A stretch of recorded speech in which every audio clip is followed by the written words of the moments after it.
Good afternoon and welcome back to WillBrattonWx. We are here live covering severe weather all across the nation. We do have a slight risk in place for a large portion of the country, where over 80 million American residents are within risk zones. You're going to see a lot of yellow on that map, all the way from the Canadian border down back through the Missouri Valley and into the Mississippi Valley, and then out in the mid-Atlantic as well towards the Baltimore and DC area. So a lot of folks within risk zones today. We also have a more isolated risk for severe weather back up through Detroit in the Ohio Valley and then back up into the Northeast through New York, Vermont, New Hampshire, and Maine. There is a little bit of a risk also in place for severe weather all the way through the Carolinas and down into Georgia, and then finally all the way back in southern Arizona and maybe southwestern New Mexico as well. We're seeing even more risk for severe weather. So we got a lot to discuss tonight. Our tornado risk is going to be limited to central Missouri for the most part here, just barely clipping into Arkansas. That is a 2% risk that is outlined by the Storm Prediction Center for a possible couple of tornadoes. And then our wind hazard is going to be the main threat for the entire night. As you can see, just an absolutely monstrous amount of area within risk zones. You're going to see square mileage here. We're looking at like 660,000 square miles within risk zones, as well as a very large SIG 1 area in place. And then plenty of 15% regions as well. 208,000 square miles, excuse me, within that 15% risk zone. And then for hail, we are looking at mostly back off of the Front Range and through the northern plains here, where some of these storms may remain just a little bit more discreet, with some steeper mid-level lapse rates that could lead to a little bit more of a hail potential there. So a lot to cover tonight. In terms of tomorrow, we might go live again. We are looking at a little bit of a slight risk in place, nothing crazy, just out in the panhandles and then in central Missouri back through Kansas City. A couple areas within slight risks, but nothing crazy going on tomorrow. So a live stream is to be determined. No tornado risk at the moment. We are looking at a little bit of a wind threat going on and not as much of a hail threat, maybe some discrete storms producing some hail with plenty of moisture in the mid levels out in central Missouri. So that's about everything that we're looking for the time being. And as we roll forward all the way to Saturday, what you're going to notice is that the severe weather is going to calm down a little bit, which is nice. And you can view all of that on our website yourself. I'm going to go ahead and drop that link in the chat here. Boom. There you go. You can view all of that on our website. We gain nothing from that. That is entirely for your weather awareness, essentially. So we are looking at a couple of considerable severe thunderstorm warnings already on the map. This one up here in Nebraska for Box Butte and Dawes counties. This one is bringing golf ball size hail and 60-mile-per-hour winds, actually up to 2-inch hail now. It was just upgraded. And then we're also looking at another one in North Dakota for this storm coming out of, well, actually it was this storm coming out of Canada. Excuse me, that one's been downgraded now. So our new considerable severe thunderstorm warning in place is up here in North Dakota for Benson County. So that one is for golf ball size hail for areas like Fillmore, Baker, Harlow, Esmond, and Maddock.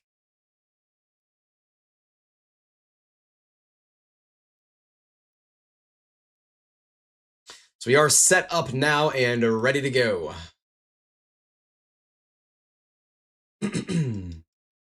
Yeah, Taylor is one of our meteorologists. She is awesome.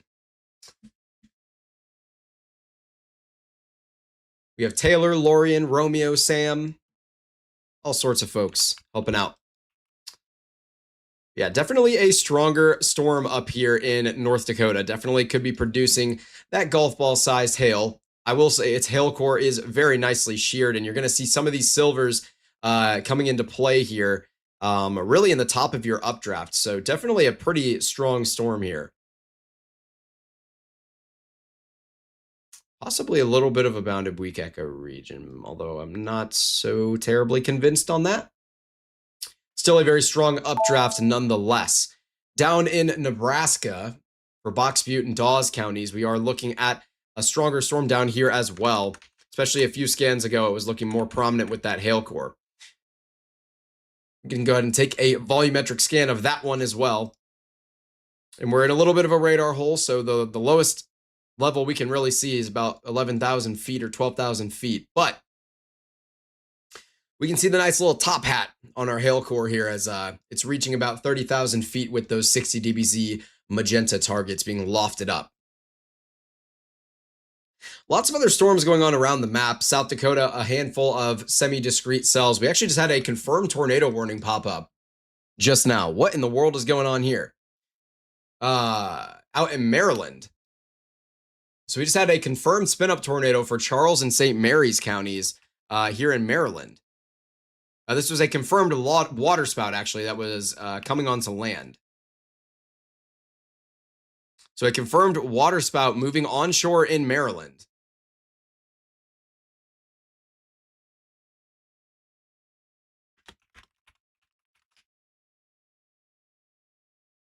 So we do have a confirmed tornado on the ground or on the water that is moving over into Maryland right now. And this was confirmed via weather spotters here. Not the strongest rotation in the world, but we did just have this this tornado warning just kind of pop up out of nowhere. There is some rotation there for sure. It doesn't take quite as much when you're over water a lot of the time.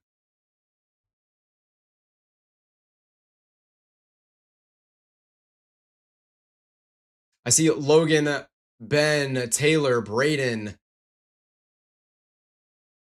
Alexander, Sean's Girl, Tufts Weather, Torcast, and Mason. All sorts of folks out there, familiar faces in the chat. And again, this is a confirmed tornado on the ground or on the water that is moving over shore or onshore here in Maryland. So a small polygon here. And this is again for Charles and St. Mary's counties.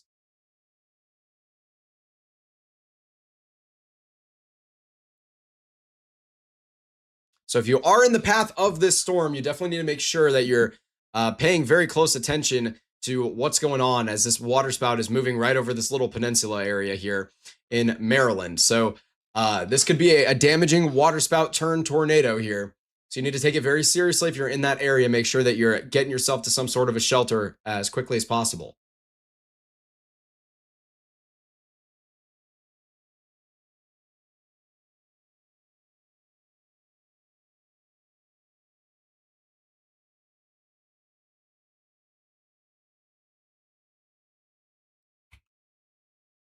You can definitely see that couplet has tightened up a little bit here. And you can see that hook morphology coming into play. So very likely that we have a waterspout moving onto shore, basically following this path. So definitely something to pay very close attention to if you're in this area. This is definitely a dangerous scenario.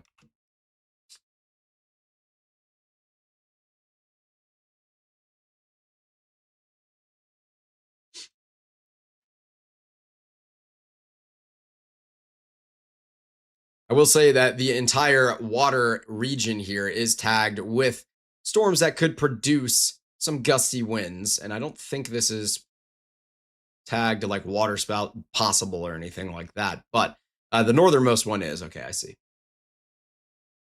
Are we worried about this becoming a wedge? No, not really. I mean, as far as I understand, the environment out here is not incredibly favorable for tornadoes to be maintained. This is likely not an extremely strong tornado, still a tornado nonetheless, or rather a waterspout turned tornado. This should be a tornado in general, as this did originate with a mesocyclone. You can see that upper level rotation in place. So, I mean, it originated with upper level rotation, made its way down, is my assumption here. So, very likely that this is a tornado and not just solely a waterspout, not associated with any upper level rotation.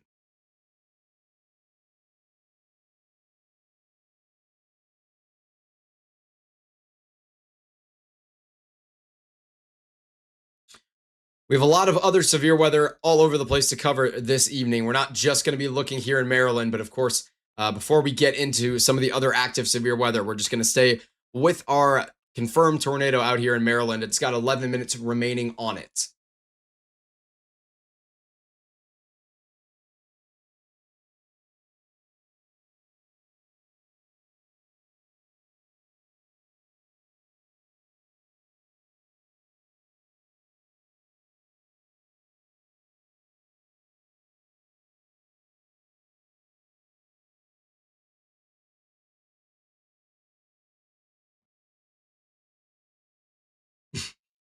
Derek in the chat. Good to see you. YouTube featured me. That's good.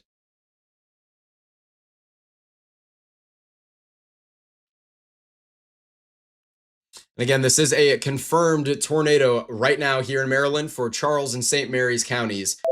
Started over water, moving over land now.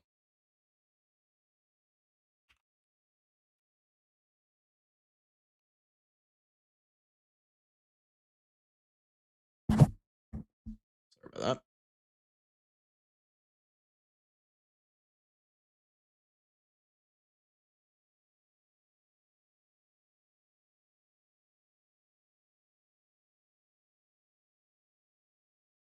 Do I think we're going to get a new tornado warning just to the north of that? It's definitely possible that we get a downstream extension here, as we did have that confirmed waterspout just minutes ago. That was 7 minutes ago.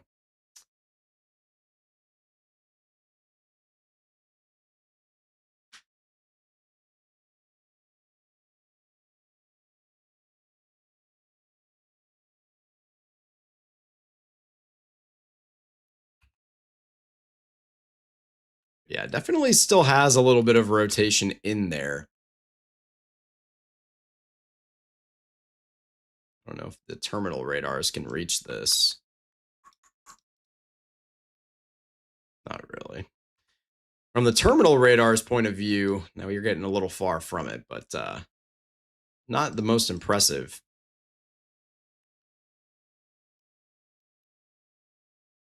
But again, it is possible that we still have a tornado on the ground right now. And it would be making its way towards crossing this next little finger of like the lake here, headed towards just north of Avenue here in Maryland.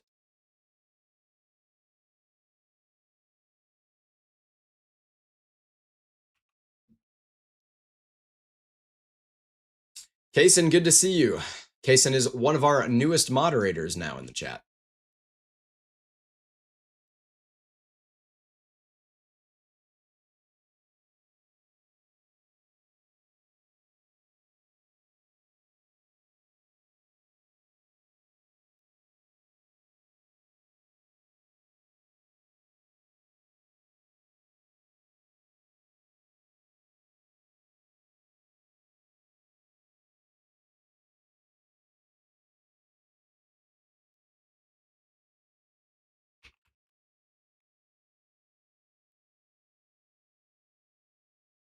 Did I pull names out of a hat? No, we have an application process.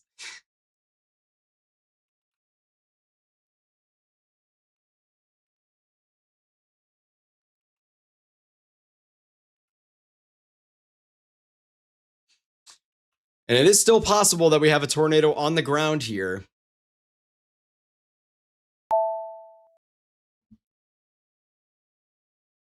As this is that low level, very, very, very low level rotation with this storm that we can't see here, as our lowest radar picture is going to be around 4,300 feet.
So again, it still could have a tornado on the ground. It looks like there might be more rotation trying to develop back towards Colonial Beach.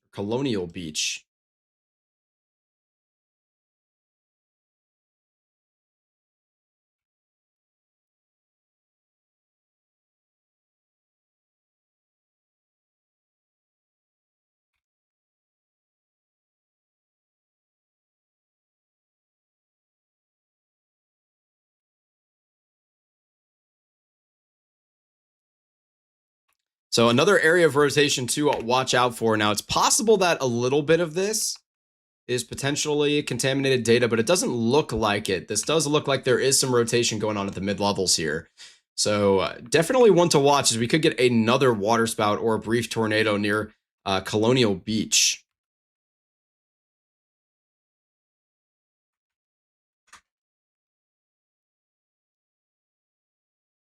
Yeah, I don't think this is contaminated data. I think this is real. And again, we just had a waterspout confirmed all of 12 minutes ago in this same environment. So we could get another one.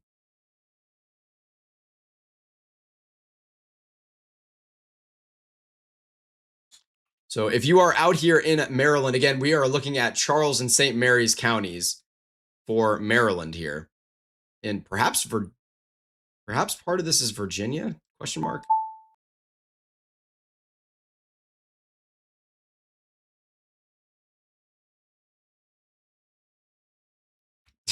Yeah, right. I feel you, Logan. We do have a trio of considerable severe thunderstorm warnings up in North Dakota. I'm going to check in on really quickly. So they're going to be all up here on these two different storms tagged for golf ball sized hail and 60-mile-per-hour winds on all of these. So some stronger storms up here in North Dakota.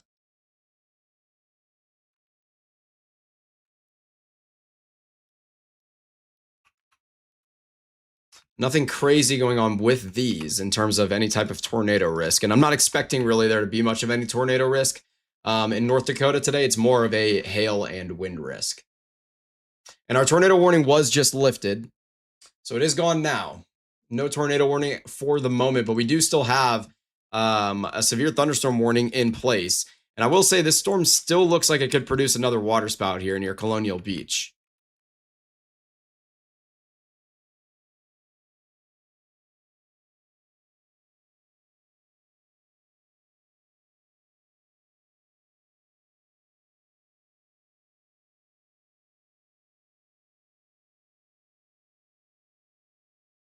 It really looks like there's numerous areas of very weak rotation that have developed all around this like little MCS here, where we have a line of storms here that's just kind of rolling on through Virginia and Maryland, also going to push into Delaware. So we're going to continue to watch it here, at least for the time being. I mean, just when you look at your NROT values alone, you can just see different little pockets of rotation all along this thing. Now, not all of that is going to be genuine rotation.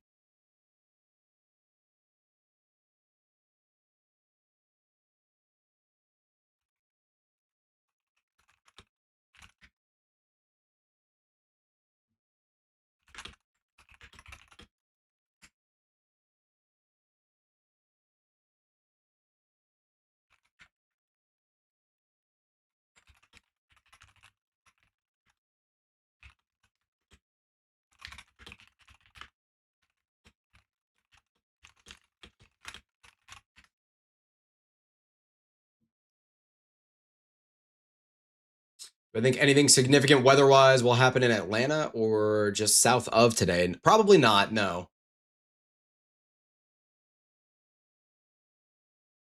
You'll just have some general thunderstorms, or you could anyway. I mean, that's been the trend in the South, of course, as it always is in the summertime, is just those general pop-up thunderstorms all over the place.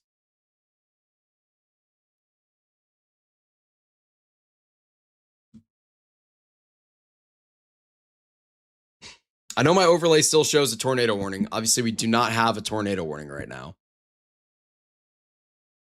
And I do have some good news, is that we are getting a new overlay soon. So hopefully that'll be ready it'll be ready for sure within like the next week, probably.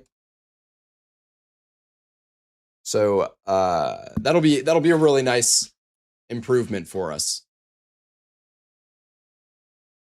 Seems like I'm a little bright today. Maybe from, I don't know which one of these might be too bright. Hang on. Let's try that one. It should help just a touch, so it doesn't look like I'm ascending into the into a different universe.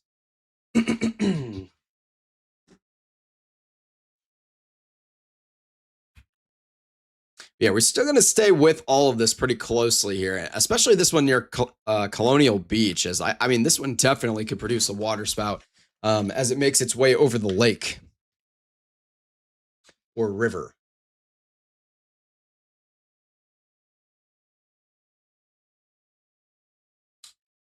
The lights were too bright. There we go. Now that tornado warning on my overlay is finally updated. Yeah, you don't have to bear with me for this overlay for too much longer, as we will have a new improvement coming. Pretty big time one. We have a lot of really big things in the works here.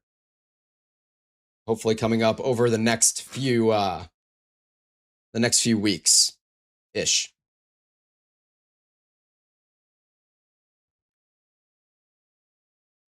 Honestly, I'm pretty surprised that we haven't seen a new I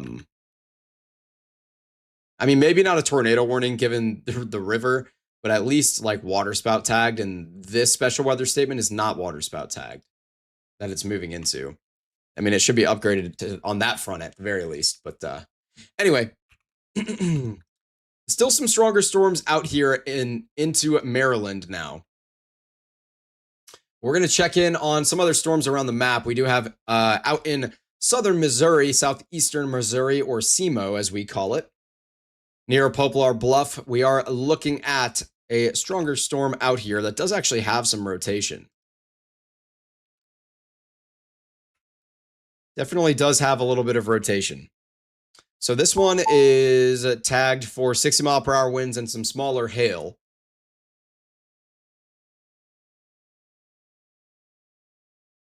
So that's one to watch for sure. We have another severe thunderstorm warning in place in Indiana right now, as this storm moves out of Illinois across the border. And this is north of Evansville by about 50 miles or something. We are looking at 6-mile-per-hour winds and nickel-sized hail. Nothing crazy with that one either.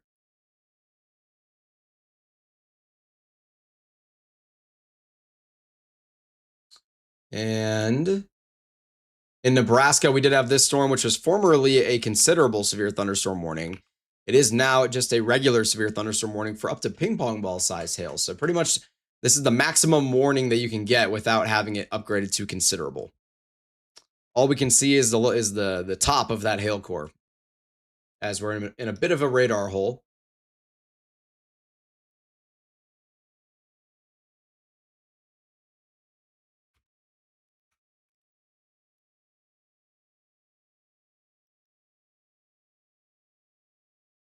Thank you, Blake.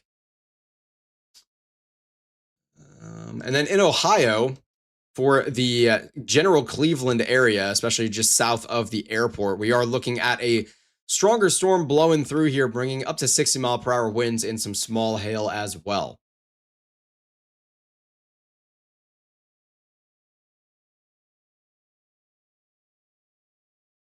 All right, we did just get another considerable severe thunderstorm warning put in place in North Dakota. So we're staring at a bunch of them now, a total of 4 polygons. Of course, one of them is going to get removed eventually here. That cell does have a little bit of broad rotation, as does the cell just north of York. But none of these are looking like they're going to be tornadic. This environment is not particularly favorable for any cells becoming tornadic anyway. But still some stronger thunderstorms here. All of these are tagged with 60-mile-per-hour winds and golf ball sized hail.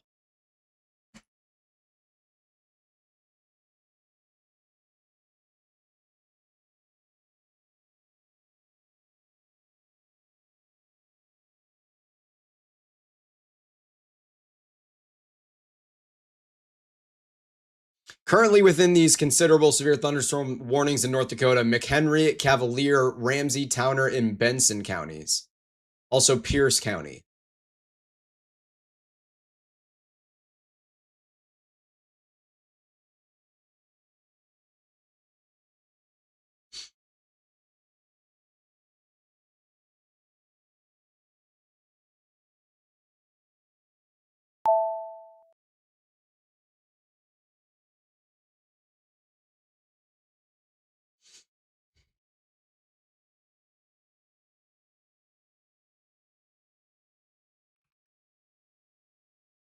Still a lot of stronger storms all over the place, as we are dealing with 13 severe thunderstorm warnings on the map, 4 of those being considerable severe thunderstorm warnings up here in North Dakota.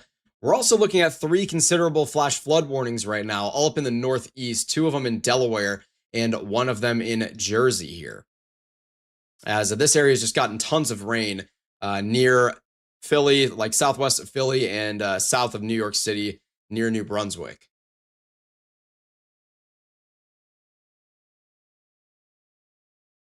And then we have 9 other general flash flood warnings on the map. Most of these, again, are still in the Northeast. We've got New Jersey, Pennsylvania, New Jersey again, Pennsylvania again, Maryland, 2 more in New Jersey. We also have a 1 out in Nebraska, 1 in Virginia.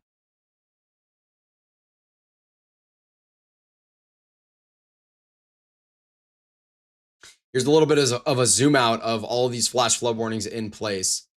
You're going to see the majority of our flash flood warning polygons on the map are here in the mid-Atlantic.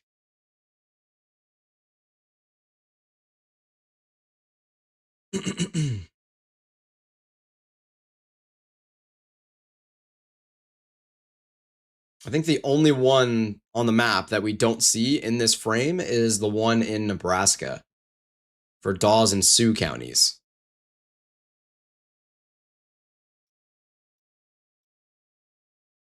So still a lot of precipitation in this area. I'm going to check in on the storms down here that were producing waterspouts not long ago, as it looks like that rotation has even tightened up more, potentially. It could be some contaminated data coming back to the radar here at this point, though.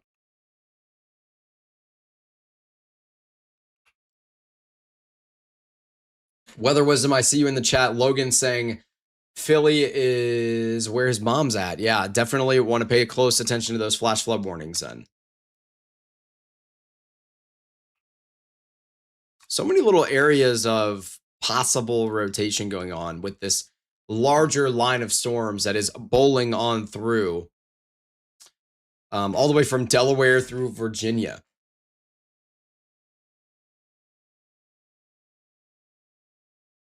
Out in Kansas, we do have a severe thunderstorm warning that was put in place not long ago, as we do have a little bit of a smaller supercell type storm, at least in terms of its morphology, to the northwest of Dodge City. This one's going to be tagged with 60-mile-per-hour winds and 1-inch hail. We're probably going to get another severe thunderstorm warning near Medicine Lodge as well, not long from now. To be determined on that one, as this one looks like it could definitely be producing some hail, and it does have a rotating updraft established. Oh yeah, this should definitely be severe thunderstorm warned. What in the world are we doing? That is a heck of a hail core. So this one, we're seeing these 60 dBz targets being lofted almost 40,000 feet in the air, above 35,000 feet. So this is a definitely a strong updraft here. And that was 1 scan ago. So near Medicine Lodge, we'll probably get another severe thunderstorm warning put in place.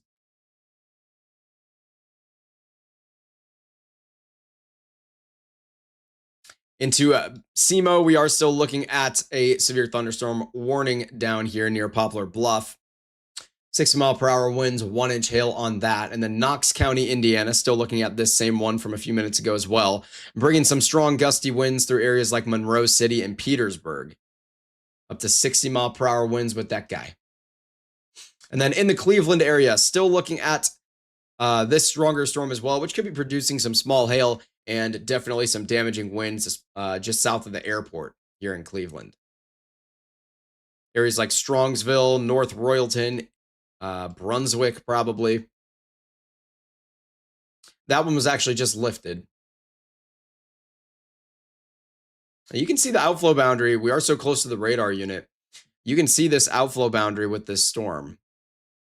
Very, very strong outflow going on here. So even if you're in the path of this boundary and not necessarily in the path of the storm, you will be experiencing your temperatures cooling off and some breezy, stronger winds rolling into your area.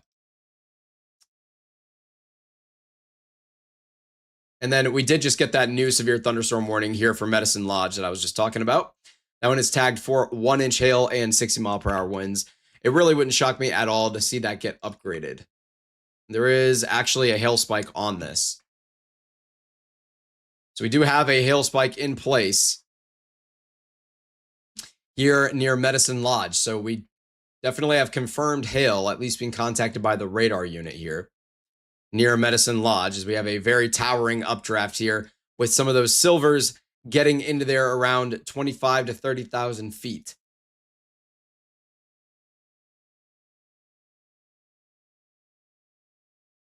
And a decently sheared environment, as you do have nice tilting going on with your updraft here. So definitely the risk for some hail. And what you will notice is if we take a look at our outlook for today, this area is in a risk zone for some hail. So this is not anything super unexpected per se. Whole lots of areas within a risk for hail, mostly back through the plains. All the way from North Dakota down through Kansas into the panhandles, and then back as far west as Cheyenne and Denver. Rapid City as well included in the 15%, actually. As this storm near Medicine Lodge is looking like something. We haven't got an update on this velocity scan yet here. We'll get it in a minute.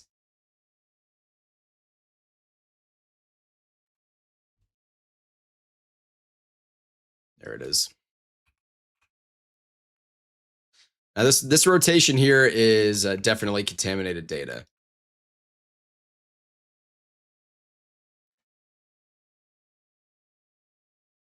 Some significant flooding is happening in Pennsylvania. This is true.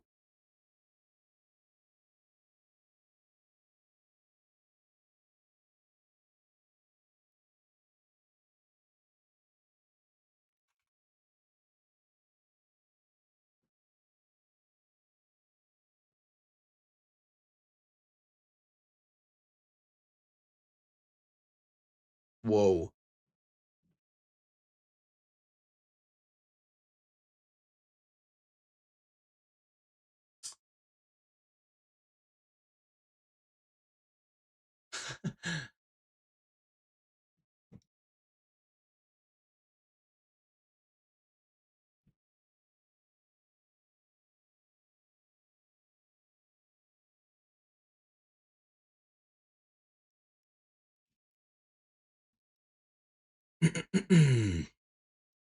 Yeah, definitely showing that hook morphology here on radar, but we're not seeing any mid-level rotation going on at around 3,500 feet. And if we take a look at our METAR here, winds near Medicine Lodge actually were coming out of the southeast. I mean, that is literally like almost perfect inflow, coming in at 10 knots. So that's something to watch. Dew points in the 60s, temperatures at 99. So quite the dew point depression. This might be a slightly elevated storm where we would see funnel clouds, but no actual tornado.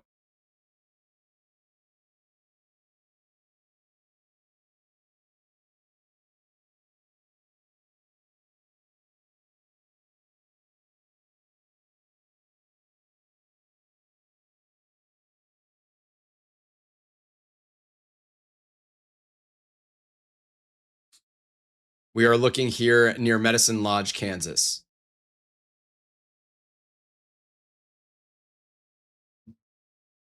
I didn't even know you were here, Adrian. Good to hear from you.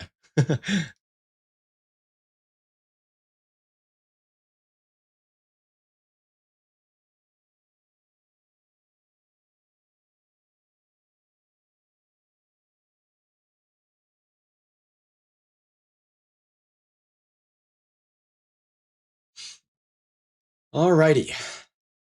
Storm by Garden City, Kansas is trying to make a hook, but dew points are low. As Weather Wisdom says in the chat. Yeah, could be a similar situation there near Garden City. these temperatures would need to cool down dramatically for us to really get a tornado here in this environment. It's kind of too hot. Now, out near Medicine Lodge, we are looking at a very large hail spike now. So definitely some large hail possible within this storm, as you are seeing that large hail spike with the radar unit back off to the northeast.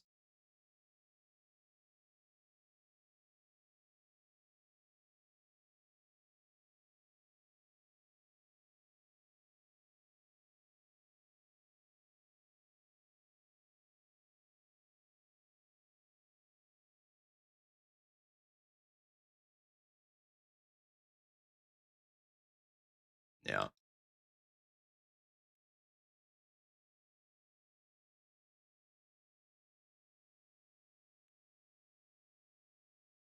There is quite a lot going on with this storm in general. I don't think it's gonna become tornadic though. I think our dew points are way too low.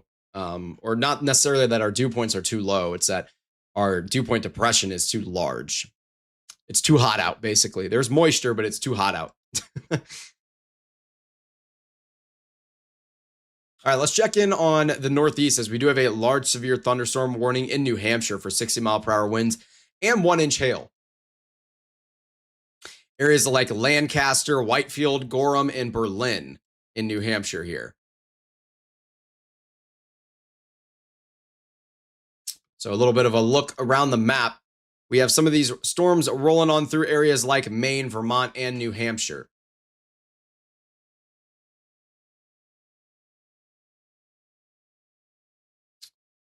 We also have some storms going on back in southeastern Missouri, not far from Cape Girardeau, where any of these storms could pose a slight tornadic risk. In theory, I don't think any of them are at this moment. Unfortunately, one of the artifacts about SEMO is that it's in a radar hole. So we have Paducah for anything that gets close to the river, but we need another radar, like maybe like Centerville or something like that.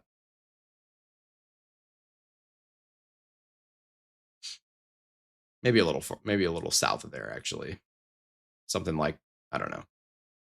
Could be just on the Arkansas side of the border. You could put one in like Cherokee Village here, would probably be really good.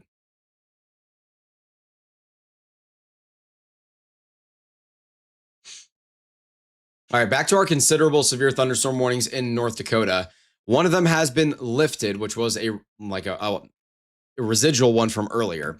We do still see 3 on the map, all tagged for those golf ball sized hailstones and 60-mile-per-hour winds. Actually, the one near Drake is now tagged for tennis ball sized hail. So that one, if it gets any more powerful, it could definitely be upgraded to a destructive severe thunderstorm warning here near Guthrie or Orrin. Guthrie. As this one does have quite the towering hail core, getting up to above 30,000 feet, 35,000 feet.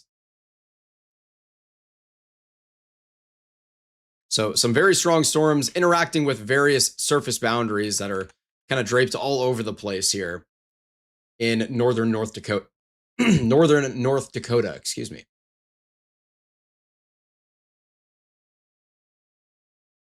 Can we look at the wildfire in Aspen?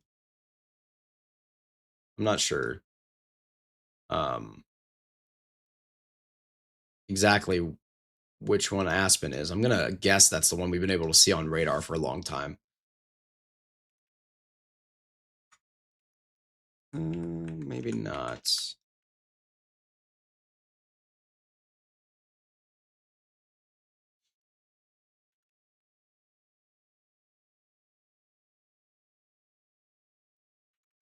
This one may be a fire out here. North of Grand Junction might be a wildfire. I'm not sure. Let me pull a little bit of radar. Okay.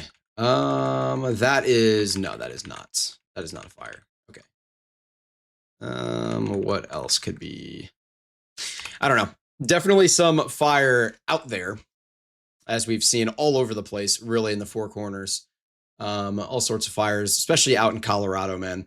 We did just, speaking of Colorado, get a new severe thunderstorm warning. Wait, what was that? It showed up there for a second. What was that? Huh. I don't know what that was about. Anyway, in Colorado, we do have, and we just got a raid from Evan. Mr. Freiberger, I appreciate you. Man. Well, welcome everybody from Evan's stream. We are going to be taking you through the rest of your evening here. So, Evan, I appreciate the raid, bro. I really appreciate that.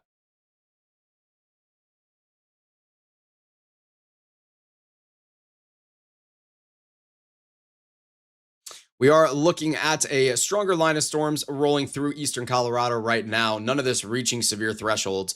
But what you can see on radar is that we have a nice little outflow boundary starting to get kicked out here ahead of this line of storms, implying that you're not really going to have much of a hail risk associated with these, but you are going to have that risk for strong damaging winds. And again, we are watching the storm near Garden City as it is trying to interact or has been interacting with this boundary in place. This one's near Calvista, producing some small hail. And then also down to the southwest of Wichita near Medicine Lodge, we're looking at this stronger storm here that has been trying to get itself organized, but the dew point depression is kind of the issue. And yeah, everybody coming in from Evan's broadcast, I really appreciate you all stopping in tonight. And Evan, I really appreciate you for the host.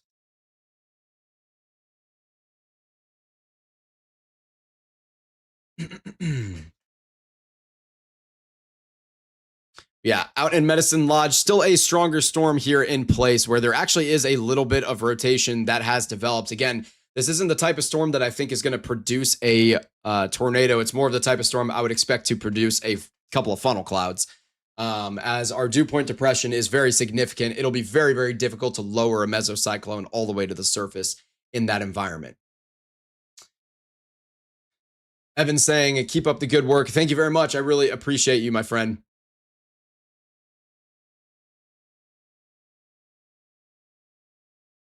Both sides of the boundary are warm. Yeah, I believe it.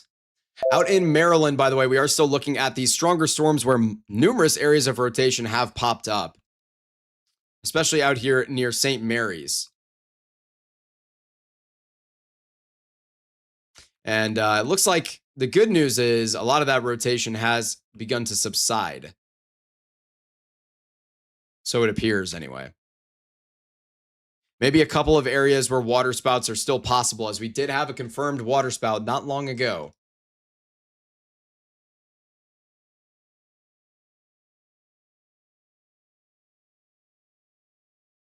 Man, we're close to breaking our viewer record right now from this raid. I appreciate you, Evan.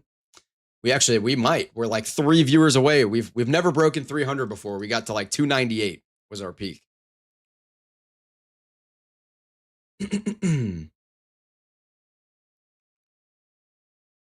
So I really am grateful for that, Evan. There is a little bit of mid-level rotation at around 5,000 feet over the water here near Tillman Island or Hudson. So multiple water spouts still possible all over the place out here between Virginia and Maryland, really. We actually did just hit 300 viewers for the first time. So that's a milestone for us. So thank you very much for 300 concurrent viewers for the first time ever. That's awesome. I am very, very grateful for that. All right, we're going to check in on North Dakota, where we do have three considerable severe thunderstorm warnings in place, all for golf ball size hail. Although I will say the storm near Drake was tagged for tennis ball size hail more recently. And it is still tagged for that at the moment.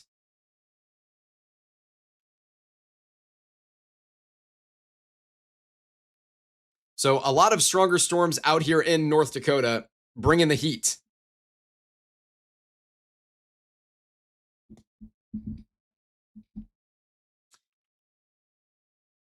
Again, I'm not expecting anything to become tornadic with these storms, but definitely stronger winds and some large hail, most certainly possible.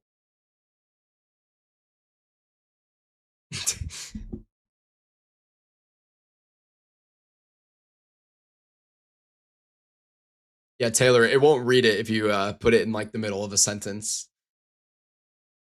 Okay, down in SEMO, we did get a new downstream severe thunderstorm warning, or almost rather an entirely separate severe thunderstorm warning. It's also possible that we could see a tornado warning put in place for west of Bloomfield as we have a little bit of rotation beginning to develop. So this is headed towards Sykeston, which is a decently populated area. And we're only looking at about 4,300 feet in the air. So this is definitely something to watch.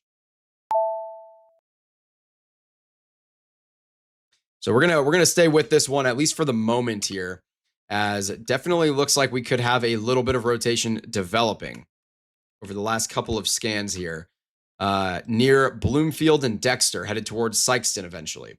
And again, this is a new severe thunderstorm warning that has just been put in place. We also just had a second one put in down here as well in SEMO. So in southeastern Missouri, we're looking at Butler, Ripley, Stoddard, Bollinger, and Wayne counties all down here.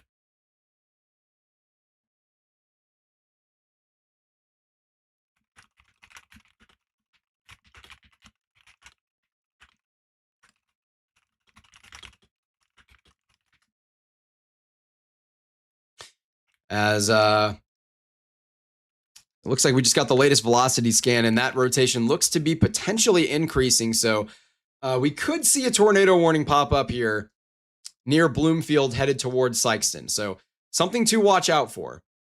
Something like this, we could see it show up on the map.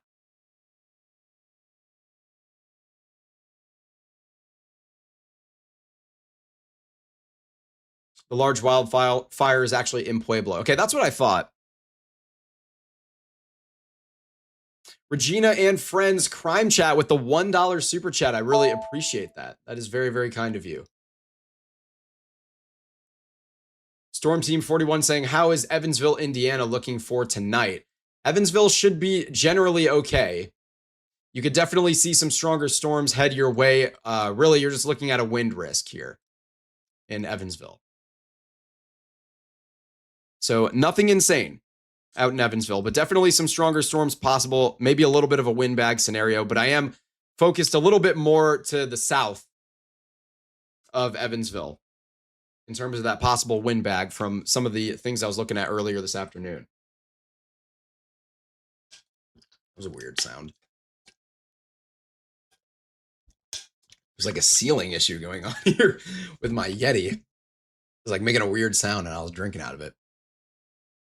What's a windbag? Great question. It's not a real meteorological term. It is just the term that I call it when you get that bowling ball type of storm that just kind of looks like this. And it's not exactly like a Boeing line. You know, it's not like a segment of storms where it's shaped like this.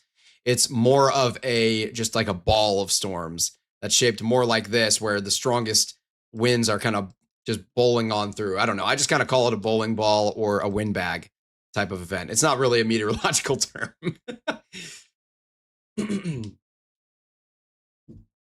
What kind of movies do I like? I like all types of movies. Action movies, the most stereotypical dude. What can I say?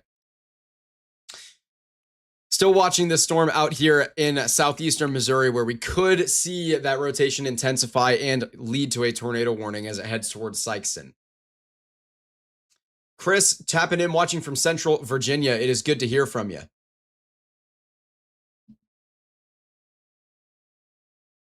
Have I watched Jaws? Yeah, Jaws is a good movie. Stereotypical dude movies are war documentaries, sort of. Yeah, I like those too.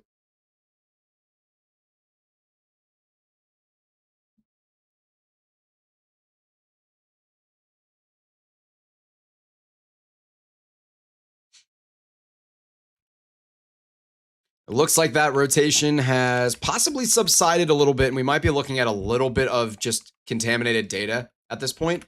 So maybe less robust rotation here. So that tornado threat might have diminished at least a little bit. Still something to watch. But since that has weakened just a tad, we're going to go ahead and jump around the map here. As we go back towards northwestern Nebraska, this storm was formerly a considerable severe thunderstorm warning. It's now not warned at all. It did have a little bit of hail going on. Now near St. Francis, we do have a severe thunderstorm warning in place for some hail, up to ping pong ball sized hail, maybe 60-mile-per-hour winds as well. Here's a look at that hail core, extending all the way above 30,000 feet. So definitely a strong hail core here in a decently sheared environment, as you are going to see that tilting of the updraft with height.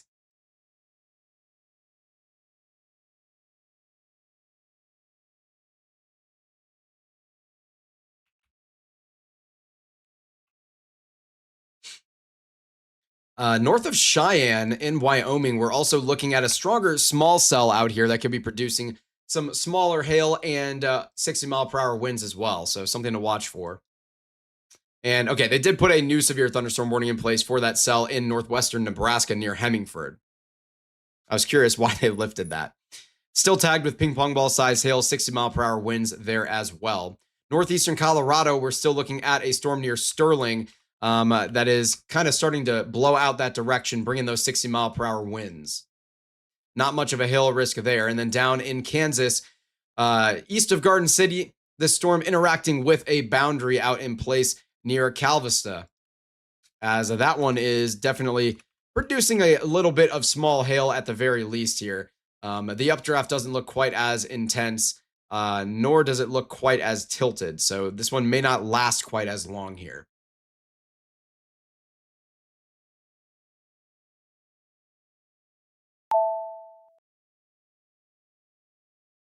And then finally, down near Medicine Lodge.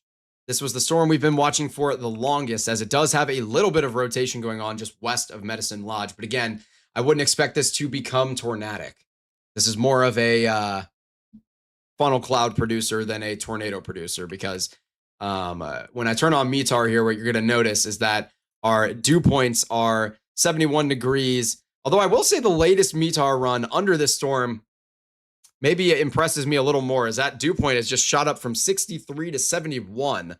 But this is probably contaminated data from this METAR point, as we're literally under the storm here. But if that is actually the case, and this storm is bringing that much moisture with it, we could potentially see it become tornadic. But again, it's not. Right now, the rotation's unbelievably broad anyway. So nothing super, super concerning.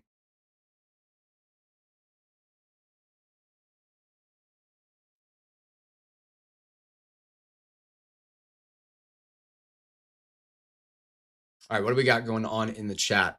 Yes, I've watched Jaws. What do we have? Talking about commands with the low-level jet. Severe weather in Minnesota. Yeah, definitely stay safe with that. I'm not expecting anything crazy in Minnesota at all today. Really not in the next couple of days, but if you're out in Minnesota, definitely make sure that you're staying safe with severe weather. In general, of course. Not really anything to worry about tonight. All right, let me turn off my METAR. We're going to go back over towards the north. Nope, not North Dakota. The northeast. To New Hampshire. As our storm is now bowled on through Lancaster, headed towards Gorham and Berlin right now. So tagged with 60-mile-per-hour winds here. Literally spanning the entire width. The entire width of New Hampshire here, as this one will eventually head towards Maine as well. So a stronger line of storms out here, bringing some general rain and wind.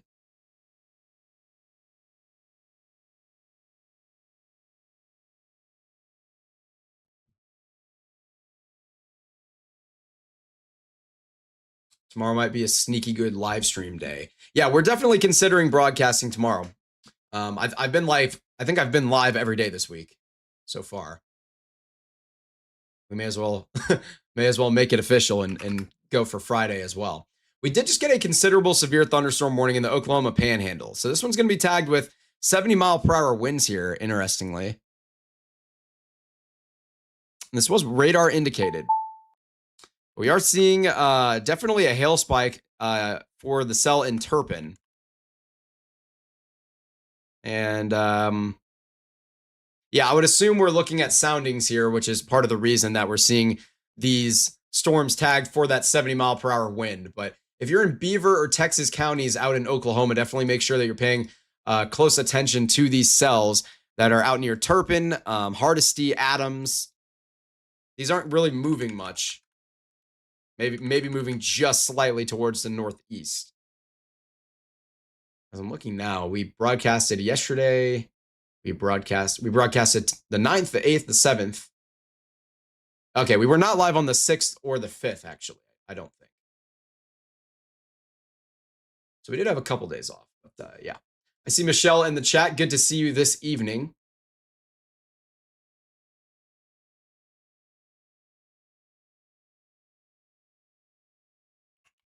So a handful of severe thunderstorm warnings on the map tagged considerable. We did have one downgrade out in North Dakota. That was the storm near Drake that was formerly producing that tennis ball sized hail. That one has really dissipated, so it probably dumped all of that hail just west of Orrin as it's now dissipating, and you can see the outflow that it's kicking out here is pretty prominent on radar. So this is definitely a little bit of a downburst potential situation going on. So some stronger winds out there in North Dakota near Drake. We're still seeing two different considerable severe thunderstorm warnings for Benson, Cavalier, Ramsey, and Towner counties.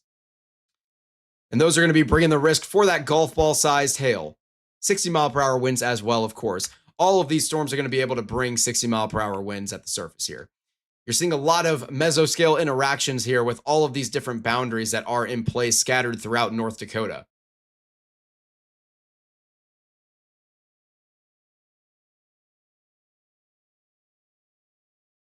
And really, we're not worried about much of a tornadic threat this evening. Jess Rose tapping back in from the UK. I see you in the chat. How are you today?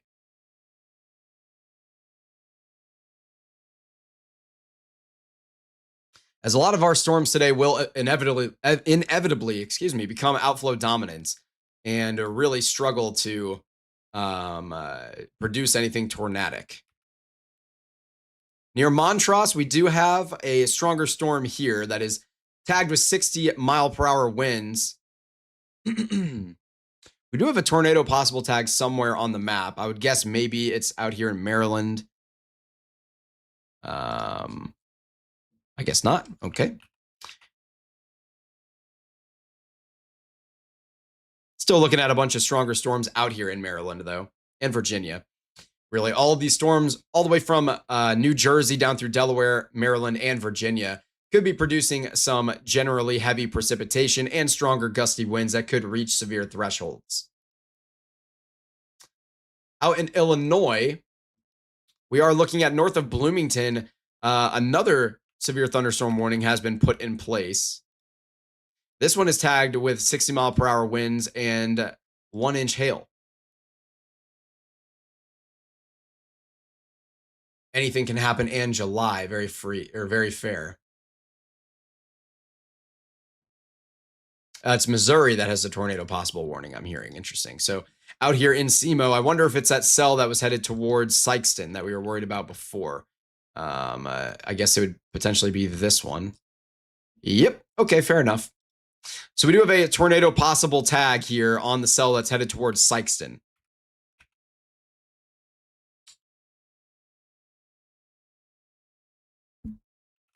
And that is something to watch.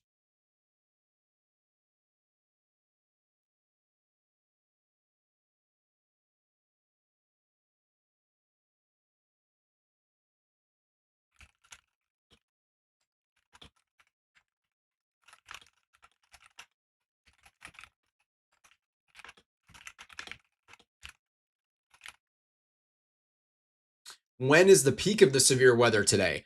Probably going to be over the next hour or so. Maybe between now and 8 p.m.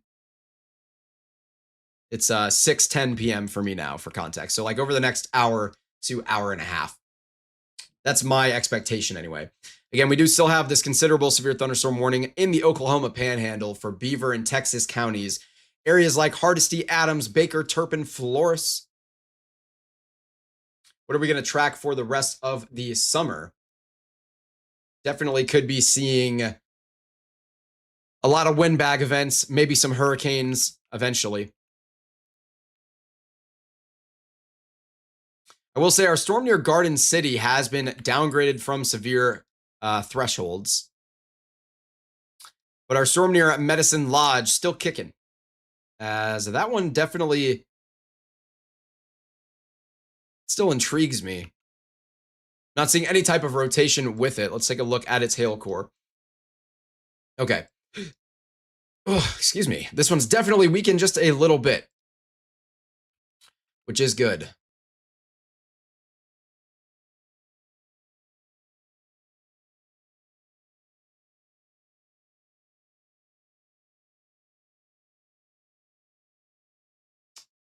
All right. Out in Wyoming, we do still have a severe thunderstorm warning in place as well. This one is for Goshen and Platte counties in Wyoming, south of Lusk. 60-mile-per-hour winds, 1-inch hail on that one.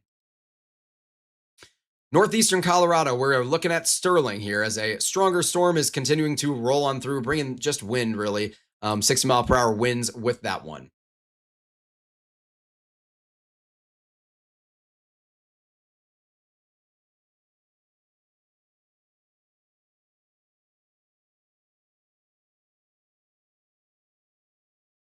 And then really all throughout eastern Colorado, again, we're still looking at some stronger storms, trying to form potentially a Boeing segment here. So not anything crazy to watch or to worry about, but definitely could produce some damaging winds and some isolated hail threats here, as any of these cells could try to get a good updraft going, like what we're seeing here south of Last Chance right now. A little bit of a stronger updraft there.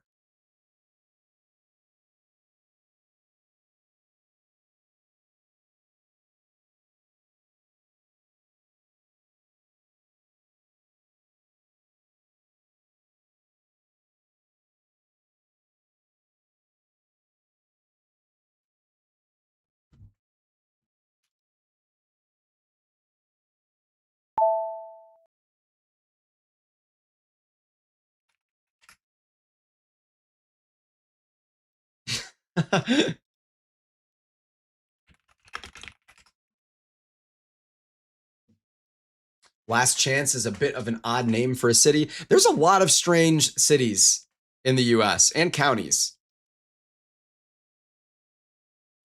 Lizzie Liz saying, I'm kind of scared because my dad's coming home from out of town work and he's coming from Tennessee. Well, I'm not sure where exactly he is, but in general, he should be okay. I'm not expecting anything crazy out, really anywhere in the United States today. But if you give me a little bit more specifics, I can take a look at it for you and help ease your mind. We did see a new severe thunderstorm warning put in place to the east of Dodge City with this cell near Spearville and Windhorst. Bellfront as well, as this one does have a possibly some very weak rotation going on. Let's take a little bit of an elevated look at it here. Yeah, maybe a little bit of very weak rotation. Nothing concerning. Definitely a hail core, though. Let's take a look at it. It is a younger cell, and you can see the top of it is cut off because we're a little close to the radar unit here. But what you'll notice is that we're definitely seeing those magenta values lofted at least 30,000 feet in the air. We're probably seeing something along the lines of this with this storm. So definitely a tilted updraft, a stronger storm here that could be producing some decent hail. So something to pay attention to if you are out there east of Dodge City.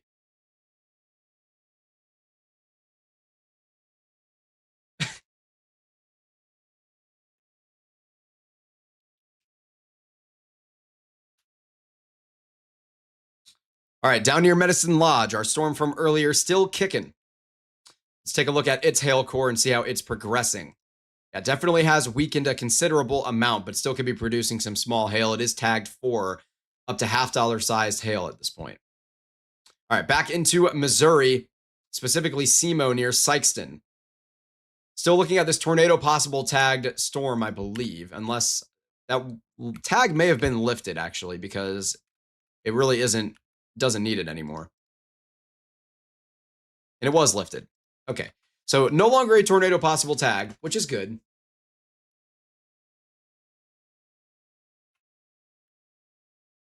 Still some stronger storms rolling on through SEMO, though.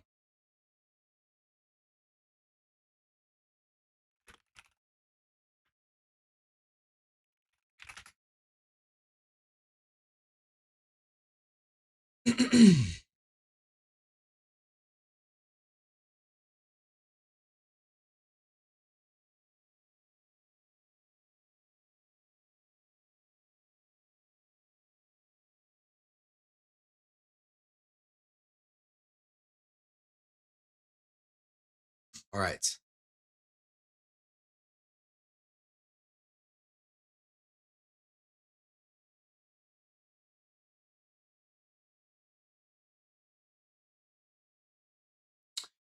Out in Colorado, still for Logan County. That's the Sterling storm. Still looking at that one. Down in Florida, we do have a severe thunderstorm warning that was put in place near Cape Coral. So that's interesting. This one's just tagged for 60-mile-per-hour winds. One of those general Florida daytime pop-up storm type of deals. It is getting a little bit later in the afternoon here, so we're going to have less and less of those out in Florida. As you can see, the map is clearing up quite a bit.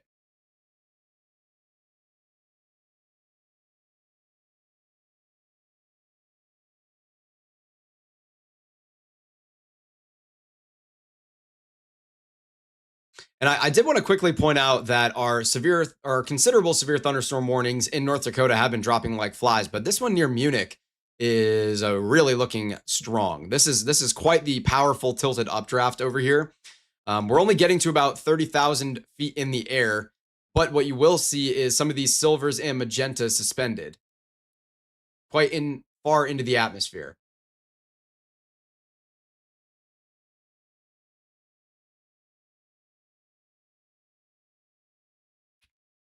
And there is some pretty strong rotation here at the mid levels.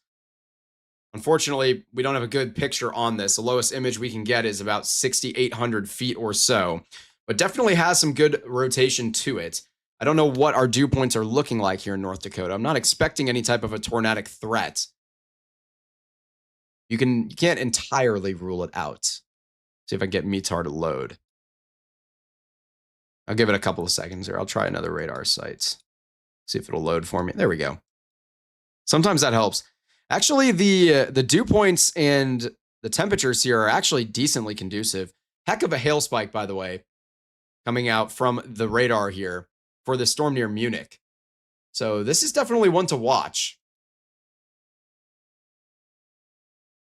This is definitely one to watch here. But I will say, it looks like we have some sort of a front that is producing this, actually. I think we might just have an outright cold front that is causing this. Or maybe it's more of a, it might be more of a dry line, question mark? Might be a dry line here.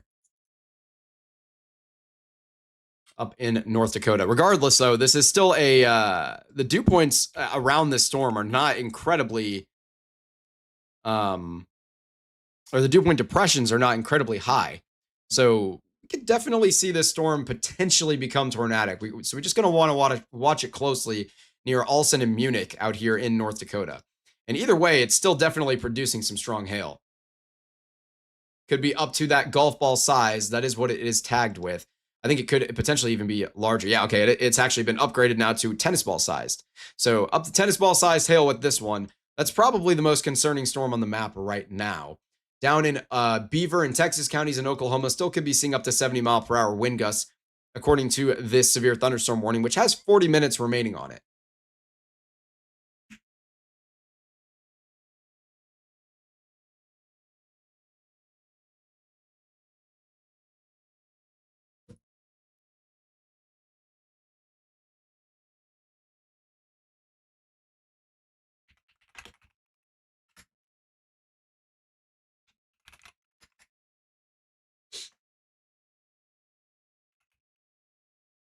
And yeah, Lizzie, these are not going to be the types of storms that would most likely put your father in danger. So I think he will be okay.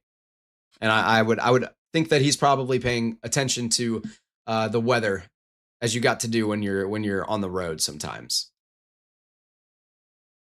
Down near Medicine Lodge, still looking at a stronger thunderstorm here. 60-mile-per-hour winds, $half sized hail is what it's tagged for, but I will say that hail core has been weakening a bit. Out here closer to Dodge City, this is a younger storm where we could be, we could be seeing a little bit of uptrending going on here. One thing that is interesting, look at the potential downburst that we have out here. This is pretty cool to watch. These winds just spreading out in a perfect circle in all directions here. Just pushing out in all directions. A very, very strong possible downburst going on out here near Bellefonte, Spearville, right, and those winds are going to head towards Dodge City right about now, pretty much.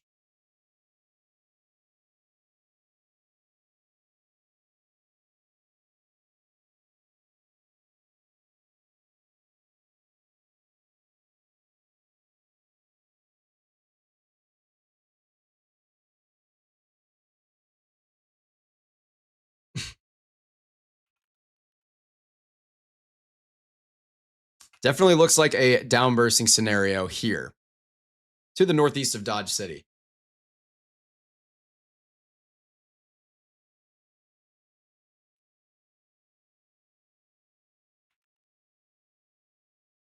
All right, we did just get a new considerable severe thunderstorm warning downstream of the one I've been the most concerned about near Munich.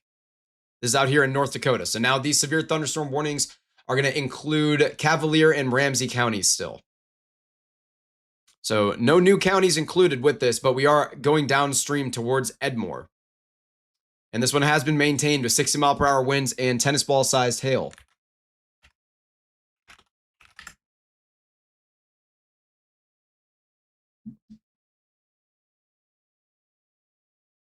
You got rotation above your trailer. Where are you at?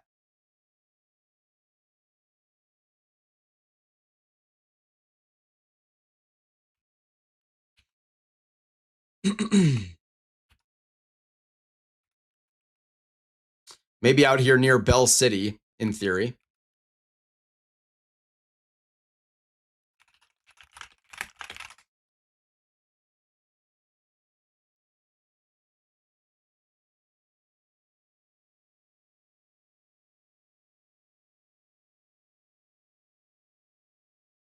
It's up in New York. You can take a trip on back to the northeast here. We did get a severe thunderstorm warning put in place in Colorado just a minute ago, by the way, for Cheyenne and Kit Carson counties. Out of New Hampshire, I will say this storm does have very broad, weak rotation at the mid levels. It was actually stronger a couple scans ago, it looks like. Oh, wow. Is this tornado possible tagged? It is not. Interesting. Man, how did I not see this earlier? I mean, we are looking at the mid levels here, and it has broadened out. So there's not really any type of a tornadic threat with this. But, I mean, it was definitely there, like near Lancaster. You can kind of watch those NROT values fall apart there. So that's interesting.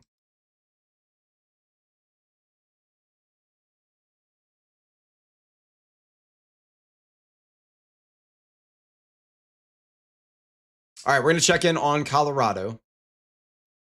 Give me a second to teleport. All right, out here in Colorado, we are looking at a new severe thunderstorm warning for this line of storms for 60-mile-per-hour winds and some small hail with that.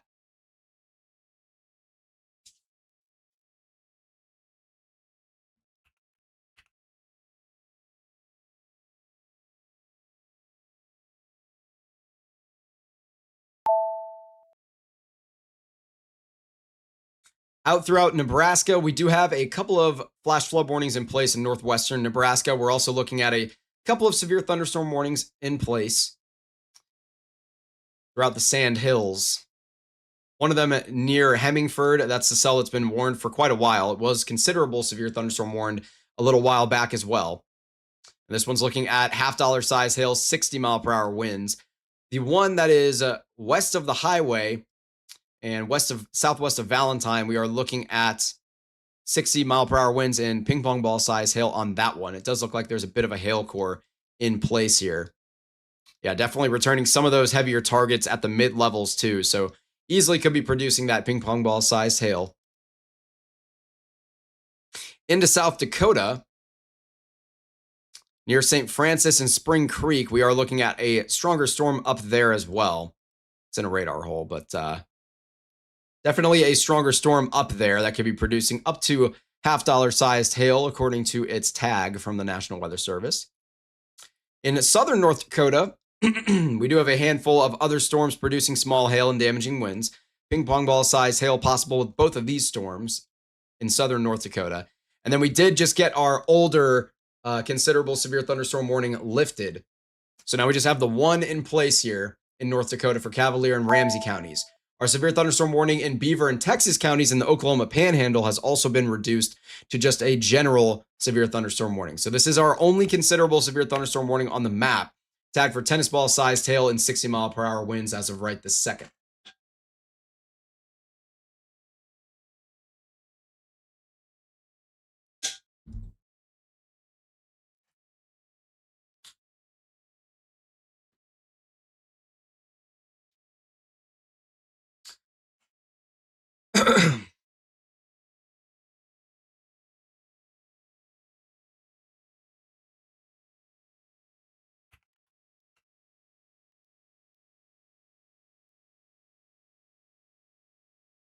You can still see that hail spike here coming out of the storm, which is now near Alson and Hampton. We are seeing this hail spike coming out of it here still. So it's definitely a pretty strong storm that could easily be producing that tennis ball sized hail. It looked even more impressive a little while ago. Looks like it has maybe downtrended just a tiny bit, but in general, still a very, very strong storm capable of producing that large to very large hail. All right, back into the mid-Atlantic, we are still looking at some generally stronger storms headed towards Delaware through Maryland and Virginia. Looks like a little bit of notching going on here west of Vienna. This is down here in Maryland. So a little bit of rotation possible near Church Creek, west of Mardella Springs and west of Vienna. So that's something to watch. We're going to wait for this next velocity scan to come in here, possibly in about 5 seconds. If not, it'll be about 15 seconds. Okay, it'll be about another 10 seconds. Should be anyway.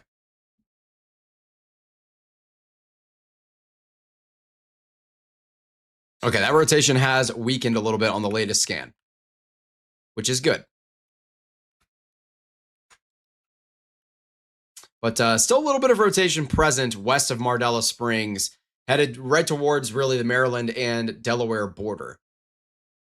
Not anything I'm particularly concerned about, but something to pay attention to. In terms of our flash flood warnings, again, I know we looked at this a little while ago, but the majority of the flash flood warnings on the map are in this circle, as we are looking at really just the greater Philly area, just everywhere kind of in proximity to Philly, especially to the south. Within these flash flood warnings, we did just get a new considerable severe thunderstorm warning back into North Dakota. So that one's going to be for Benson County, for Maddock and Esmond, as we're looking at up to golf ball sized hail there. Just north of Hamburg and Wellsburg, northeast of Harvey. So a bit of a zoom out on the map. This is what we are looking at here. We're out here in northern North Dakota. Handful of stronger storms out there, particularly 2 of them producing some larger hail. The one near Hampton and Munich was definitely producing up to tennis ball size hail earlier. Might be a little smaller than that, closer to 2-inch hail now. And then out near Maddock and Esmond for Benson County, we're looking at a stronger storm there, producing golf ball sized hail for sure. So a couple of stronger storms out here in North Dakota. We do have a total of like 24 severe thunderstorm warnings on the map right now. So things are very active.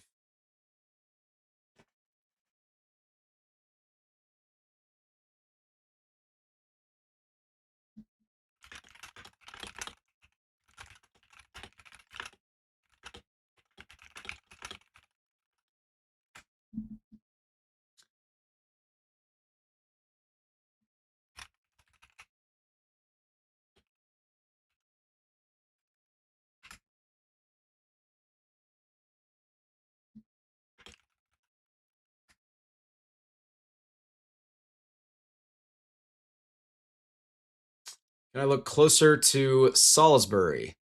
Which state? Because there's going to be numerous Salisburys. I know you said he was headed towards Tennessee or returning to Tennessee, but is he in Tennessee right now? I don't think there's a Salisbury in Tennessee.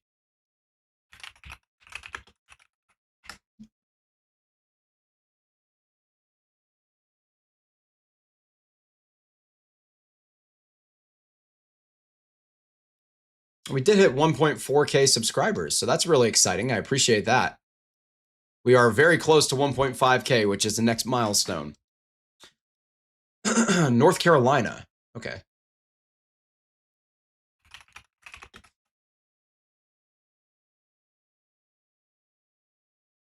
I can go check out Salisbury, North Carolina for sure. Let's go to New Hampshire and then I'll come down. Or I guess I could have gone to Maryland. That was silly. All right. Salisbury is out here southwest of Greensboro, and there's nothing at all going on there. So if that's where your dad is at, Lizzie, he is definitely okay for the time being. I'm not really expecting anything out there, at least in the near future either.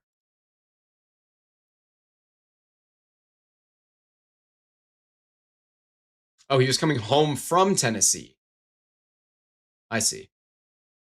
Southeast Missouri. We'll jump over to SEMO here. Still near Sikeston, looking at this stronger storm. We can go to the Paducah radar. And this one did have a couple areas of embedded rotation earlier. It doesn't look like it does at all right now. It doesn't look particularly concerning, but definitely 60-mile-per-hour winds headed right for Sikeston. Near Cape Girardeau, we are looking at a slightly, or a younger storm here that could be headed your way, or just south of town, south of Cape. And then right around the border, definitely looking at a stronger storm rolling through the Missouri boot heel, where there is actually a little bit of embedded rotation in the mid-levels here at around 6,000 feet with this storm. So this one's headed towards the Missouri boot heel right now. In general, everything should be fine with these storms for the moment anyway. But 60-mile-per-hour winds most certainly possible. I mean, look at Sikeston here. And again, we are looking at around 2,600 feet in the air in this case, but just west of town, near Sikeston, we're looking at 70-mile-per-hour winds. So definitely could be seeing those 60-mile-per-hour winds at the surface near Sikeston for sure. Potentially 70-mile-per-hour wind gusts. Austin Moore, thank you for joining the chat. Good to see you. And Tara Ramsey, feel free to stick around if you need more updates on what's going on in SEMO. I can definitely help you out. And I do know my SEMO geography pretty decently since I am from St. Louis.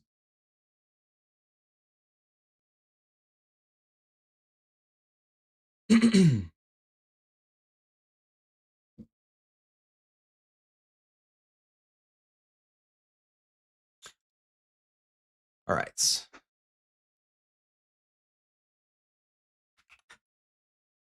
And yeah, if you haven't already, liking and subscribing is the #1 way that you can support the work that we do. Definitely not required, always appreciated.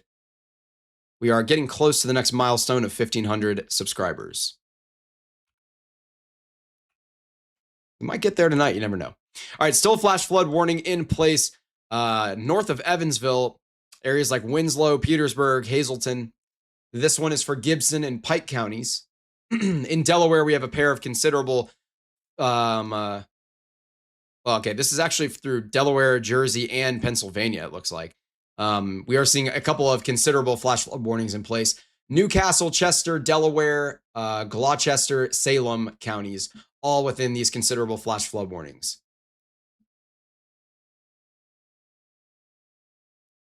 Hesper, North Dakota looks interesting. Okay, we'll jump back up to North Dakota. Which one was Hesper? Is that the southern cell down here?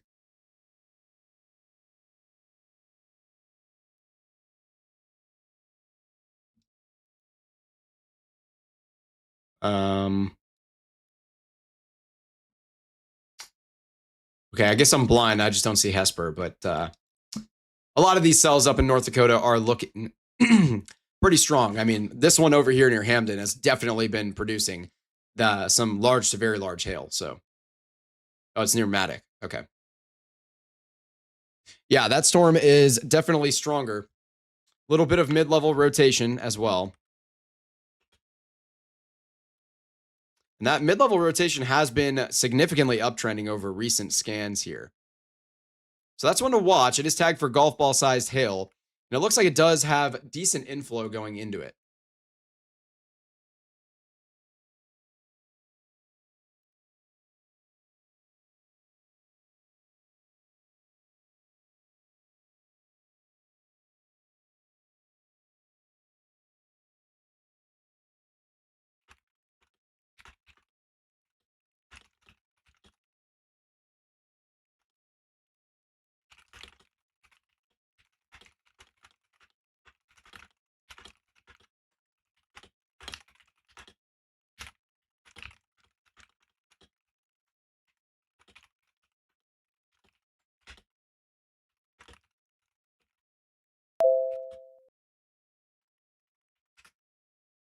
Did I get a haircut today? No, I got a haircut yesterday. I'm glad you noticed. The hair was getting quite long. So got a lot chopped off yesterday. All right, back into Illinois from Marshall and Woodford counties. This is north of Bloomington. We are still looking at a severe thunderstorm warning in place for 60-mile-per-hour winds. It's also tagged with 1-inch hail, but it would shock me to see any hail with this, to be honest with you. Definitely could be seeing 60-mile-per-hour wind gusts, though. So if you're in that area, definitely pay attention. Out in excuse me, out in SEMO, still looking at some stronger storms rolling on through Sikeston now. As these winds have uptrended, it would not shock me to see this get upgraded to a considerable severe thunderstorm warning here for Sikeston, since it is such a populated area, and we are definitely going to be seeing some strong winds blowing on through there. This is only 2,500 feet in the air, where we're getting a couple of pixels closer to 80 miles per hour. So at the surface, could definitely see maybe 70-mile-per-hour wind gusts being possible at a maximum. So, and there we go. Great shout, as this one was just upgraded to 70-mile-per-hour wind gusts. So we do have a considerable severe thunderstorm warning in place now for Mississippi, New Madrid, Scott, and Stoddard counties here in Missouri.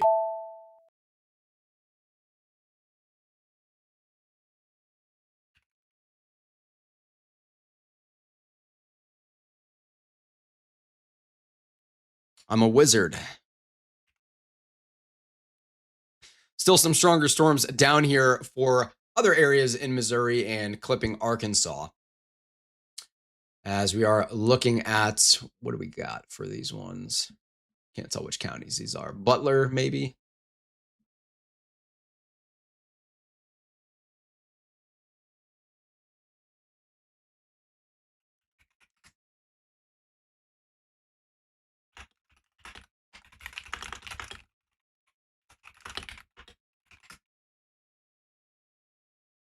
But yeah, this is a considerable severe thunderstorm warning, as some very strong winds are definitely rolling on through Sikeston and Minor right now, and eventually towards Charleston.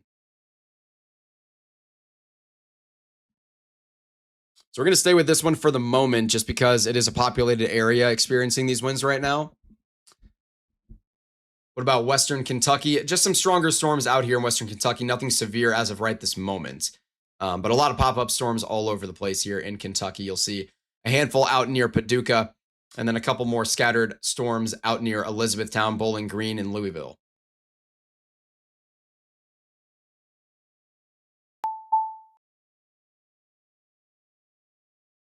Caleb, I see you in the chat. It's going great, and I hope you are doing great as well.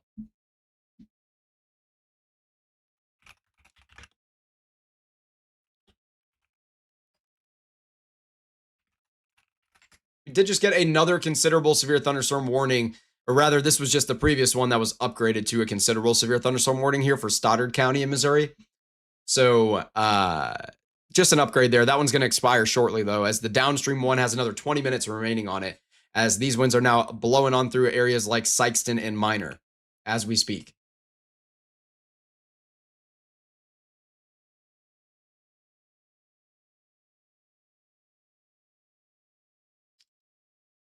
Can we go back to the one in New Hampshire? Yeah, sure. I'll check on that one. Still out here in New Hampshire for Gorham and Berlin. Just some general stronger surface winds, not really much of a hail threat. It is tagged with less than 1 inch hail, so if you do get any hail, it's probably going to melt before it reaches the surface, and if not, it probably won't deal any damage, but 60-mile-per-hour winds definitely possible up here near Berlin, Gorham, and eventually crossing into Maine towards Gilead, or Gilead.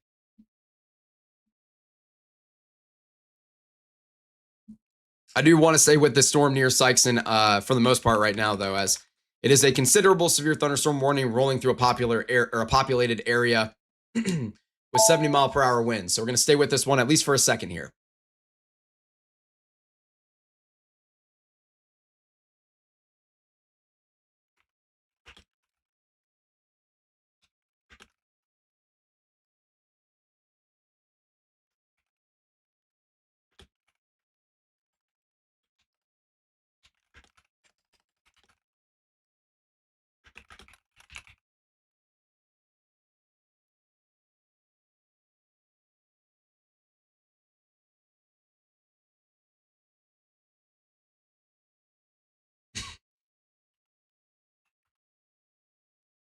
Yeah, still stronger winds rolling on through Sikeston. And I know I keep saying it over and over again, but for anyone who may be joining from Sikeston, we are seeing up to 70-mile-per-hour wind gusts in your area headed towards Minor, Bertrand, Charleston, and Wilson City, eventually heading towards Kentucky. As we are out here in SEMO. Christine, I see you in the chat. How you doing?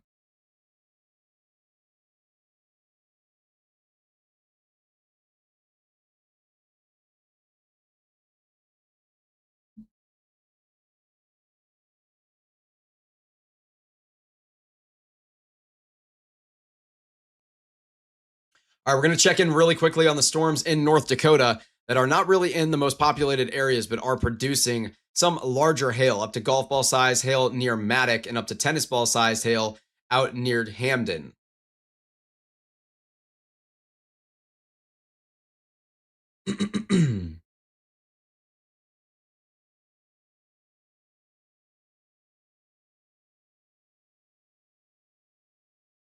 Are you talking about this, Logan? South of New Madrid?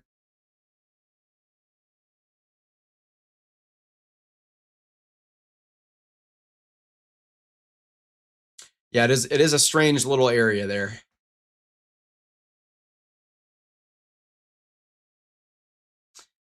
All right, updated velocity scan. We are seeing these winds are definitely still very strong, blowing through Sikeston right now. So if you're in Sikeston, you're definitely experiencing some strong winds out near Minor, Bertrand, Charleston, headed your way in the next couple of minutes.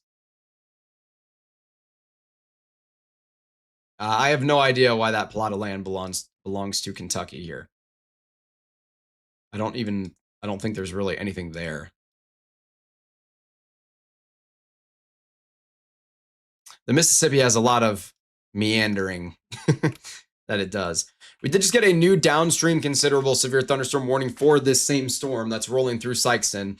So that's giving a heads up to areas like Charleston, Wyatt, Cairo, and Wickliffe. Also Anniston, East Prairie, Columbus, and Arlington. Juan, I see you in the chat. Greetings. We did just get a considerable... Oh, okay, excuse me. That is the same one. It just barely includes like a sliver of Illinois. And this is trying to tell me that this is a considerable severe thunderstorm warning for Illinois. That's hilarious.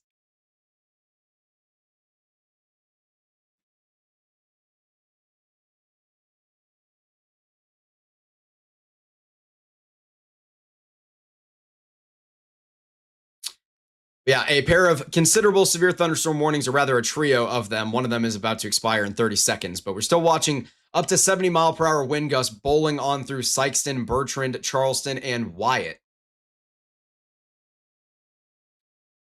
So a very, very strong storm out here in SEMO.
All right. Again, strong storms rolling on through Sykeston. We're looking out in SEMO right now as this storm is going to be headed towards the Mississippi River and is eventually going to cross into Kentucky. Still some stronger storms out here near the Missouri boot heel, really. They pronounce it Cairo. Interesting. I guess not to be confused with the major city in Egypt. So far, all the storms near me in Peoria have all gone past me. Nice tall cumulonimbus in the distance, though. Yeah, you have been seeing things out to your north here in Illinois. A lot of storms firing off in central Illinois. None of these really are going to be particularly dangerous, but could see a couple of them reach severe thresholds for those 60-mile-per-hour winds.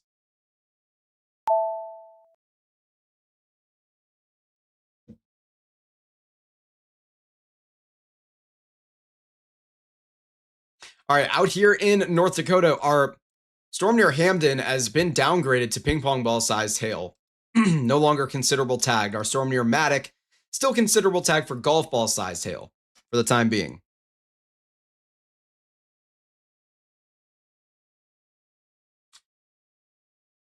Greetings from Sykeston. It's very windy and stormy. Yeah, out here in SEMO, we are looking pretty windy. A lot of strong winds have been bowling on through Sykeston here. It is heading out of your general area here soon, which is good. So apparently we have a tornado possible tag on the storm in Maryland. I can check that out. As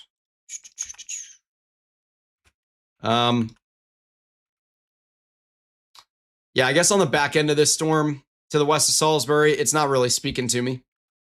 But definitely something there. And we've already seen a couple waterspouts, we've seen a waterspout come out of these storms not terribly long ago. So it's definitely not out of the question here.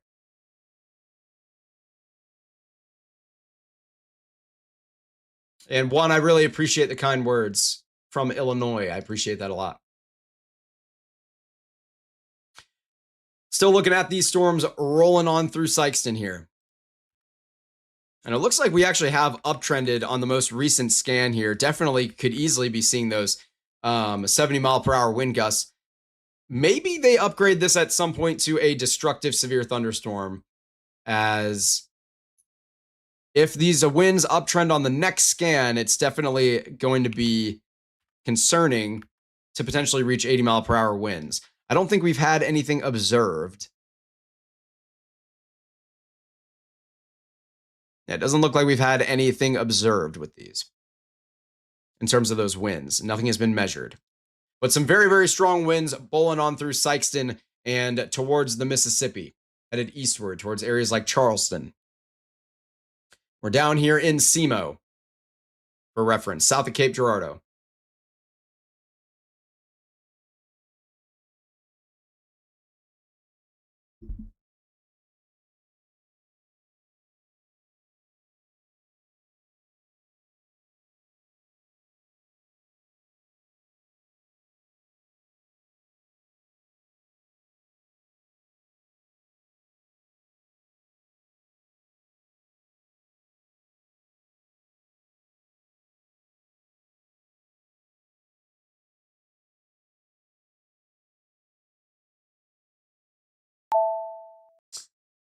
All right. Down in Oklahoma, we did get a new severe thunderstorm warning put in place straddling the border of Texas here, where we do have another stronger thunderstorm near Stratford, Carrick, Texoma, and eventually towards Goodwell. This one's going to be bringing 60-mile-per-hour winds here. So just some stronger winds going on, areas like Mallet as well. And of course, our main focus right now is the giant windbag developing here through Sykeston in SEMO. I will say all of our considerable flash flood warnings, except for one, have been downgraded or just entirely lifted. So that's good news. The only one still on the map right now is for Newcastle, Chester, and Delaware counties up in the Delaware area. I want to say this one's also clipping the border of Jersey, maybe. It's definitely clipping Pennsylvania. I think it's staying on the Pennsylvania side of the border, so not clipping Jersey.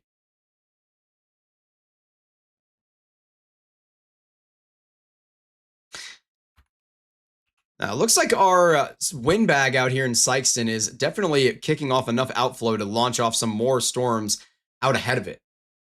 So these are all out here in western Kentucky.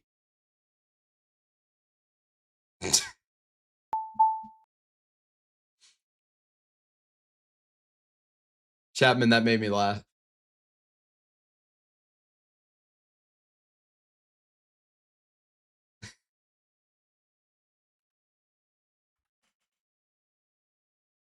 All right, we have had our original considerable severe thunderstorm warning condensed down.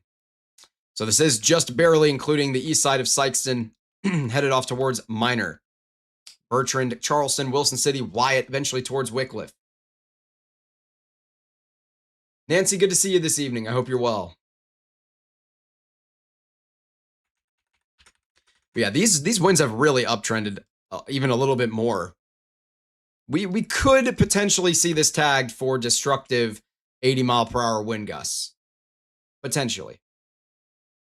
It's getting close to that threshold. I wouldn't say it's there, but definitely getting closer to that threshold.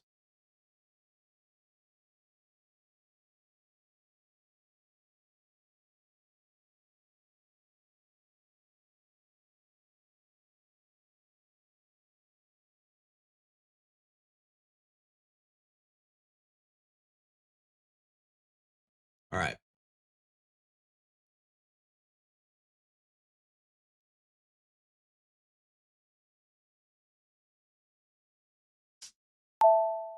Do you think they will stay strong enough to reach south central Kentucky? I mean, it's still kind of uptrending. I mean, at some point, you're probably going to get some storms this evening. It's probably not going to be these ones exactly, but assuming south central Kentucky is implying somewhere in this circle, you'll probably get some storms maybe at some point, at least in your general vicinity.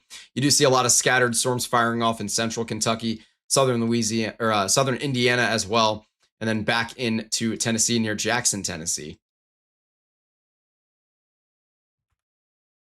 And again, these winds that we're seeing coming in almost to 80 miles per hour are only at 2,000 feet in the air. So this is a very, very strong storm that's blowing out of Sikeston and headed towards areas like, and there we go. We just got a destructive tag on it. I'm like predicting the storm as it's going somehow, like flawlessly. As we do have a destructive severe thunderstorm warning that has been put in place for 80-mile-per-hour winds here. This one is going to include Mississippi, New Madrid, and Scott counties in Missouri.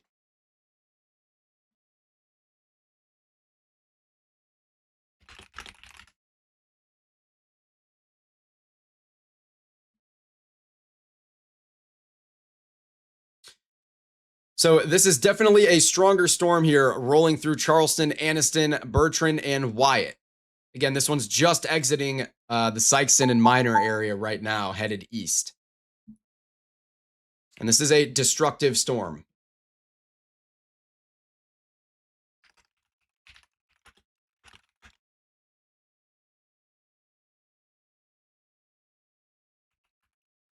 So a destructive severe thunderstorm warning in place.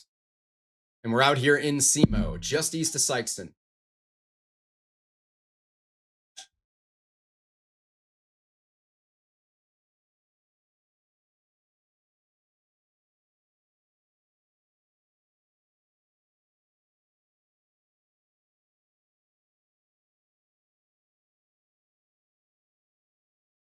So definitely a very strong storm here. And again, this is encompassed entirely by a considerable severe thunderstorm warning that still has 34 minutes remaining on it. So even if you're not directly within this destructive severe thunderstorm warning polygon, you could still be seeing up to 70-mile-per-hour wind gusts to the north and south of it. So areas like Pinhook and Cairo, apparently it is, Those types of areas may not be directly within our destructive severe thunderstorm warning polygon, but still could be seeing some very damaging winds. For Cochise County, Arizona, we did just get a severe thunderstorm warning here. This is near Wilcox. 60-mile-per-hour winds going to be possible with this. Some small hail as well.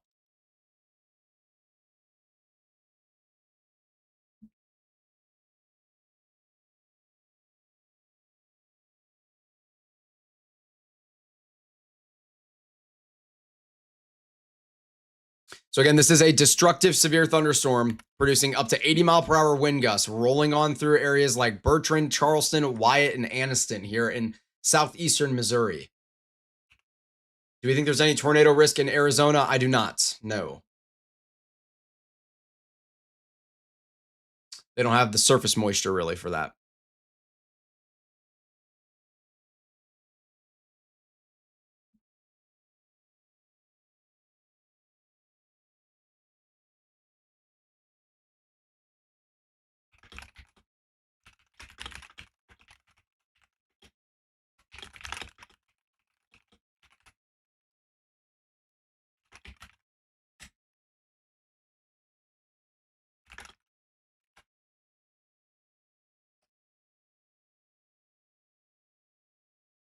All right, I'm going to check in on Colorado really quickly here, as we do have a handful of severe thunderstorm warnings that have popped up along this line, as we were expecting this larger line of storms throughout eastern Colorado, all the way back up even into the northern plains a little bit later this afternoon and evening, which is where we're at now. It's about 7 p.m.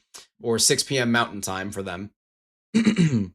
So we are going to be seeing some stronger storms out here, 60-mile-per-hour winds, and maybe some small hail in that circle there at the top in northeastern Colorado. Definitely could be seeing some larger hailstones up there that could bring things around ping pong ball sized hail. Still some very, very strong winds going on here throughout areas like Charleston, Anniston, and headed towards Wyatt.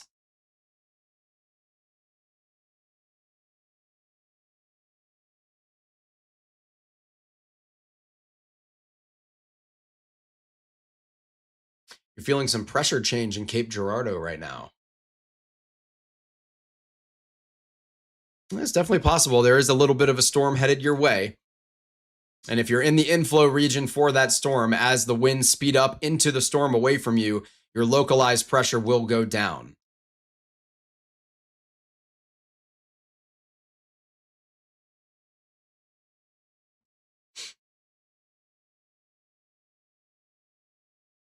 I guess I could turn on METAR and possibly confirm whether or not you have height falls or rises in Cape Girardeau. If I can get it to load, there we go.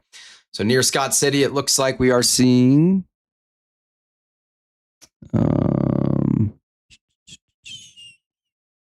It's actually not telling me. Okay. I guess we're not going to get to know. But it would make sense. I believe you. What app do I use? I am using the radar software GR2 Analyst version 3. It's a Gibson Ridge product. It's the cream of the crop. We do have a handful more considerable severe thunderstorm warnings that have been put in place back into North Dakota. I'm going to check in on those for Pierce and Wells counties. We are seeing the storm near Matic. This is all for 2-inch hail. Golf ball size to 2-inch hail, I should say. And then down here, right at the border of the Dakotas, another storm, smaller one here, southwest of Strasburg, that could be producing golf ball sized hail as well.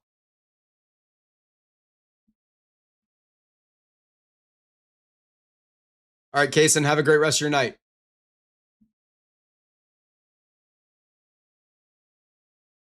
Is there anything that gives some sort of warning to change in pressure?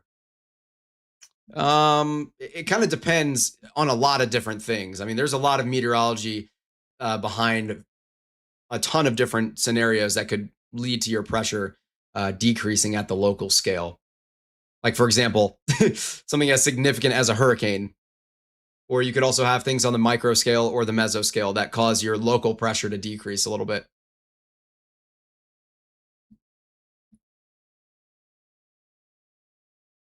All right, so our original considerable severe thunderstorm warning for, I think this was Stafford County, I want to say, out for Sykeston essentially, has been lifted, or expired. So we are just looking at our new downstream considerable severe thunderstorm warning that's got 30 minutes remaining on it.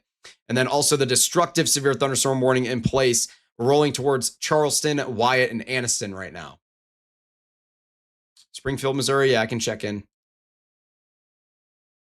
Near Springfield, Missouri, we do have this storm that is moving eastward. So it's not going to hit Springfield, but it is headed off towards the east here. It could reach severe thresholds. At the low levels here, it's not looking particularly impressive, but it wouldn't shock me for it to reach severe thresholds, given the environment in the Ozarks in general. Out in central Missouri, some storms going on there as well.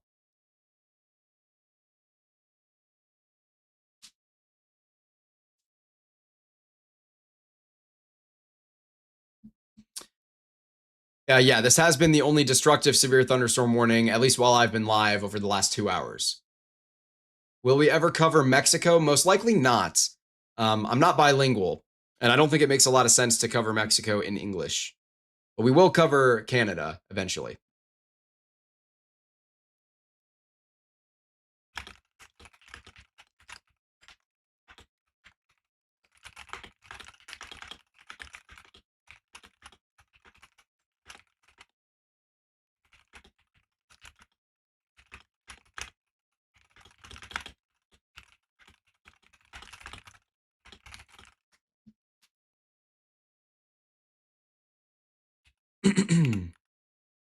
Again, still some possibly uptrending winds again, by the way, just west of Anniston here. So this is a very strong windbag event. These are the types of winds that you get those wind gusts that are at hurricane force, essentially. So 80-mile-per-hour winds are no joke. That is a low-end tornado as well, except you're getting a wall of wind coming at you.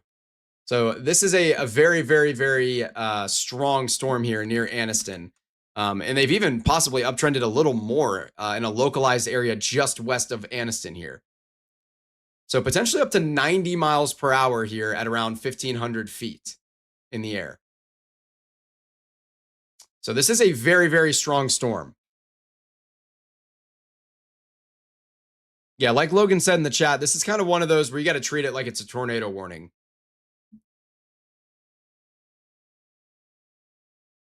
And yeah, you can see that outflow boundary that's kind of being kicked out here, as a lot of that mass is just getting pushed out like crazy.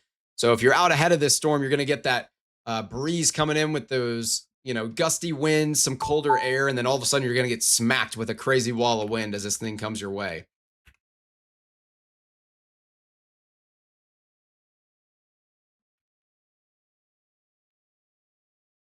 But this is a very, very strong storm.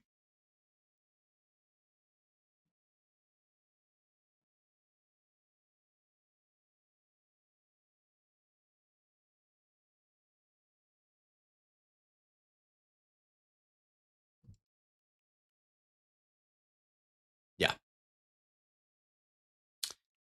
Definitely the strongest storm of the evening so far, without a doubt. Although we did have a confirmed waterspout that moved over land in Maryland about an hour and a half ago. In general, this has definitely been the strongest storm of the night, as that waterspout probably didn't really do much of any damage.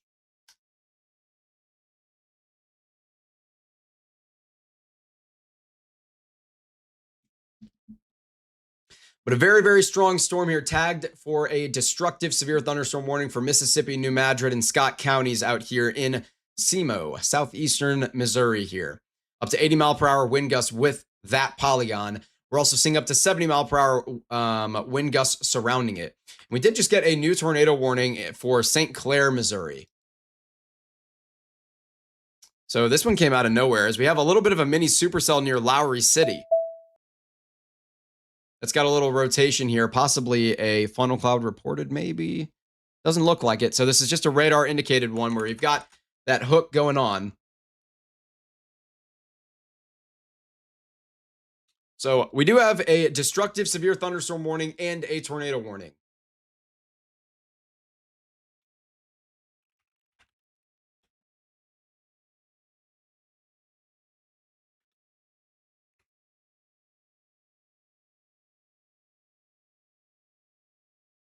as this cell really just fired off in the last like 10 minutes. I mean, this thing literally came out of nowhere. You look at this on radar and you're like, yeah, this is nothing at first. And then it starts to wrap up. And you can see, I bet you we've got a bounded weak echo region in here. Oh, yeah. So you can see that rainbow going on here where you have your heavier targets over top of your lighter targets. That is your bounded weak echo region, indicative of a strong rotating updraft. So what we're looking at here is most certainly a rotating storm. So this tornado warning is in place for St. Clair County, Missouri. We're not terribly far to the south east of Kansas City. Maybe like an hour or so southeast of Kansas City. Hour and a half, something like that. And then down in Sikeston, our destructive severe thunderstorm warning has been shrunken down just a little bit. And it does look like these winds have continued to look very, very dangerous here near Anniston.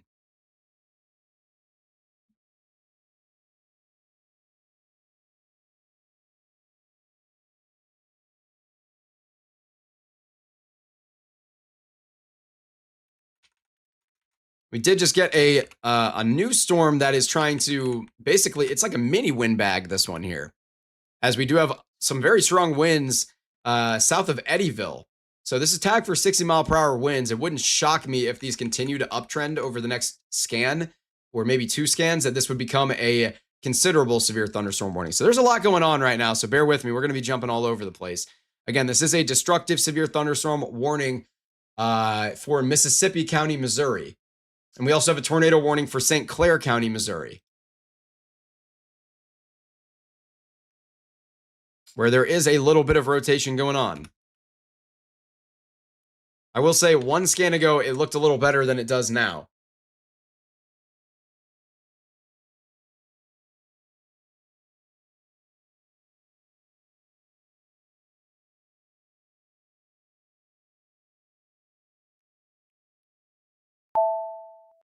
Yeah. Definitely one that could produce a tornado. So you got to take this one seriously if you're in that area.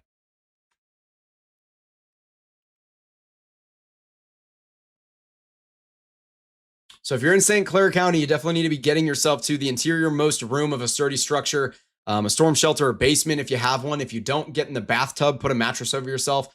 Do whatever you got to do if you're in basically just Lowry City or just to the northwest of it.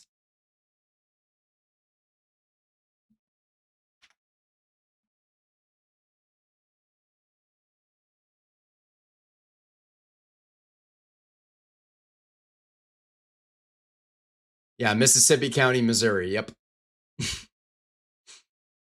It's for the Mississippi River.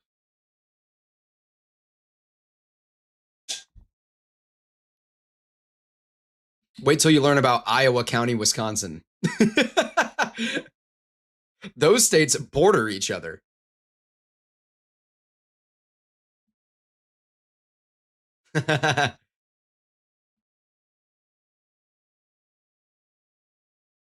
Did I pick up on the random severe that started rotating in Mississippi yesterday? I don't recall if I did. New Madrid County getting hammered. Absolutely believe it. Again, we are looking at a very, very vicious windbag rolling on through. And I will say the latest scan is not quite as vicious as it was the last couple of scans before that. So maybe we might downtrend a little further here. But this is still capable of producing 80-mile-per-hour winds without a doubt.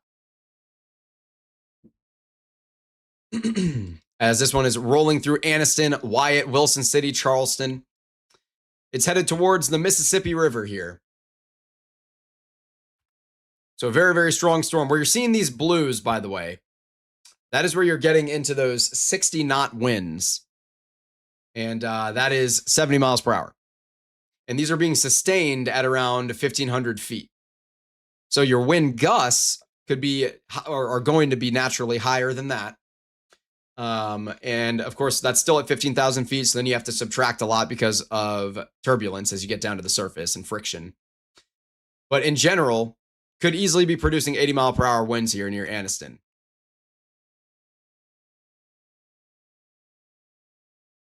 You're in Camdenton, Missouri. Are you screwed? Where's Camdenton?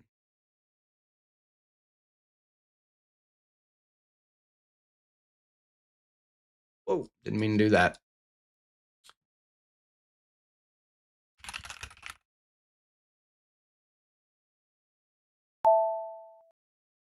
Camdenton. Oh, you're probably near this tornado warning, aren't you?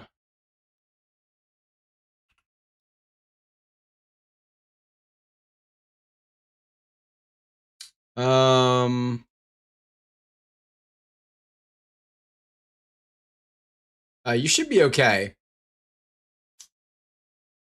Camdenton is over here. Oh yeah, you're perfectly fine. For the time being anyway, there's no storms within your general vicinity. You're good out there in Camdenton, Missouri. Still tornado warning near Lowry City, though. So if you're in that one, you got to be taking it seriously. And still a destructive wind bag rolling through SEMO right now, through areas like Anniston and Charleston. As we are going to get an update on our velocities here in just a second. There we go. Actually, it looks like they trended back up again. So this is definitely a very, very, very strong wind scenario here.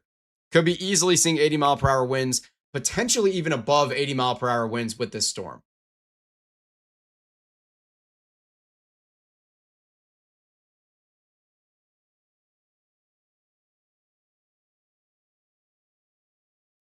So a very, very strong wind bag continuing to blow on through here in SEMO. This is eventually going to be crossing the Mississippi into Kentucky.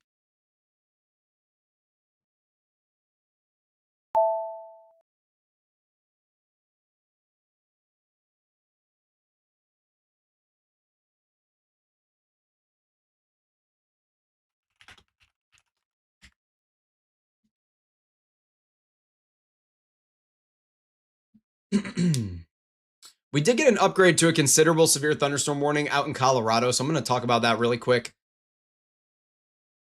That's on the southern end of our line of storms, where this could be bringing 70-mile-per-hour winds as well. I'm going to assume this was measured. Radar indicated. But definitely some strong storms in this line out here in East Colorado, literally the entirety of eastern Colorado. So anywhere in front of that line could be experiencing 60-mile-per-hour winds.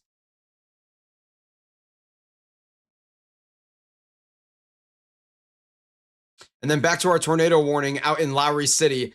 Again, this is kind of one of those mini supercell type scenarios. That rotation is definitely there. And we do still have a bounded weak echo region. In fact, a decently impressive one at that. You can see that rainbow of colors here that I talk about. So that is indicative of a strong rotating updraft here. So definitely a valid tornado warning out here for Lowry City. Oops. And then our destructive severe thunderstorm warning, this significant wind bag rolling through Anniston right now, Mississippi County, Missouri. You're in Wheatland, Missouri. That's close to you. The one in St. Clair. Where's Wheatland?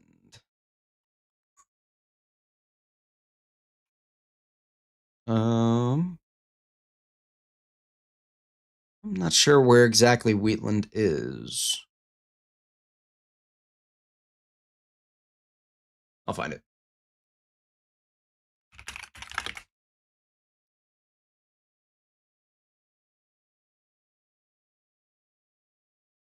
Oh, you're south of here. Okay.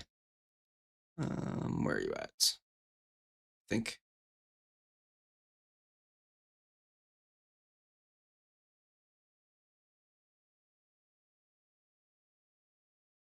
Should be over here somewhere.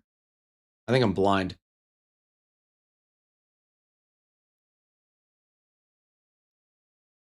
I might be blind. We might be looking at it. But yeah, you're definitely okay in Wheatland for the time being. I see where it is. It's not showing up on my map. All right, we're going to check in on our destructive severe thunderstorm warning. It has just been shrunken down a little bit more. And those winds did downtrend just a tiny bit on the latest scan, which is good news.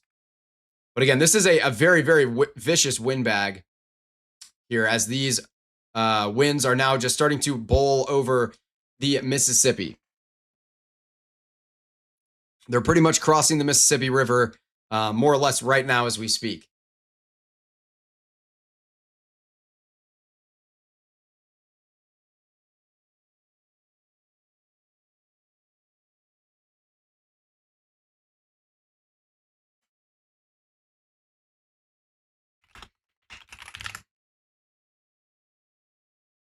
Don't be scared, be prepared. That is right. We are seeing a possibly a stronger storm out here near Irvington. As I know it's close to the radar site here, but as you go up in the tilt angles, you're going to see a lot of those magentas getting up into there. So we can take a look at its hail core. And yeah, definitely a building hail core. Not the strongest storm in the world. Could be producing some small hail. It wouldn't shock me to see this get severe thunderstorm warned out here near Irvington, Kentucky. And again, still very, very, very strong winds rolling on through here, about to cross the Mississippi River into Kentucky. We still have a tornado warning in place for St. Clair County, Missouri. Near Lowry City, as this one still does have a hook, still does have rotation, still does have a bounded weak echo region. It's got everything it needs. So it's one that you got to take seriously if you are in this area, especially Lowry City right now as it's approaching you right this minute.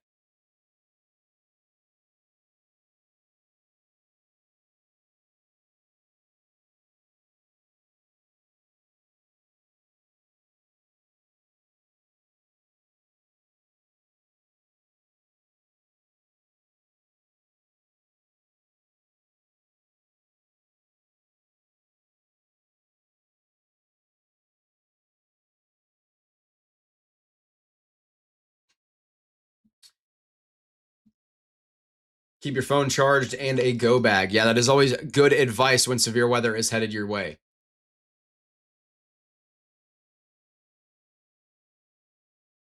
I went silent.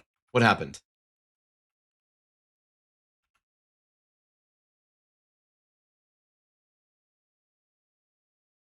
All right, we're still looking at some stronger storms really stretching all the way throughout the Missouri Boot Heel region, clipping into Arkansas. These are going to be headed into Tennessee and Kentucky here within the next few minutes.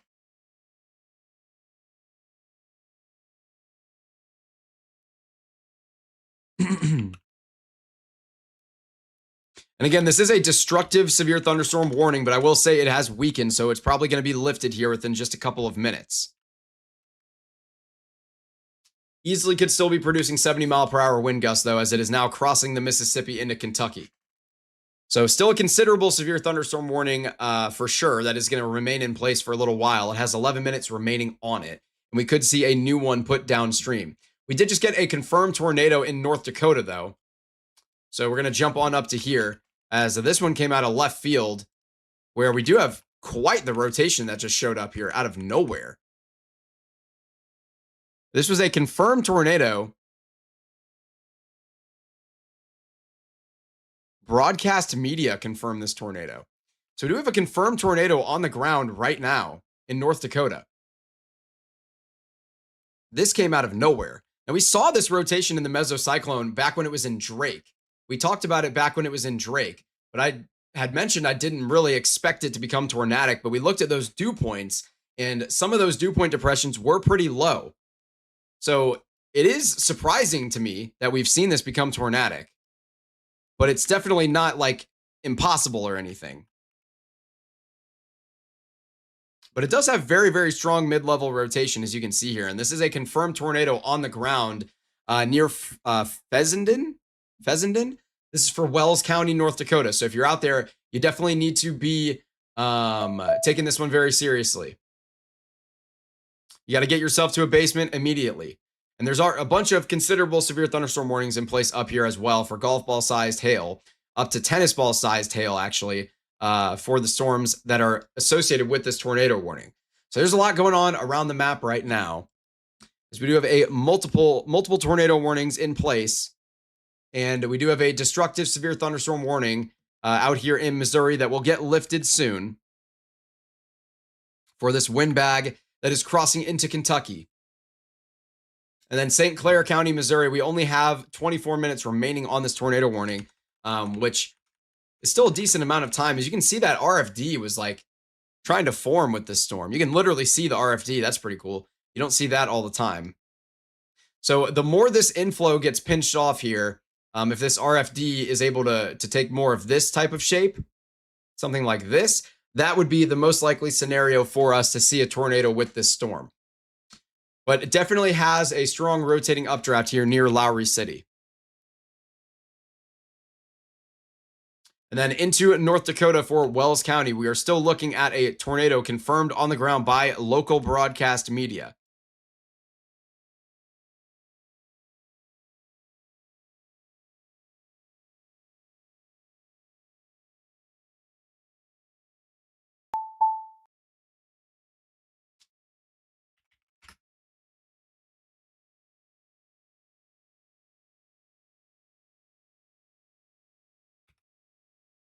Yeah, local broadcast media confirmed tornado on the ground, Wells County, North Dakota. This is near Fessenden or Fessenden or Fessenden maybe? Fessenden?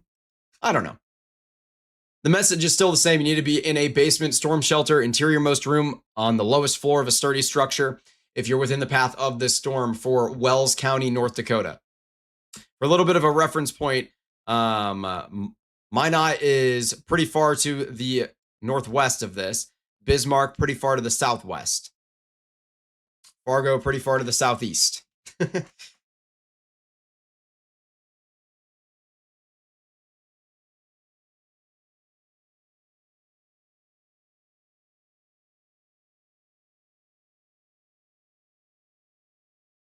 The storm does have pretty strong mid-level rotation. I'm not seeing any debris on radar here being returned to the radar unit. Any predictions for Missouri tonight? Definitely could still see a few stronger storms in Missouri tonight. That wind bag, the destructive severe thunderstorm warning for that, by the way, has been lifted. So just a considerable severe thunderstorm warning downstream here for this storm for 70-mile-per-hour wind gusts. And there was a new one put in place for that reason. So this one's going to include Ballard, Carlisle, Graves, Hickman, McCracken, and Mississippi counties across Missouri and Kentucky here. So still strong winds rolling in. Out in St. Clair County, Missouri, still have that tornado warning in place near Lowry City, where you could see that RFD on radar a little while ago. So that one still could produce a tornado right over Lowry City. If you're there, you need to be in a basement. And then a confirmed tornado in Wells County, North Dakota. So there's a lot going on right now. You got to bear with us as we're jumping all over the place.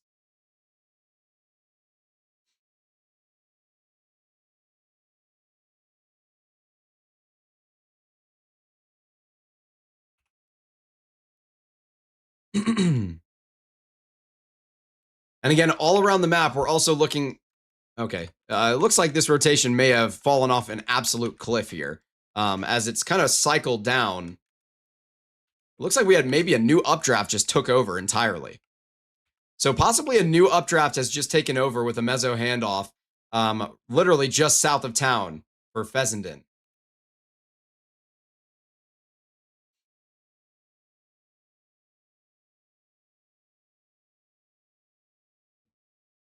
Adrian, are you looking at this?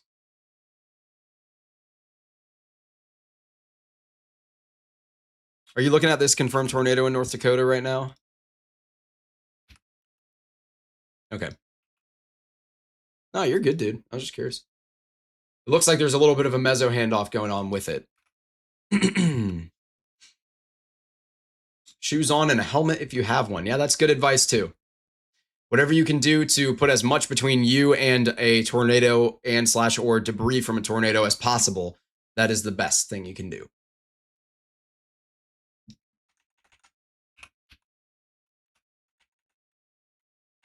Yeah, definitely looks like we had a little bit of a mesoscale handoff here, potentially, as the new updraft looks like it's taking over.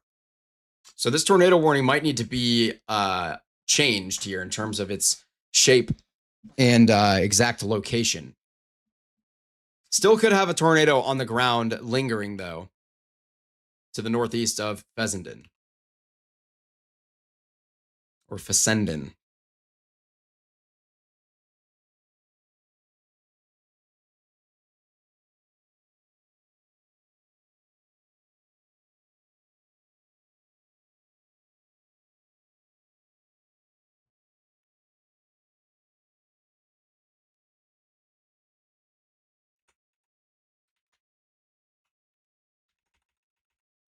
Yeah, I think we're seeing like a handoff as the western slash southernmost one looks like it's taken over here from the original tornado.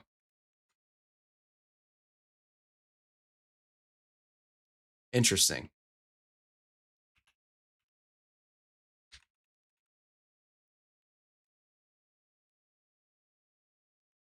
Yeah. Okay. Yeah, I think you're right on that.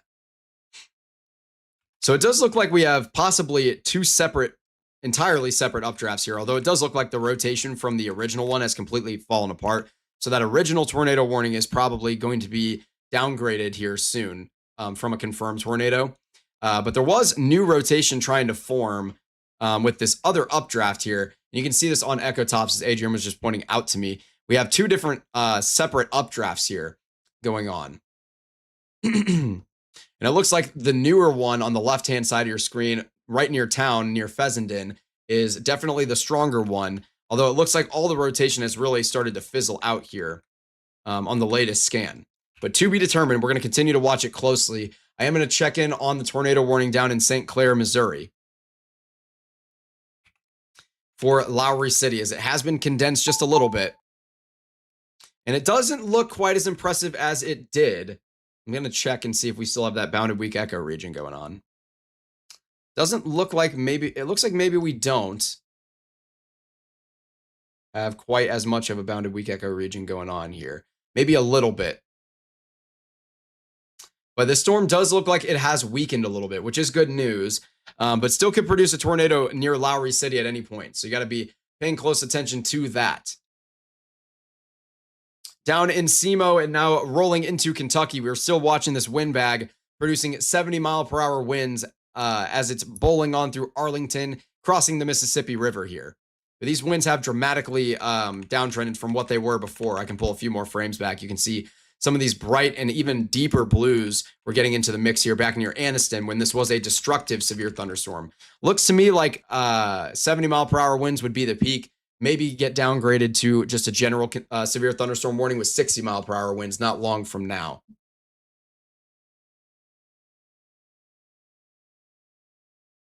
In SEMO later tonight, we could still see a couple more pop-up storms, but in general, I'm not expecting anything crazy to show up out in SEMO. This is kind of your main event, what you're watching leaving your area right now, as we're starting to blow through the Missouri boot heel into eventually Tennessee and starting to already roll over the Mississippi towards Kentucky.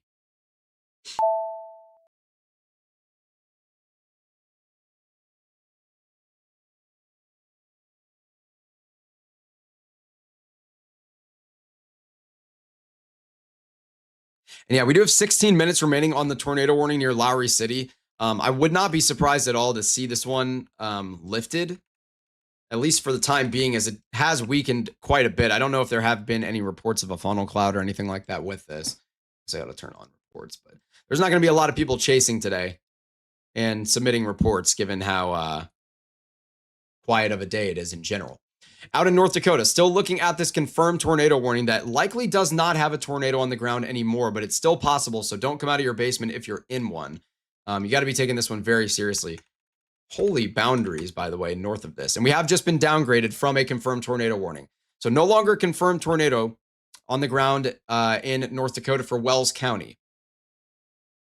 Still some rotation present, though. Actually, it looks like we have had, we've fully had that new updraft potentially has taken over. Potentially here. It's a bit hard to tell. I don't know what the shear profile looks like.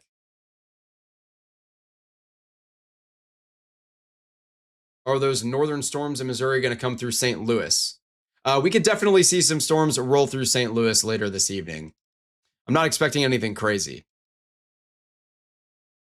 But in general, like these storms out here in central Missouri are probably not going to come to St. Louis. They're going to probably end up south of us.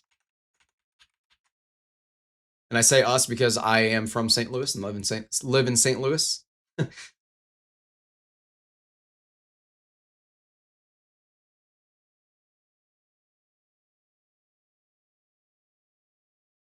And all of our additional considerable severe thunderstorm warnings here have been lifted. So we're now down to just our general downstream one from earlier. So this is still a considerable severe thunderstorm warning. 70-mile-per-hour winds possible here for Ballard, Carlisle, Graves, Hickman, McCracken, and Mississippi counties through Missouri and into mostly just Kentucky here. Have I ever been under a tornado warning during a live stream? I have not. Knock on wood. As both today and tomorrow, StormNet seems to think I'm going to get one. But I don't. Near Lowry City, still kicking here. 13 minutes remain on this one. And again, the rotation doesn't really look like anything to me anymore. So I would not be surprised to see this warning get lifted here within the next couple of minutes. Into North Dakota for Wells County, still looking at this formerly confirmed tornado. And now new rotation is in place. So we could definitely see a new tornado form. Just west or east of town for Fessenden.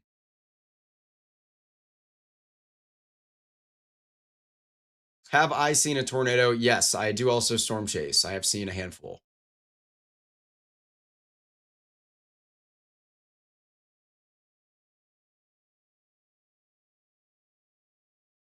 So still some strong rotation going on here. So for a little bit of a reference as to what I'm looking at.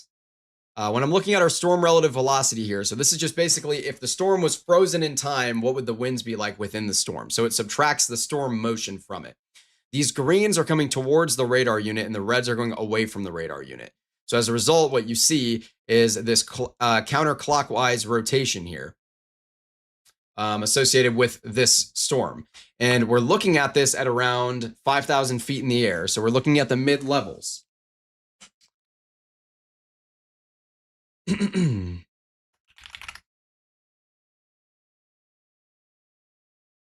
then when I look at our NROT here, this is just essentially a derived product that looks at how much rotation there is on average. It's just a numerical calculation. And you'll see these blues and greens right here in the middle, indicating that algorithmically anyway, and it just updated on me, but indicated that algorithmically, the algorithm does agree that there is a decent bit of rotation there. We're going to get an update, or we just did get an update on our velocities. Things definitely look a little bit weaker in terms of that rotation. I wouldn't be shocked if this put down another brief tornado, but I'm definitely not expecting it. This tornado warning itself does have 26 minutes remaining on it. I will say if you are in like the eastern and northeasternmost part of this tornado warning, you're not really going to be seeing a tornado. It's really this polygon kind of needs to be lifted and a new one put down. But there was a confirmed tornado with this, confirmed by local broadcast media not long ago with this storm. But again, there is not a tornado on the ground at this time as far as we know. And it doesn't appear that there would be in terms of what we're seeing on radar. Not within the last like 5 to 10 minutes or so.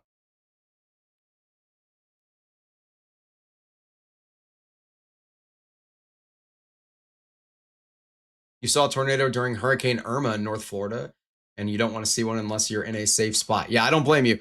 Tornadoes are definitely a scary weather phenomenon.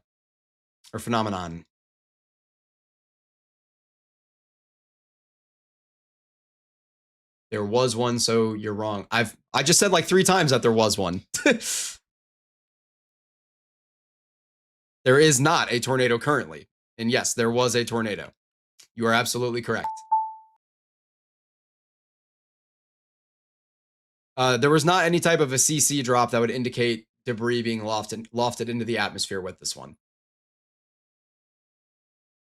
But again, we have multiple considerable severe thunderstorm warnings in place here in North Dakota. These are going to include Sheridan, Wells, Foster, and that's it, counties out here in North Dakota. All of these are capable of producing golf ball plus sized hail. Some of them could be producing up to tennis ball sized hail, especially the one associated with our tornado warning out here near Fessenden.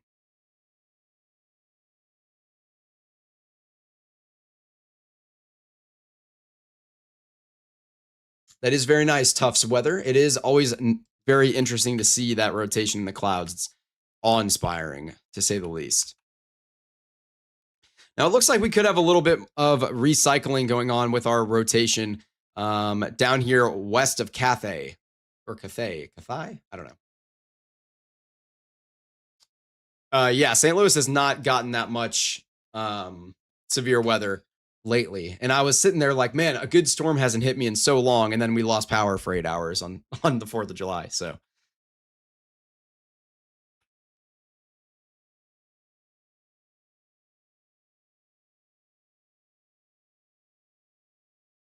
All right, down in St. Clair County, Missouri, still looking at this tornado warning in place. Still a tiny, tiny bit of rotation on it, literally just east of Lowry City now. So nothing crazy going on here.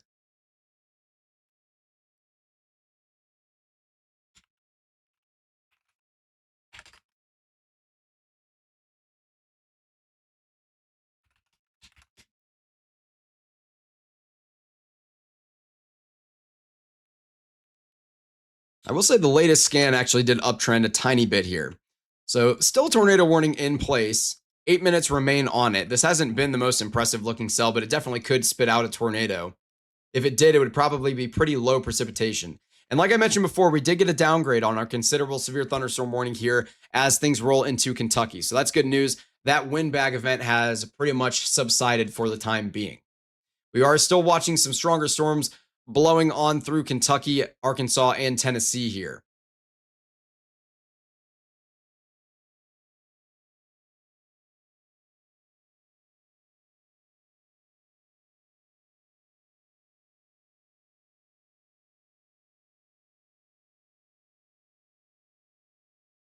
Nice name for a town, Tightwad. I did not see that. That is a crazy name for a town. I don't know where that's at. All right, out in Kansas, we have a considerable severe thunderstorm warning in place south of Wichita, where this storm is kicking off a crazy outflow boundary. All of these storms are, and since we're close enough to the radar, we can see it in all of its glory here, as we do have a bunch of boundaries all over the place out here in Kansas near the Wichita radar unit. We are looking at up to 60-mile-per-hour winds and golf ball-sized hail with this storm. You can take a look at its hail core. You can see a nice tilted updraft with this storm. And there you go. Nice tilted updraft, lofting those 60 dBz at magenta values almost up to 30,000 feet. So a pretty strong storm here. Misty, I see you in the chat. I hope you're doing well this evening. Out in Colorado, still looking at a couple of severe thunderstorm warnings. We actually had a tornado reported.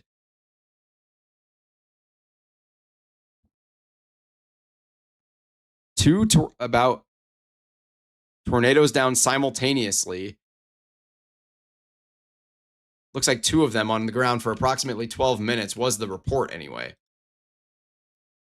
I'm not sure if I'm a believer of that. Could have been some land spouts for sure. But right near the tri-state area of Nebraska, Kansas, and Colorado, definitely seeing a handful of storms. These ones out here have the potential to try to become tornadic. These semi-discrete cells that we're seeing. And by the way, our tornado warning in Missouri has been lifted.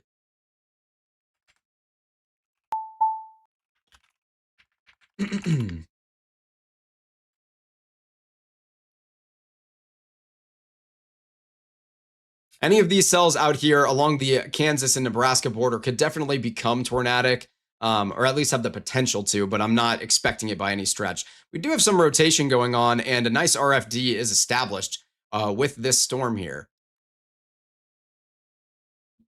Just north of Bird City.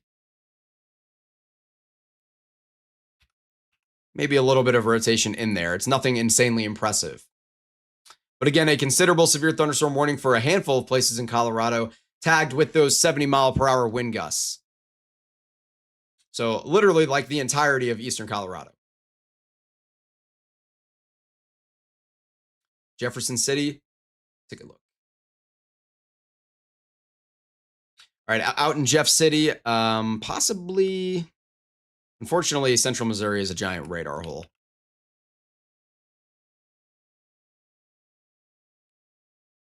Yeah, definitely a little bit of broad rotation going on at the mid to upper levels in central Missouri near Jefferson City. Something to watch for sure.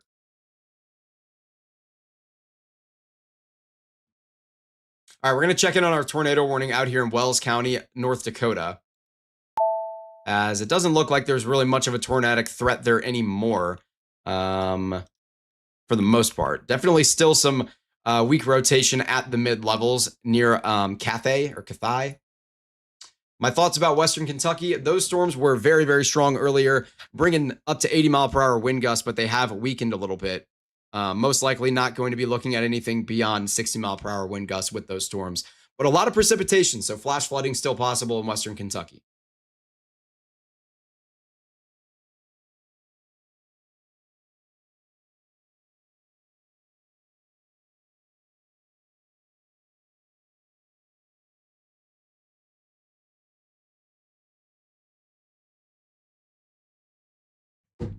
All right. So out here in North Dakota, still a handful of stronger storms, producing that golf ball to tennis ball sized hail and 60-mile-per-hour winds. Will those move to central Kentucky? Eventually, you'll probably get some weather in central Kentucky. I don't know exactly how long those storms will last. We do have a new storm that has just been severe thunderstorm warned, firing off to the south of Bismarck here in North Dakota. This one's tagged with golf ball sized hail, and it's kind of shot up like a rocket. So definitely a stronger storm here with a nice tilted updraft, a very, very sheared environment. So it appears anyway, with this storm. Definitely could be producing some hail.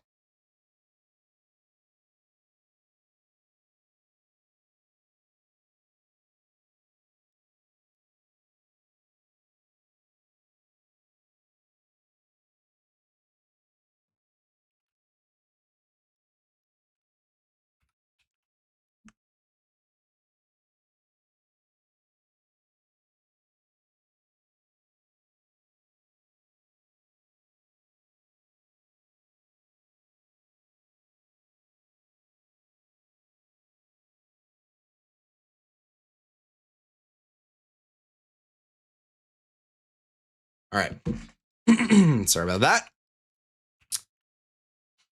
All right, we're going to jump back on over to our storm out in Kansas, south of Wichita, which is definitely producing a pretty crazy looking outflow boundary. Could easily be producing up to golf ball size hail, 60-mile-per-hour winds on that one. Today got active quick with these storms. Yeah, that is pretty normal around the time you get convective initiation. Things just start to fire off like crazy when that cap gets mixed out.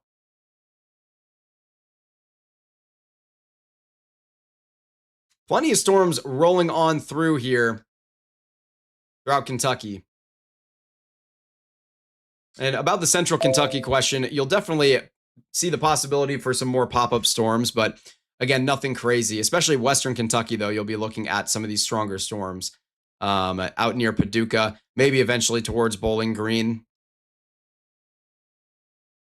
Tennessee, same deal. It just depends how long this line is able to sustain itself for.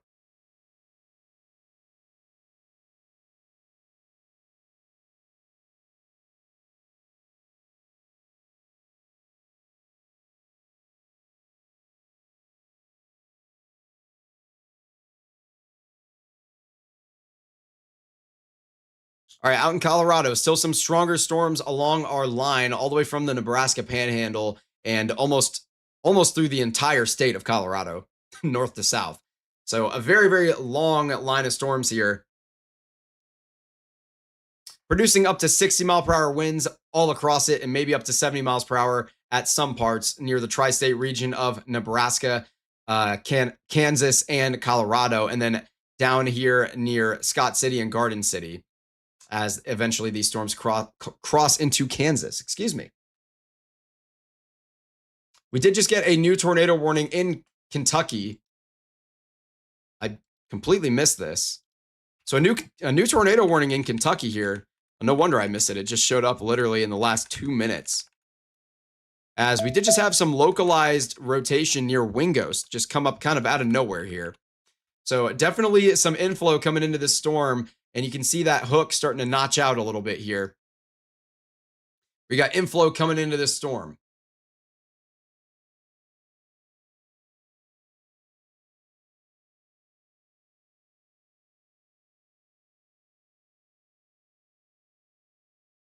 So a strong storm out here capable of producing a tornado near Wingo right now. So if you're in this tornado warning for Graves and Hickman counties in Kentucky, definitely make sure that you're getting yourself to a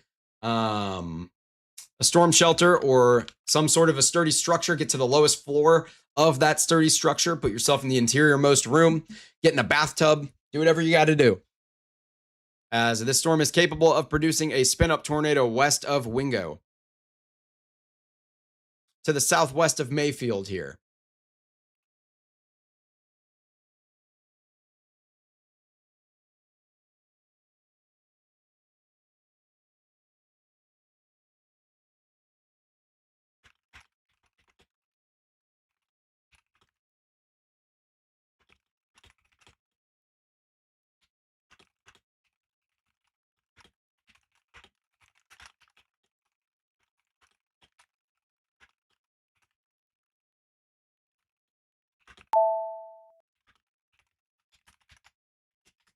All right.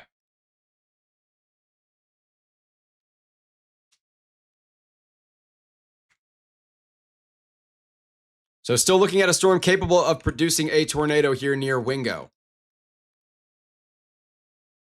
Tornado or not, the storm still could be bringing some gusty winds out here to Kentucky. And keep in mind, this was formerly a very, very strong wind bag just on the other side of the Mississippi in Missouri, as it rolled through areas like Sikeston, bringing up to 80-mile-per-hour winds. That is not the threat right now, though. Right now, we're just looking at maybe some general wind gusts up to 60 miles per hour. And in general, near Wingo right now, we're looking at a tornado warning for a spin-up tornado. And when I say spin-up tornado, what I mean is that we're not looking at a robust supercell. We're looking at a little bit of rotation that was kind of artificially formed on the leading edge of one of these storms. So you can still get a tornado with these. And when I say spin-up tornado, that doesn't mean take it less seriously. I'm just talking about the way in which it formed. So rotation's still here. We're going to see it. There we go. So that rotation has potentially even increased a little bit on the latest scan just to the northwest of Wingo. So we could definitely see a tornado with this storm at any point. So if you're in Graves or Hickman counties here, areas like Wingo, south of Mayfield, south of Dublin, maybe to the northwest of Linville, you definitely need to be taking this one seriously and getting yourself into some sort of a storm shelter.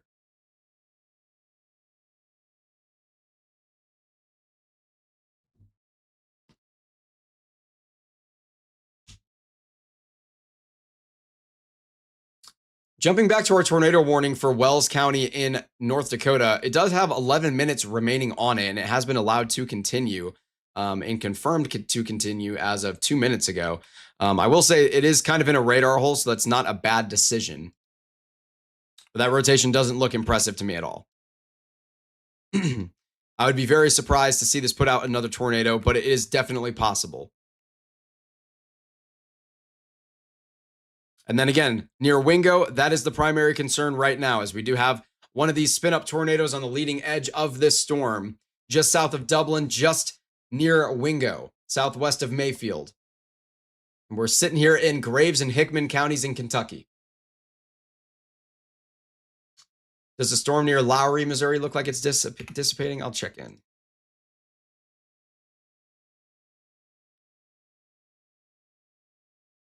Yeah, that storm looks like it's completely fallen apart.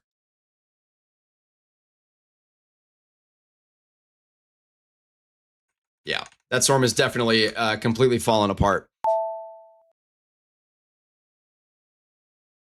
Possibly numerous areas of weak mid-level rotation throughout central Missouri, all around Jefferson City. So something to watch there for the National Weather Service, as they may put a tornado warning on that. I'm not going to watch it too closely right now, as we do have this tornado warning for Graves and Hickman counties in Kentucky, which is what we're going to stay with the most. And again, we are looking at this possible spin-up tornado just near Wingo. So if you're in this tornado warning, you got to be taking it seriously. A future track of the Wingo storm. Yeah, I mean, in general, it's moving off into the east, slightly southeast direction here. Something like this. I'm not expecting this rotation to last a long time. If we had a tornado, it probably wouldn't last long. If somehow it did last a long time, it would eventually be headed towards Murray. All right, out in Wingo, we're waiting on that velocity update. We should get it within a couple of seconds. There it is. All right, so you can see that rotation has already begun to broaden.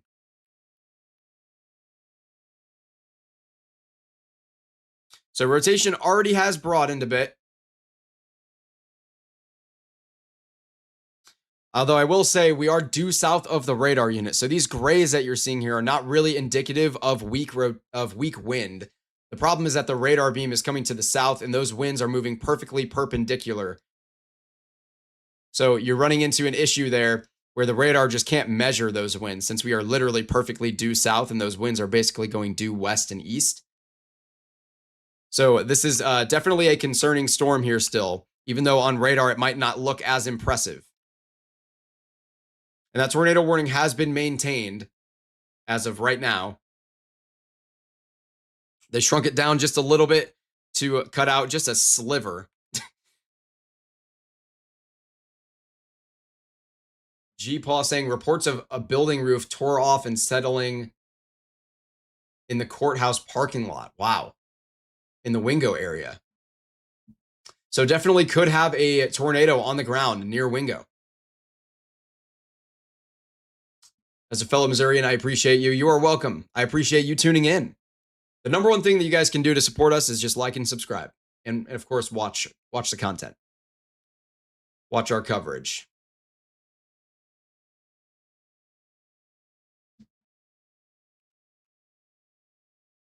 Hopkinsville only has broad rotation. That doesn't surprise me because we're looking very high in the atmosphere here at this point. So around 7,600 feet. So essentially, because this is more of a spin up tornado environment, that rotation is not going to translate as well all the way up the updraft. So you're not going to have that rotation at the upper levels looking quite as strong the way you would for a supercellular tornado.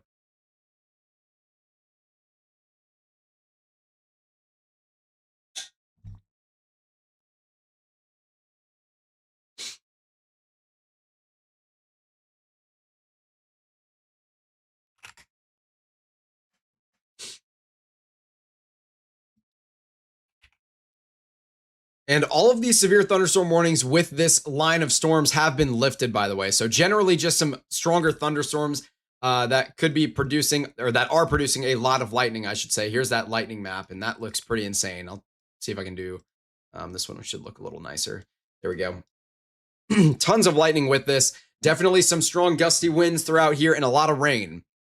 But nothing severe marked right now. But again, we are still looking at a tornado warning in place and a possible tornado on the ground near Wingo, as we have had reports from a local news station of a roof being torn off of a courthouse.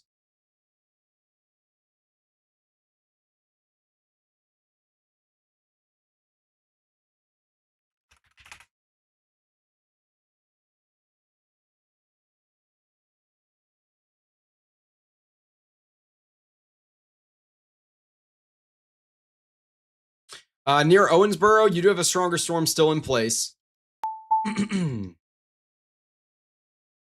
This one is really just on the north, just north of the border. It's basically like it's kind of outlining the border in part here, split between Indiana and Kentucky. So a stronger storm here, as this one is moving off to the southeast, producing 60-mile-per-hour winds and some small hail as well. But again, still a tornado warning in place for a possible tornado on the ground near Wingo. We also still have a tornado warning in place for Wells County, North Dakota. But again, I'm not really worried about that one at all. And that one did formerly produce a tornado in North Dakota. Lots of mid-level rotation areas randomly in Missouri. Yeah, I was looking at that a little bit ago near Jefferson City. It's not really surprising given the environment.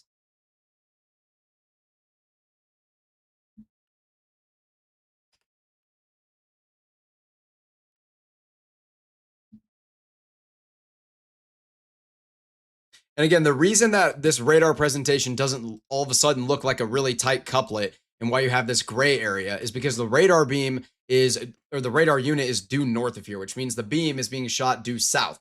And so essentially, the radar unit cannot measure winds in terms of the velocity that are moving perpendicular to the radar beam. And so because these winds near Wingo, as you're going counterclockwise here, right, in a circle, the winds that are coming into the storm and coming out of the storm in this gray area are moving pretty much due east and west. So the radar can't measure them. So I know this rotation looks like there's nothing there, but that's more of a radar artifact here. So it's difficult to know if there really is strong rotation and a tight couplet still there or not. That's why it's really important to understand the way the radar works and the way our 88D NexRad radars function in order to actually do like proper radar analysis. And that's why it's really important to take the word of meteorologists a lot of the time with the National Weather Service, as they do know what's up. And then on the next scan, you can see a little bit of a tighter couplet possibly in place here near Wingo now. And that's why you can't look at those gray areas on certain scans and be like, clearly nothing there anymore.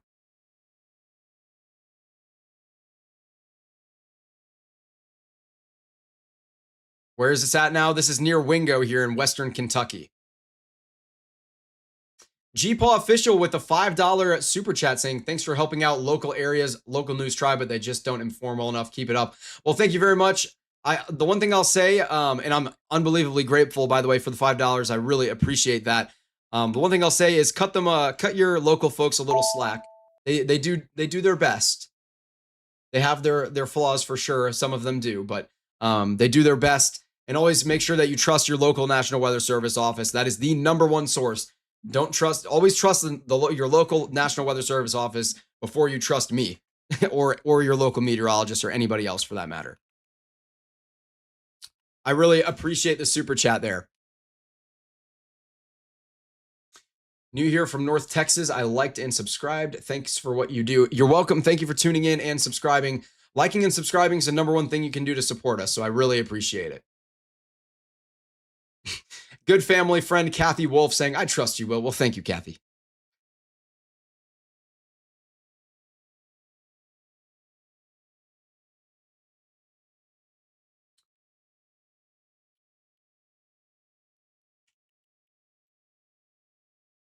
Again, still a tornado warning in place here near Wingo, Kentucky.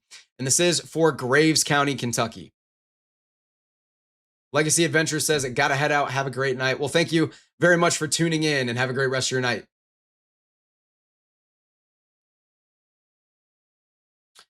Regina with the $2 super chat saying, anything serious developing near Jonesboro, Arkansas? We can check in. Most likely not, but I'm gonna check in for you. As we are seeing, well, I don't know actually. Let's take a look from the Memphis radar.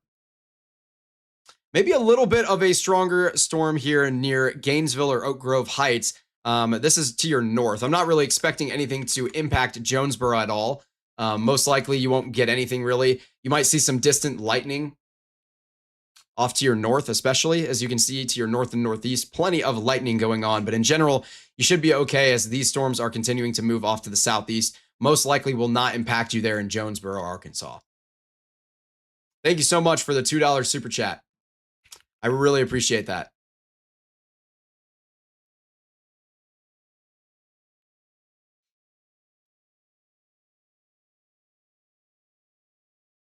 Looks like some stuff bubbling up in Jeff City. When will my plants get a drink tonight? Out in St. Louis, I don't know if we're really going to get any storms tonight. It is possible that a stray storm, fires off over here and makes its way towards us. But in general, not really expecting much in St. Louis tonight. Hopefully tomorrow, though. And then out near Jefferson City, we are still seeing a lot of random areas of mid-level rotation going on.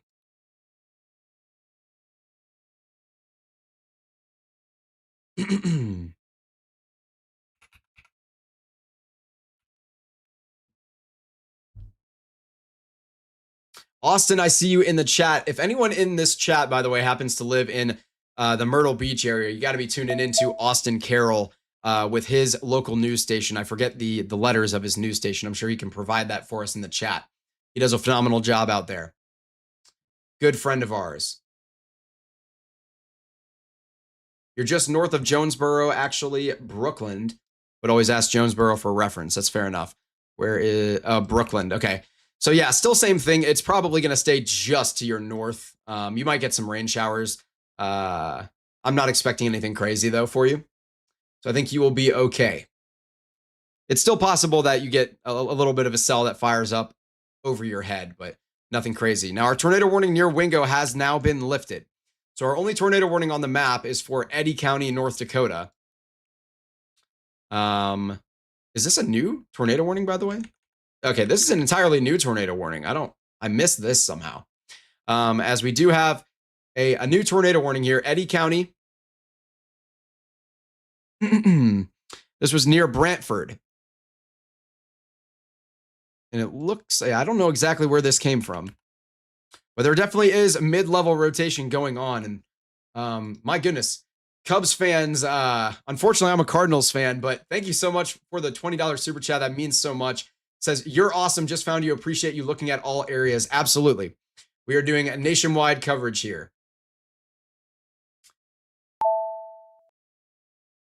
I think tomorrow has the potential to significantly overperform. Yeah, it definitely could.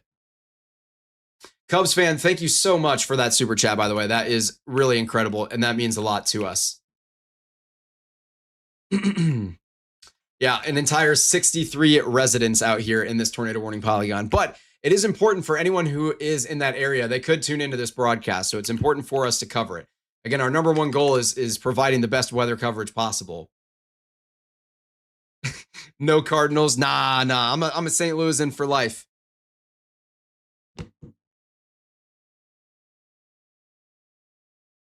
Nothing will change that. Again, still a handful of considerable severe thunderstorm warnings on the map, really just for North Dakota and Colorado. Yuma, Baca, Bent, Kiowa, and Prowers counties out in Colorado. And then in North Dakota, Burley, Kidder, Sheridan, Wells, Emmons, Morton, and Foster counties in North Dakota, all within considerable severe thunderstorm warnings for golf ball to tennis ball sized hail and 60-mile-per-hour winds. Do I wish St. Louis still had a football team? Yes, St. Louis deserves an NFL team. And even people who hate St. Louis will say that.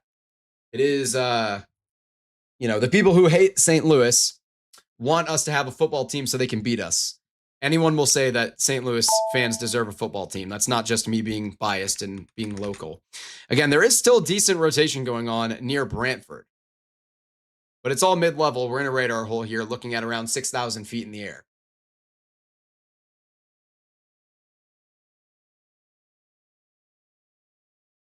I wish we could send all this rain to New Mexico. The Rio Grande is extremely low. Yeah, definitely have had a couple of storms out in Arizona and New Mexico lately. But they need more rain. And especially in the Carolinas, they need more rain too. But they have been getting it a little bit more recently.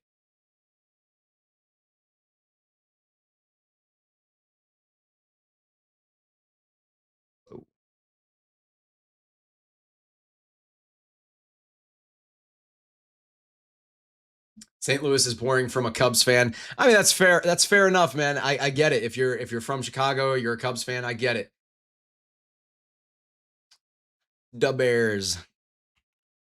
Hey, if it's any consolation, I actually like the Bears.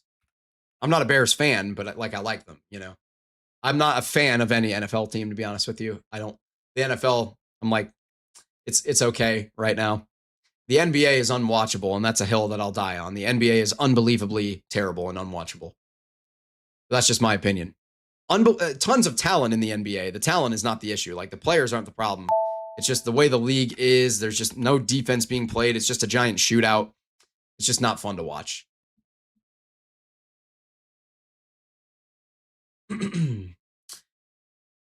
Kathy with the super chat. Thank you so much, Kathy. I really appreciate that. The $5 super chat there. Thank you so much.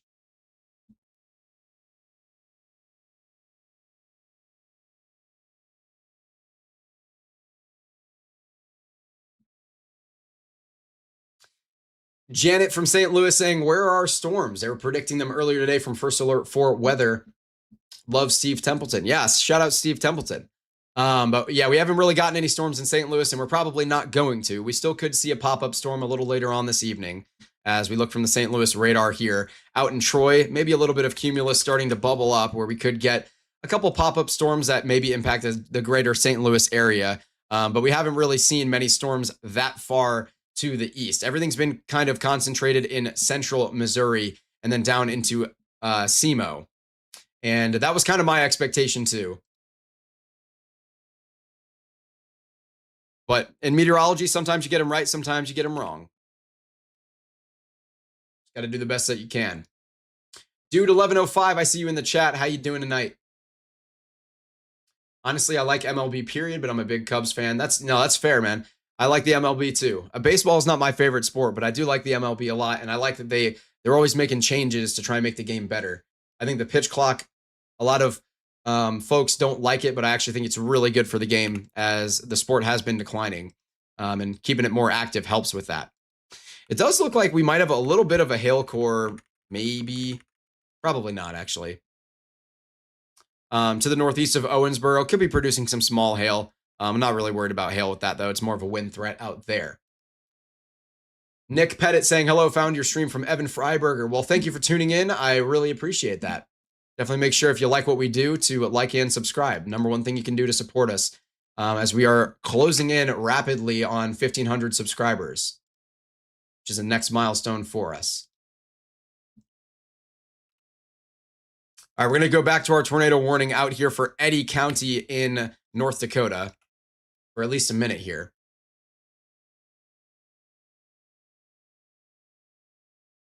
I'm a Circle Track fan of Kenny Wallace. How about that? Shohei is the GOAT, even being a Dodger. Yeah, Shohei is incredible. He is absolutely incredible. And I don't like the Dodgers. The MLB, it's not the Dodgers' fault per se. You know, they're just exploiting a bad system that's put in place by the league where they're allowed to do that. We just got a new tornado warning put in place here for Burleigh, Kidder, Sheridan, and Wells counties in North Dakota. So this one's near Tuttle, as this is more of a supercellular type of shape here, actually. This is probably the best looking storm we've seen so far this evening in terms of possible rotation. So definitely if you're out here in this polygon, you need to be taking shelter immediately. What happened? There we go. As we may have a little bit of a bounded weak echo region, but I'm not seeing the latest scan, unfortunately. So a new tornado warning in place in North Dakota.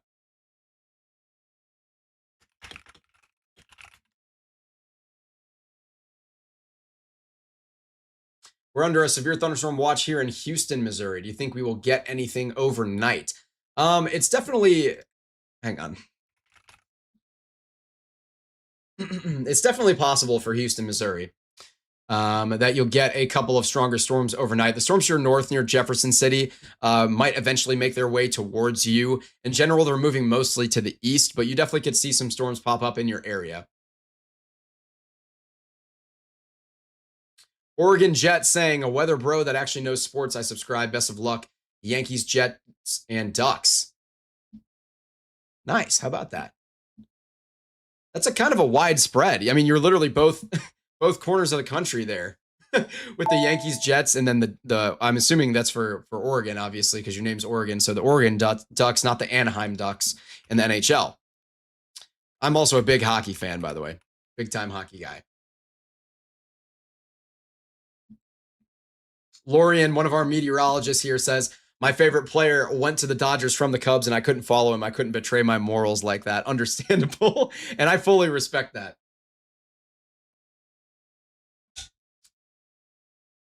Go Blues, by the way.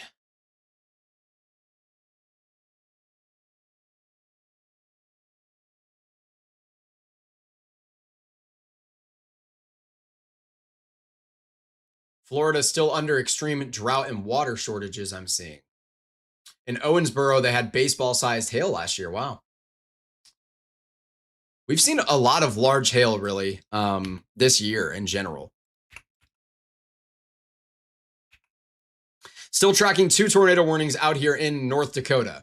Neither of these have had confirmed tornadoes associated with them.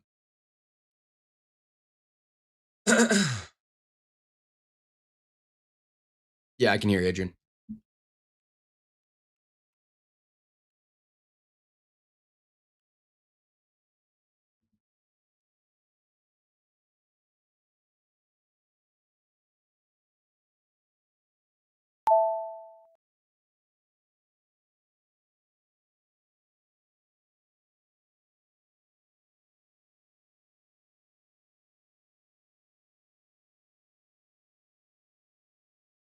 Okay. So Adrian's just given me an update, one of our storm chasers, and just let me know that from his meso analysis, what he's seeing is that the greatest corridor risk for tornadoes is where our 2% region has been outlined on the map earlier today by the Storm Prediction Center here for southern and central Missouri. And that's going to be over the next 2 hours or so. We did just have a wall cloud, by the way, reported near Lynn.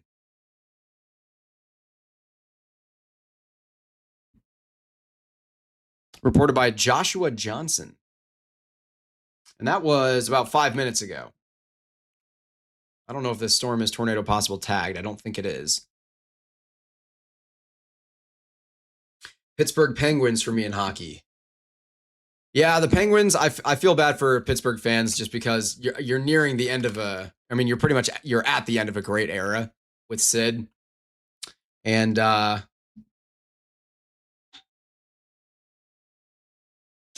that's just a tough one.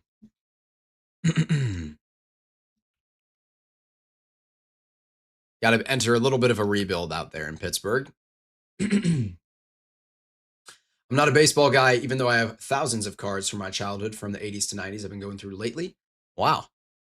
That's awesome. It's probably worth a lot of money. Logan saying, does that mean the National Weather Service will put a tornado warning on that? No, not necessarily. Not every rotating wall cloud is capable of producing a tornado. And sometimes, you got to take reports with a grain of salt because some people will see a little bit of scud and report that you have a tornado or a wall cloud or vice versa. And the Steelers are going to be downhill this year. Yeah, that's unfortunate. I don't know a ton about the NFL. Not a ton. Yeah, Austin. I feel you. Penguins should have rebuilt since the Habs debacle in 2020. I tend to agree with that. Look, I get they've wanted to compete while they've had Sid and they didn't want to commit to a rebuild. But there's a point where you're like, come on, man. This team's never going to be a genuine contender, even if you make the playoffs. What is Scud? Scud is essentially just kind of raggedy looking clouds near the cloud base or below the cloud base that can sometimes resemble a funnel cloud or a tornado even. All right, so we did have that original Eddy County, North Dakota tornado warning get lifted. So we're down to just one tornado warning now. And this storm, again, does really look the best of any storm we've seen tonight, in all honesty.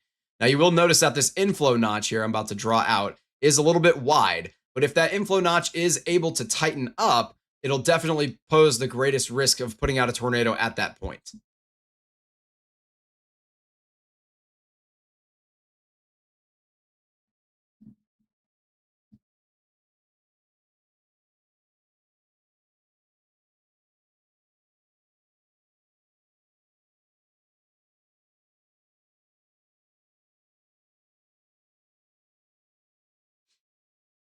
Michelle says, I follow NHL, NASCAR, and IndyCar. It's not a bad lineup.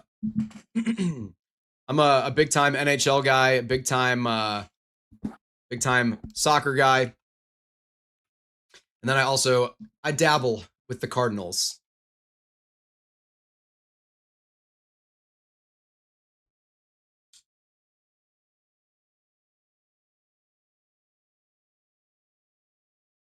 Yeah, still a tornado warning in place for Burley, Kidder, Sheridan, and Wells counties out here in North Dakota.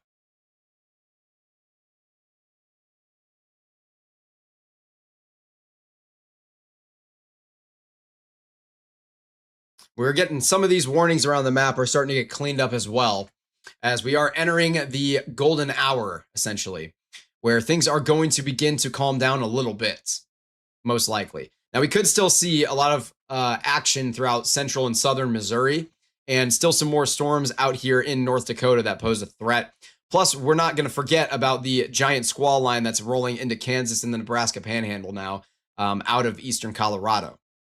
And that one could still be bringing some damaging winds. But in general, I'm expecting that our general threat for extremely damaging severe weather is definitely going to be dropping off over the next hour or two.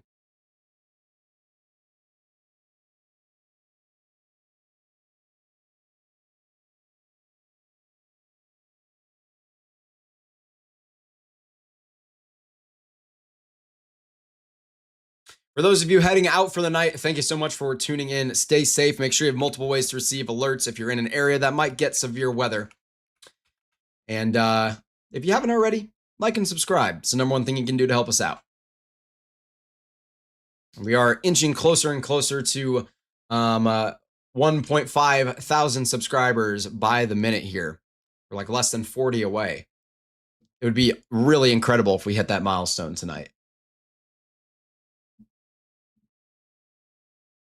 Yeah, go ahead.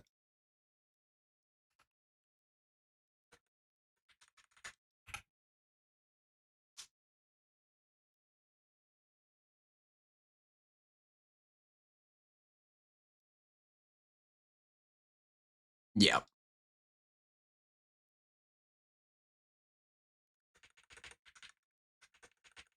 Yeah.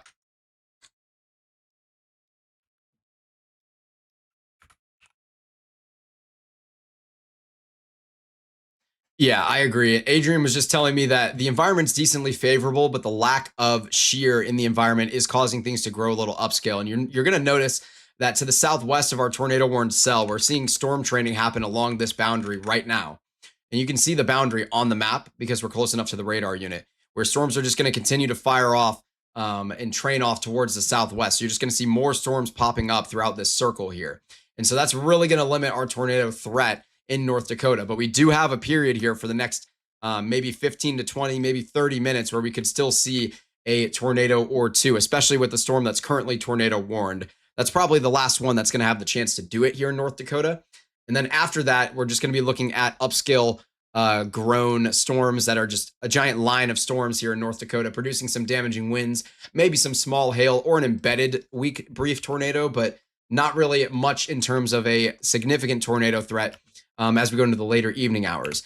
But then throughout central and southern Missouri, we're still going to be watching the tornado risk continue a little bit longer for maybe another hour or two. Whereas again, here in North Dakota, things are going to fizzle out here within the next half hour in terms of our tornado threat. Now, the severe weather threat isn't just going to disappear, of course. Still strong winds, still some damaging hail possible, maybe a brief embedded tornado. But things are definitely going to calm down a little bit up here in the northern plains.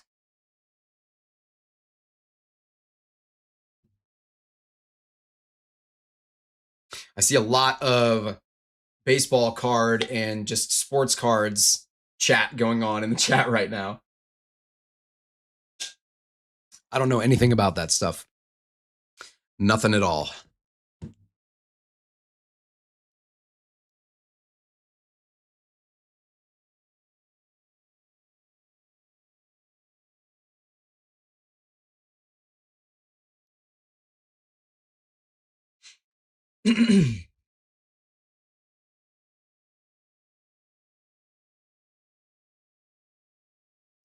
Apologies, Will, for starting the sports combo. I could not care less. You guys can talk about whatever you want in the chat.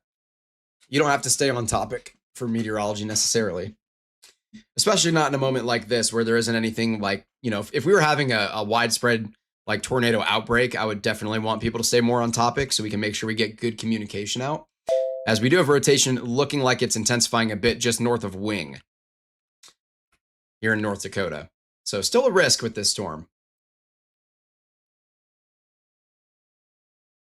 But yeah, in general, you don't have to stay super on topic in our chat necessarily.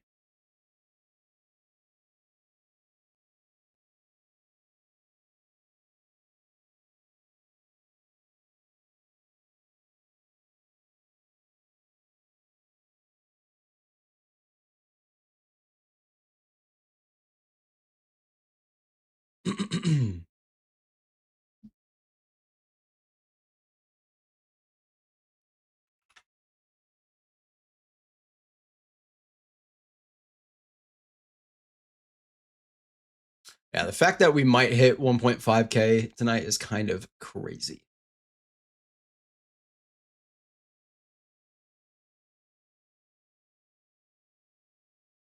Whoa.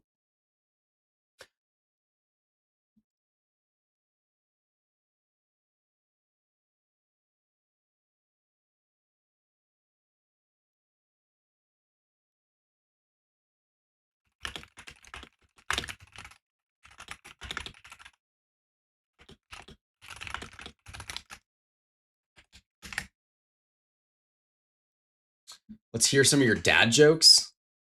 Oh gosh. I can rattle off dad jokes, but it's got to kind of be in the moment. Like I can't just like start spewing them out. Yeah, definitely rotation starting to pick up here as we have a little bit of a nudger going on where this storm just to the southwest of our tornado warning is coming in contact with the RFD of our tornado warned supercell here. And so it's going to inevitably help pinch off that inflow a little bit and potentially increase our tornado risk in the short term, where we could see a tornado put down within the next few minutes. And then after that, our risk for tornadoes is probably going to start to really fall apart here in North Dakota, which is great news.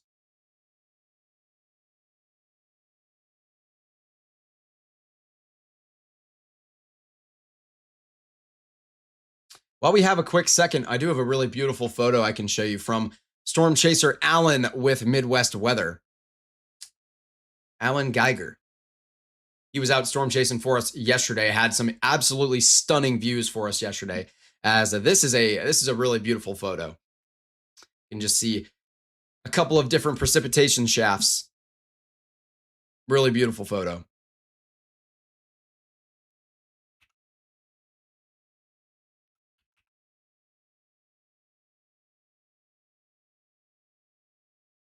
What do you call it when it rains chicken and ducks? Foul weather. Okay.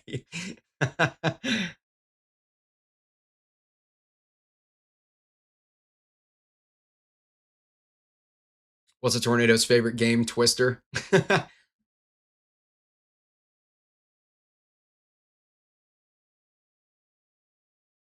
I cover Ohio? Yes, I do. I cover the entire United States. The lower 50 or the lower 48 anyway. As here we go.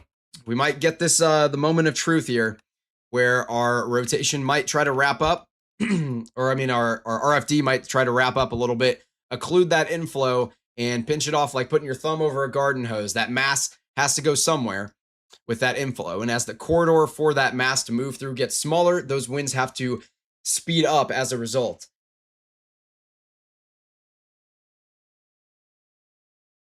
Yeah, my earbuds are great.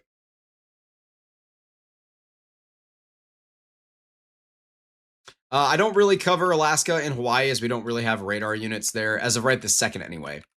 But for hurricane coverage, we'll see. I might be able to cover like especially Hawaii if we get a hurricane out there. Can you look at the rotation in the storm between Benton and Cadiz? What state are we talking about? I'm going to assume Kentucky.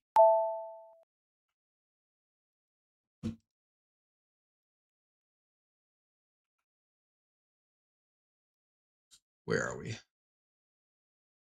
Oh, this is just west of Hopkinsville.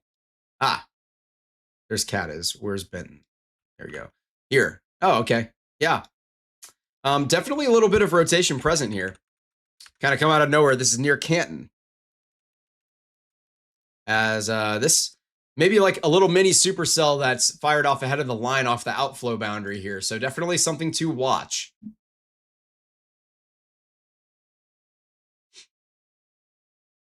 We could definitely see a tornado warning here in Kentucky. It wouldn't shock me over the next few minutes. I will say the most recent scan, it has broadened out. So we'll see. If it uptrends again on the next couple of scans, we might see a tornado warning for it. And again, I do want to stay with this storm here in North Dakota as it looks like we're like right into the nitty gritty here, where we're either going to kind of get it or we're not going to get it at all, as that inflow is beginning to get pinched off here with the nudger going on from these storms to the southwest.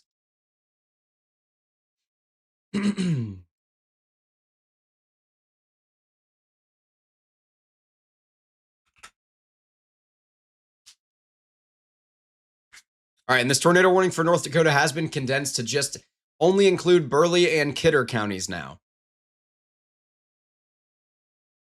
And that's that noise you're hearing, is that update there.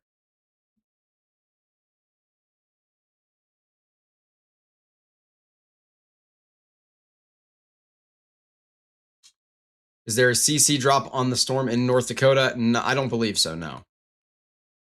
The CC drop that you're seeing is not co-located with larger DBZ targets. So this is just clear air, essentially. So definitely not a CC drop there. We might be seeing a heck of a hail core developing in this supercell, which is now embedded into the line, by the way. And this is definitely a pretty strong hail core here. Easily could be producing golf ball sized hail. And it is, I think did they just put this considerable on the map? Or no, okay, I was going to say, I think that's been there. It is tagged for up to tennis ball sized hail, which does make sense. It's nice to be able to zoom in on the screen. I get a closer look at things in general. Yeah, I try to stay nice and zoomed in on everything that you need to see. So we're getting right near that moment here where it's like the next 10 minutes, it's either going to happen or we're going to lose our rotation entirely here. Here in North Dakota, north of Wing.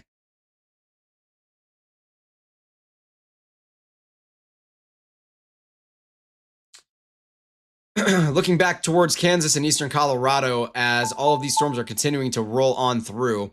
A lot of these storms bringing those 60-mile-per-hour winds, maybe some small hail, but really just a wind threat with this squall line here. There are a couple of stronger storms out in northern Kansas near Atwood, Beardsley, and McDonald. And these ones definitely could be some hail producers. And likely are some hail producers. We have basically two kind of semi-discrete supercells. We did just get an upgrade to a destructive severe thunderstorm, by the way, for 80-mile-per-hour winds. This one is going to include Cheyenne and Sherman counties in Kansas. And yeah, we had a 79-mile-per-hour wind gust reported at an automated station in Sherman County. So this is near the Goodland, the town of Goodland. In the Goodland radar site, itself, excuse me. As we do have our second destructive severe thunderstorm warning of the night. You can see this on velocity. This looks vicious. To be honest with you, I'm pretty surprised this wasn't upgrade or that we didn't have a. Oh man, I just stopped polling my radar data. I'm a little surprised we didn't have a considerable on this little area here a little bit sooner, as this has definitely been capable of producing 70-plus-mile-per-hour winds and maybe up to 80 miles per hour here. And I mean, this is just a heck of an outflow with this storm. You can see these winds extending pretty far out ahead of the line. I do want to quickly jump back to Missouri for Benton County, as we did get a new tornado warning put in place. So this is out near Lincoln, where we do have some broad rotation and definitely a mini supercell present here in Missouri, south of Cole Camp, southwest of Stover. So this one is going to be headed off towards the southeast. In this, that's not the best line. More like this.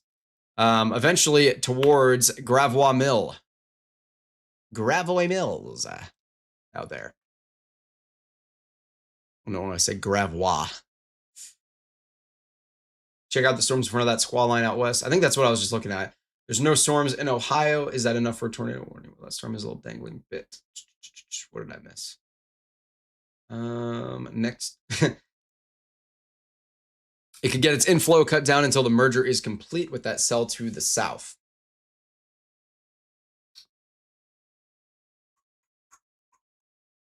Holy moly, straight line winds. Yeah, out there near Goodland, some extremely strong straight line winds. I will say this storm out here in Missouri definitely looks like it could produce a tornado. It's wrapping up pretty good, and those surface winds are definitely going to be decently conducive. I know there's plenty of moisture out here as well. It's difficult for me to get the best look at it because we're in a little bit of a radar hole, but you will see a very low resolution bounded weak echo region in place with your little color rainbow there. So that's indicative of a strong rotating updraft, and you don't really need that cross section to see that, as you see this hook put in place here with this storm. So definitely a very strong rotating updraft with this one, worthy of a tornado warning.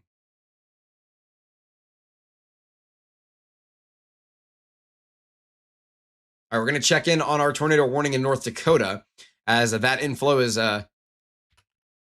kind of pinched off. So most likely our tornado threat's going to completely fall apart here, but we could still see things recycle.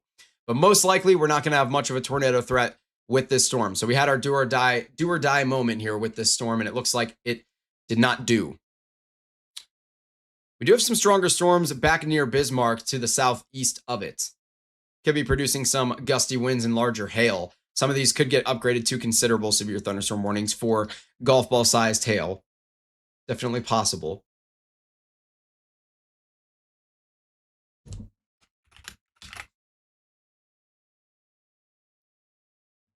But most likely, our tornado warning has 13 minutes on it. They may continue it, but the rotation is moving out of that polygon here. So it's probably going to get lifted here within the next few minutes. And I don't think they're going to put a new one. Personally, I think this storm is not going to do anything. I think we're going to be seeing upscale growth. Well, we are seeing upscale growth. I think that trend is going to continue. And we're going to be looking at more of a wind threat up here in North Dakota, maybe some hail as well. But again, out through central into southern Missouri, we definitely could still see isolated storms that produce tornadoes. I think maybe something more like this is probably a better square circle to put on the map. Any storms in this area could eventually produce tornadoes. I'm not expecting these to be like strong or long-lived tornadoes necessarily, maybe longer-lived if they can remain discreet, but I'm not expecting them to be particularly strong to violent tornadoes or anything like that, but definitely could have dangerous tornadoes. Any tornado is always extremely dangerous. So south of Cole Camp, really seeing this one wrap up here on radar. Definitely looks like it wants to do it. So easily could see a tornado from that one at any point. So if you're out there in Benton County, Missouri, south of Cole Camp, east of Lincoln, southwest of Stover, definitely make sure that you are taking it seriously. Interior-most room of a sturdy structure. Get yourself into a storm shelter or a basement if you have one. Yeah, it definitely wants to do it here. It's got that rotation for sure.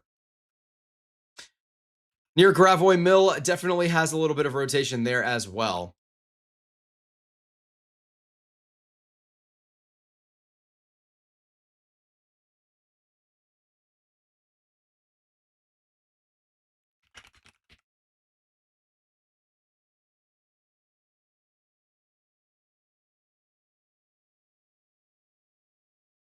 And again, we are getting close towards the Lake of the Ozarks here, which is, of course, pretty densely populated around the lake, especially this time of year.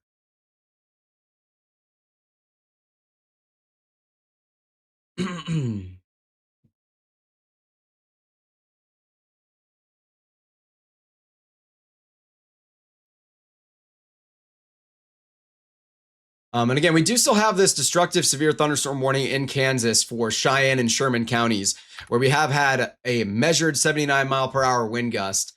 So a very, very strong storm blowing on through the Goodland area here in Kansas right now.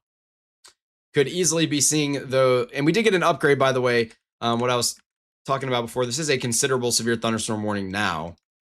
It wasn't a little while ago, but it is now a considerable severe thunderstorm warning for this entire line for up to 70-mile-per-hour winds. And we did see the northern and southernmost portions of the line have their warnings lifted here.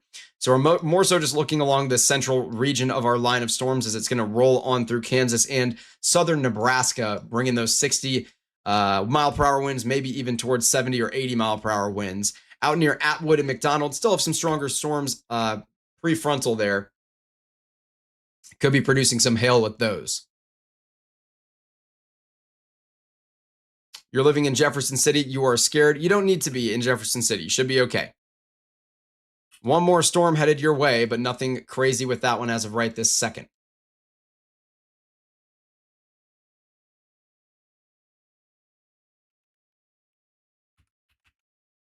Yeah, the storm just to the northwest of the Lake of the Ozarks still looking pretty threatening. Could produce a tornado at any point.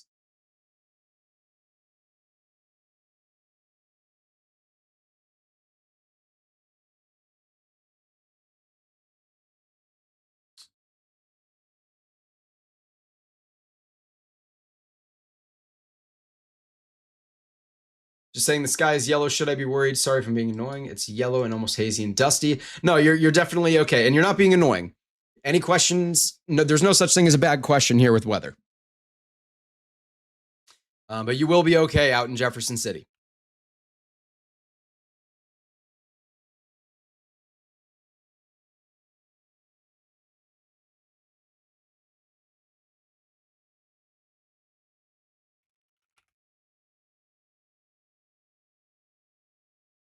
Camdenton, you should be fine for now.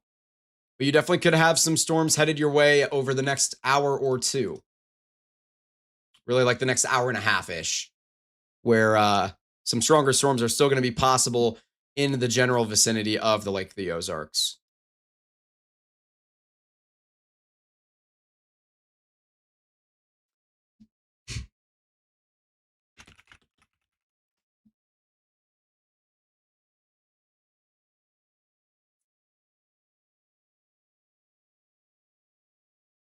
Is heat lightning real? No.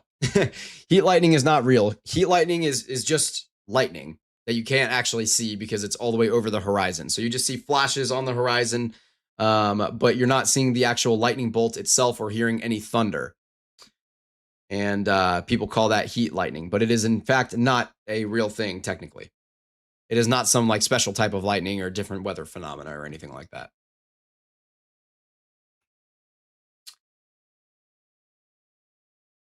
Just got my kids down. I live in Cole Camp. Sky is yellow. Yeah, if you live, especially like in downtown Cole Camp, that's a great decision. If you live southeast of town, that is an especially good decision. The storm is southeast of downtown Cole Camp, so if you're like right up here where the city name is, like within the city, you will be okay from this storm. I know you're just on the edge of this tornado warning, but you will be okay. The tornado producing cell is to your southeast if you're in downtown Cole Camp up here. Here's where that cell is to your southeast. So if you're southeast of town, definitely make sure that you're continuing to take this one very seriously. But if you're in town and you hear those sirens going off, you should still stay in the basement, but you should be okay if you're like in downtown Cole Camp.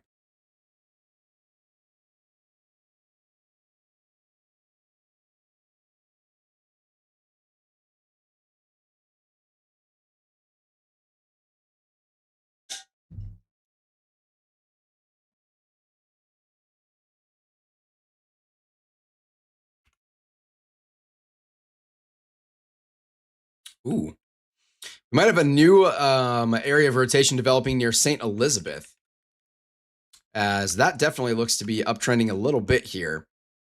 And this is east of the Lake of the Ozarks. So that's definitely something to watch. It's in a radar hole, so it's kind of hard to get an actually good picture on it.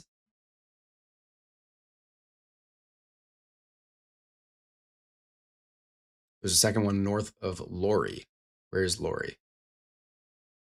I don't know where Lori is. Ah, over here. Yeah, some weak rotation north of Lori, but nothing crazy there. The one near St. Elizabeth, I will say we're looking at 5,600 feet in the air. But I would probably, if I was sitting in the chair, I'd probably tornado warn this. I don't know what WFO this is part of. It's in the middle of everything here. But we definitely could see a tornado warning put in place for the storm near St. Elizabeth. Any tornadoes on the ground near Osage? There are no tornadoes on the ground in general as of right this minute.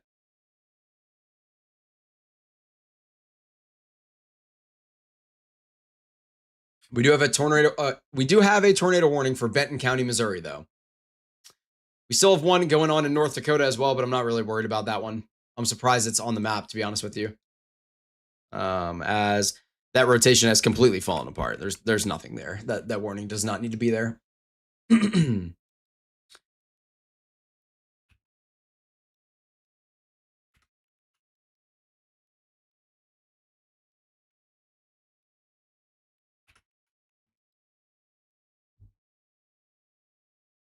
Is there one that touched down in Benton County? No. As far as we know, anyway. It's possible, but there has not been a confirmed tornado.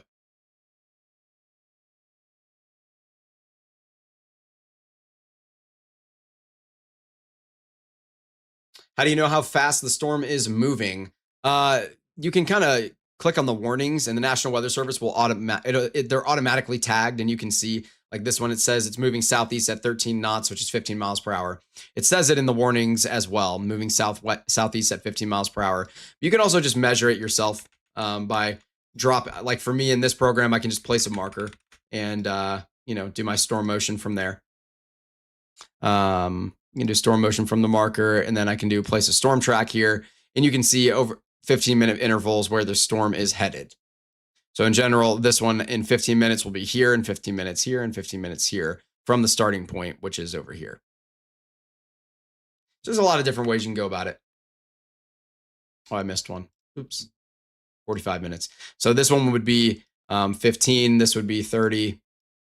This would be 45. And this would be an hour, 60 minutes.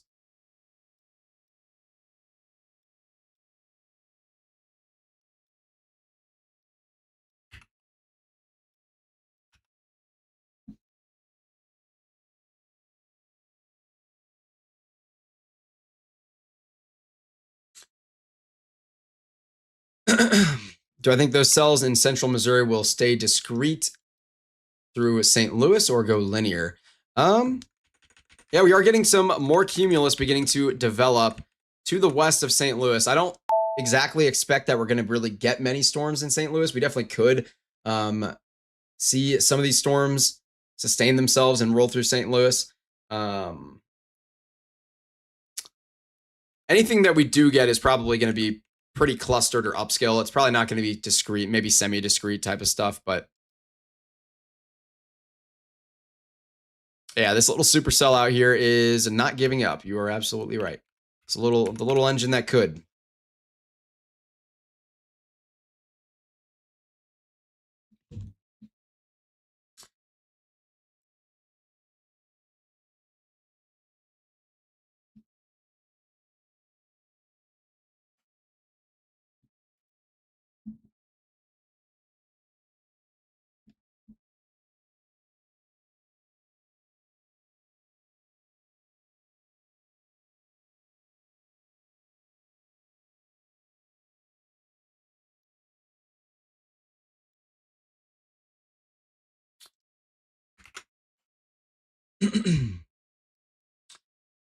We are less than 30 subscribers away from that 1,500 milestone, so that's pretty exciting.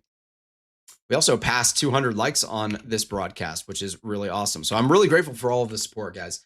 It really does mean a lot.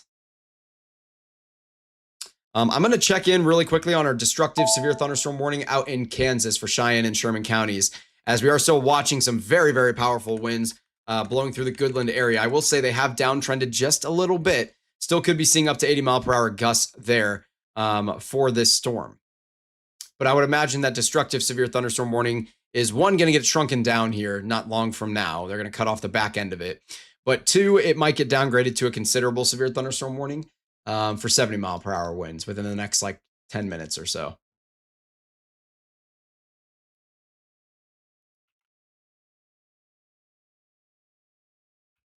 And yeah, like Logan's saying in the chat, a destructive severe thunderstorm warning needs to be treated like a tornado warning.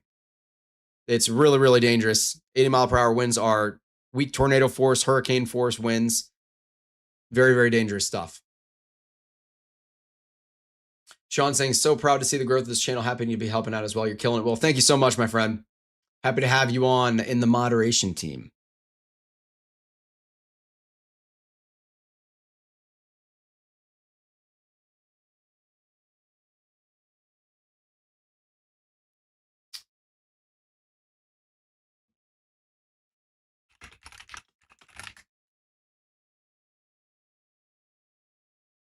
Yeah, 80 mile per hour winds are very, very strong.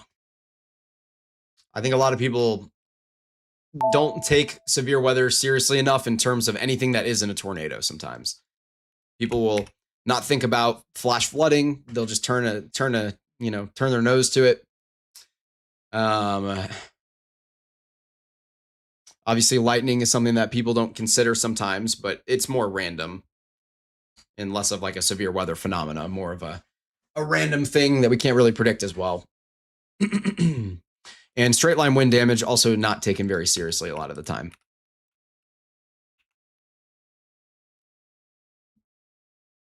All right, our North Dakota tornado warning has finally been lifted. There was really nothing there for quite some time. So we are looking at just one tornado warning on the map. It's down here in Missouri. I am still looking at this rotation that is near St. Elizabeth. It doesn't look quite as concerning now to what it did before. I don't know, actually. From the Springfield radar, it's still looking okay. But again, this is around 5,700 feet here. So we could still see a tornado warning put on this potentially. It's not incredibly likely. I'm from Eldon, north of the Lake of the Ozarks. You think that we're going to get hit by a tornado warning soon? No, I do not. You should be okay. To your southeast and to your west, yes. But in Eldon, you should be all right. At least for the time being.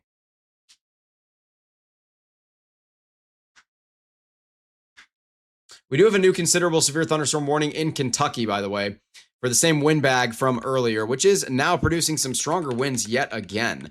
So up to 70-mile-per-hour winds with this one through Aurora, Canton, Almo, really just especially centered around Aurora here. As you can see, quite the wind bag going on there.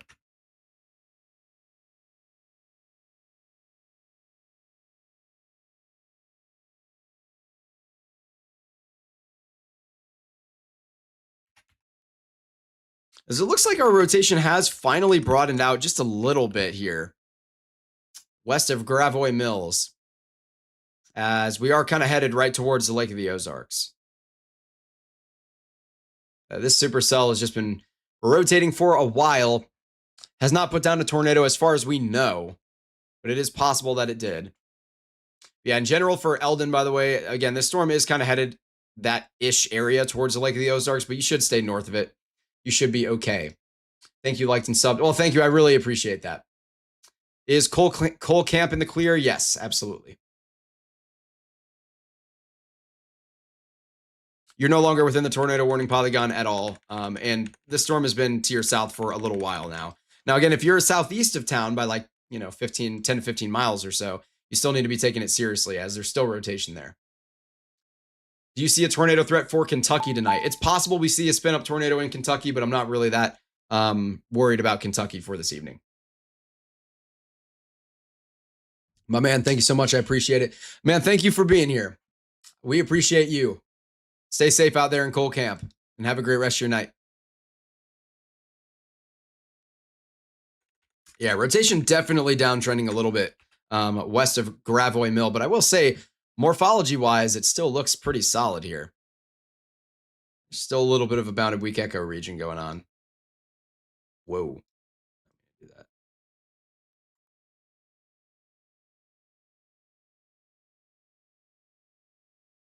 Why am I struggling to grab this thing? Anyway.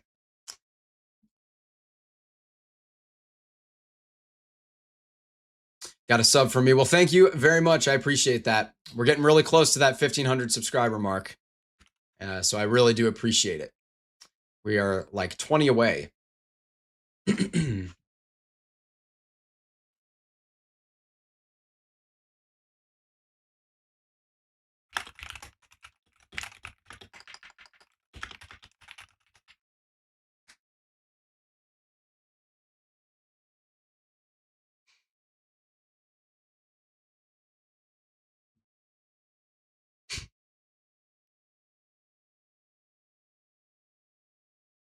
All right, we did just get a new tornado warning in Kentucky here for Canton, which is kind of funny because I just said I wasn't really worried about it.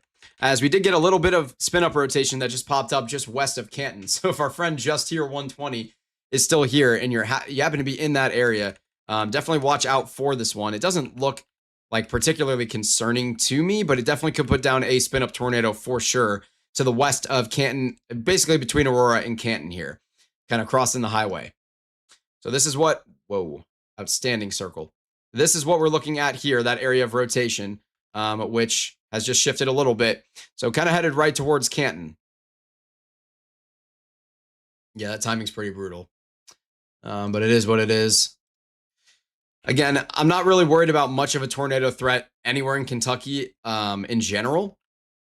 But this cell has repeatedly tried to put a little spin-up tornado, but you feel like you jinxed Kentucky. I bet you know what? We can blame you effectively. No, I'm just playing. But yeah, a tornado warning in place here in Kentucky. Now, again, we could easily see a spin up tornado with this. I'm not expecting this. If we do get a tornado, I don't expect it to be a particularly strong one, but definitely a tornado warning in place here. And for good reason, as we do have a rotating couplet just west of Canton.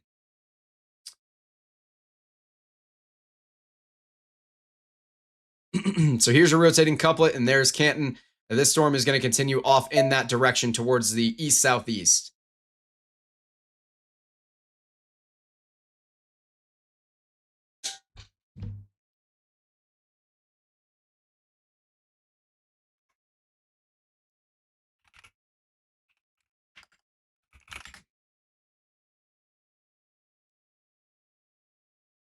What?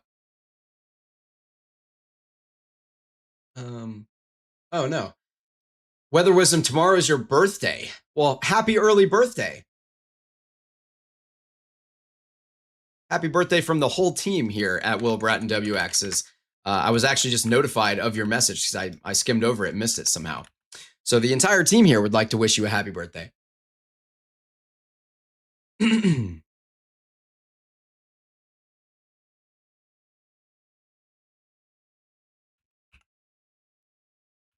Weather Wisdom, one of our regulars here in the chat at WillBrattonWx. And again, near Canton, this area of rotation is still decently strong.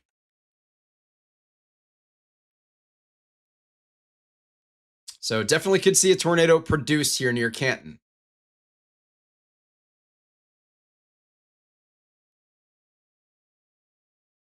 Yeah, cakes and candles out there for Weather Wisdom. And enjoy your birthday. Don't feel obligated to be here.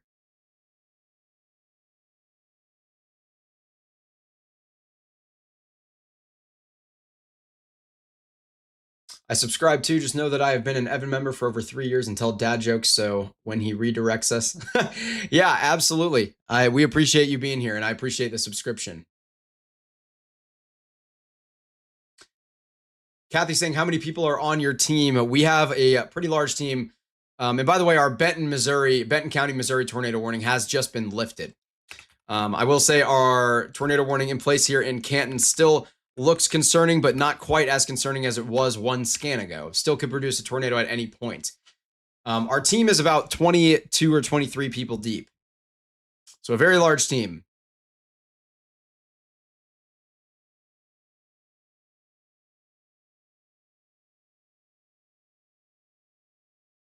Yeah, in general, we're just seeing a lot of spin-up action out here with these storms in Kentucky. I'm not expecting any type of a significant tornado threat at all. Yeah, this is all considerable severe thunderstorm warning for 70-mile-per-hour winds, as well as Mr. Scott Caseman is alluding to in the chat. And this is for Trigg County, Kentucky, by the way. I don't know if I ever said that. This is Trigg County, Kentucky that is in this tornado warning right now. Also in the 70-mile-per-hour risk in Kentucky is Lyon, Trigg, Callaway, Marshall counties as well in Kentucky here. How's tomorrow looking for Missouri? Well, the good news, you can actually check it out for free on our website. Tomorrow, we've got a slight risk of severe weather in place for Missouri, especially central Missouri. No tornado outlook at the moment for tomorrow, but the main concern is going to be wind, maybe some hail as well out there in Missouri. I should say out here, as I am in St. Louis. So something to watch for if you're out there in Missouri. You can check all of that out and get the forecast for your own location as well on our website. Here, I can show that forecast page. For me, it's going to plug in the St. Louis area, and you can see we're under a marginal risk today. You can see the current conditions, and you can also see what's coming over the next 5 days, including the SPC risk over those days from the Storm Prediction Center.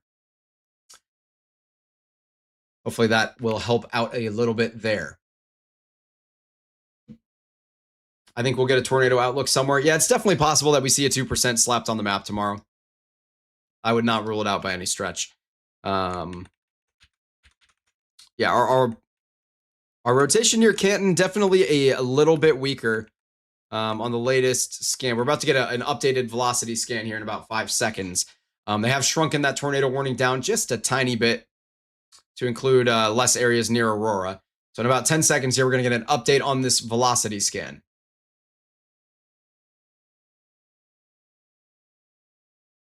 And there it is. Yeah, that rotation has significantly fallen off here. So Just another one of those spin up areas of rotation. And we could still see more areas like that develop with this storm as things start to kind of cycle like this. So we could definitely see more areas of rotation pop up. Most of them will probably not produce tornadoes, but it's definitely possible that they do. So make sure that you're staying vigilant if you're out there into southwestern Kentucky and into maybe eventually towards like Clarksville, anywhere within this circle, especially.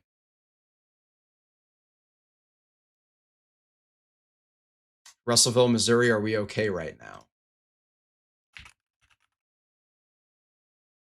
We don't have any tornado warnings going on in general Missouri. We also don't have any severe thunderstorm warnings going on in Missouri, but some stronger storms rolling through the area. Out in Russellville, you should be completely okay, and you're probably not going to see any storms for the rest of the evening. But you will, if you go outside and look around, you will see, and I'm not encouraging you to do this, obviously, but if you were to look around outside, you would in fact see a bunch of lightning all around you probably. So we can turn on our lightning here, and you're going to see all sorts of lightning in your general area, to your east, to your south, even to your west, southwest especially.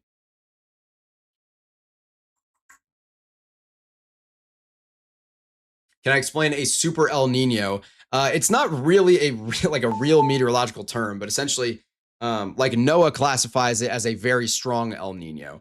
But essentially, what it means is just that your temperatures in a certain region of the Pacific Ocean are warmer than normal, and that changes a lot of the weather around the world,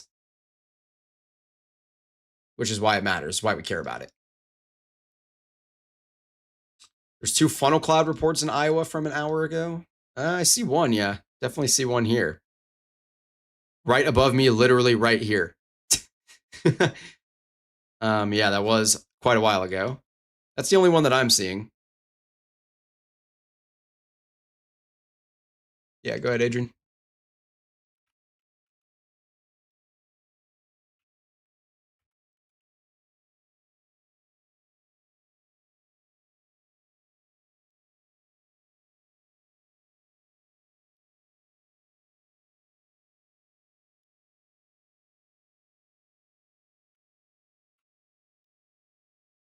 Yeah.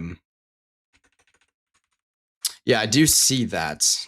Doesn't look like it's got any type of crazy rotation or anything going on, but I do see that. So Adrian's just let me know that StormNet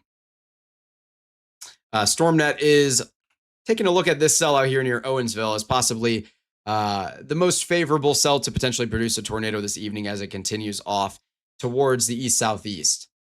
I don't particularly think it's likely to do that, but it's definitely possible. Definitely possible.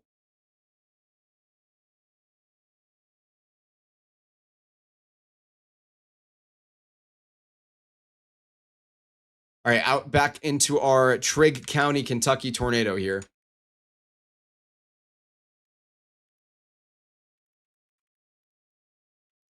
The warning polygon has been shrunken down again just a tiny bit, but they have maintained it for the time being, although there's not really any rotation here. I'm not really worried about a tornado with it right now.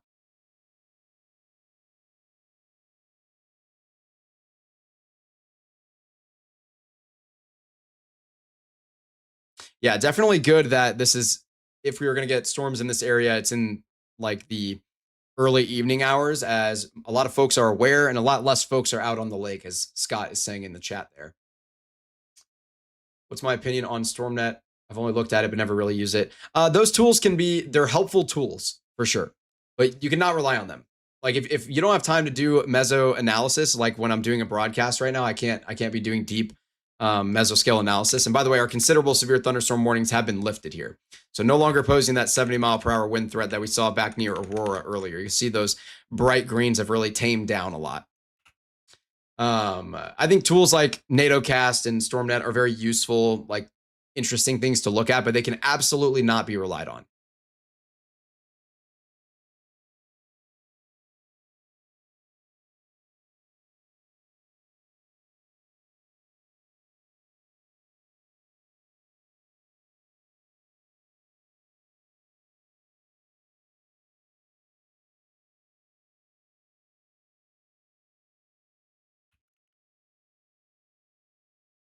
Yeah. I think it's very outflowy. So I don't think that's really going to come to fruition, to be honest with you. We're talking about these storms we're looking at here on the map right here in western Kansas. He's saying StormNet is taking a look at these ones as well for a lower risk for possible embedded tornadoes. But I will say that outflow boundary is coming out far ahead of these storms. So I'm not particularly bullish on that, but definitely still something to pay attention to. I appreciate you pointing that out. We still have 80-mile-per-hour winds on this destructive severe thunderstorm in and around Goodland, Kansas here, especially near Edson. These winds are very, very strong near Edson right now, headed towards Brewster and eventually towards Colby. I'm curious why it's warned at the moment. It's clearly outflow dominant. If you're talking about this storm near Canton, yeah, this one definitely does not need to be warned anymore. But sometimes it's better to be safe than sorry with these spin-up type events in case, 2 scans from now, it could recycle itself and look all of a sudden prominent again. So sometimes better to be safe than sorry.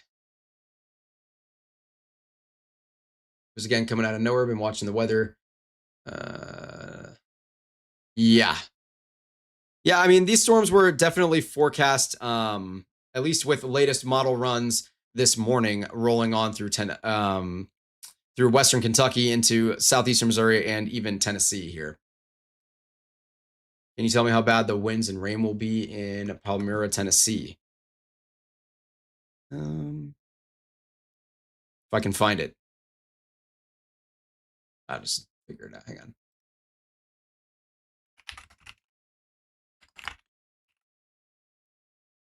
Okay. Okie dokie. Where am I blind? Not far from Clarksville. It's not showing up on my map, but it is right in this area here. Anyway, you're going to be getting some gusty winds out there in Palmyra, Tennessee. Definitely some gusty winds. I'm not expecting anything crazy, but maybe 60-mile-per-hour wind gusts. And definitely some heavy rain for a little while there as well. Yeah, close to Clarksville here.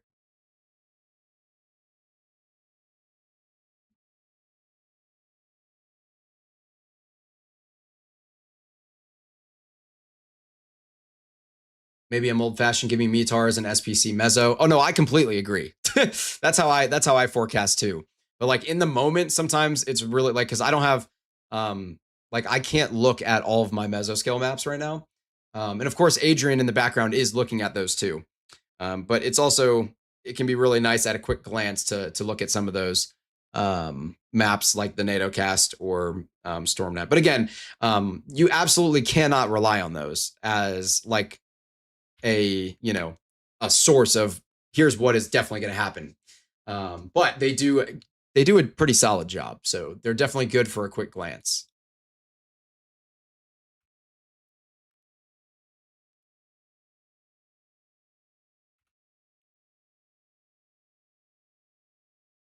Mm-hmm. Yeah, exactly. No, I mean they're a supplement. They're a good tool, but they can't be leaned on as the rule of thumb, as Adrian is talking about. I know you guys can't hear him, but that's what Adrian's talking about with me right now. They are a very good supplement. Just cannot be relied on as like, oh well, StormNet says all of a sudden Nashville, Tennessee is going to have 50 tornadoes, so that's definitely going to happen because obviously that's not going to happen, and obviously it's not going to say that most of the time, but it is going to make mistakes. As it's still, pretty young.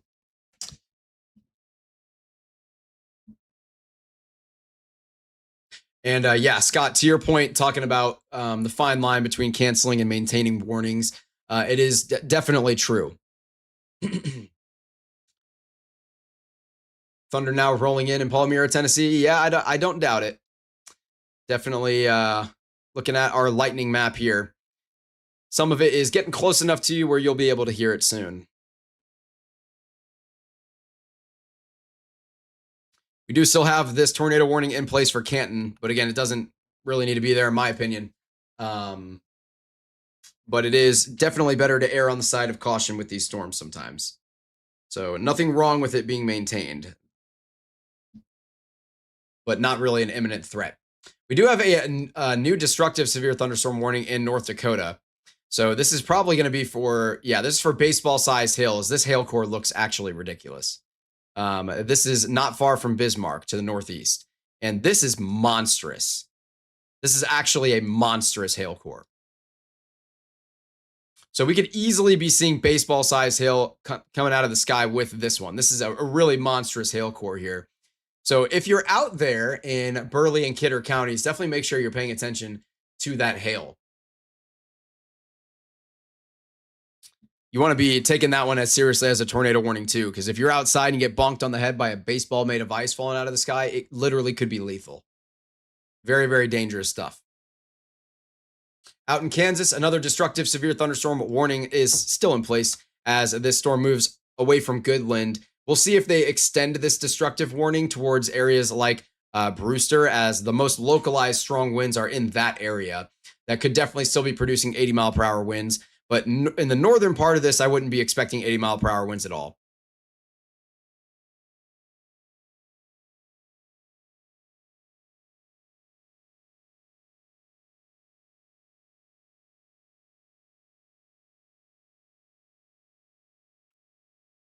Yeah, tons of storms out here in western Kansas and the Nebraska Panhandle region, southwestern Nebraska here.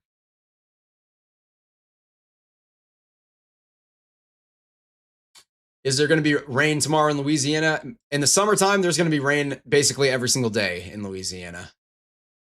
So definitely will get some rain out there tomorrow. Nothing really severe, though, just general thunderstorms.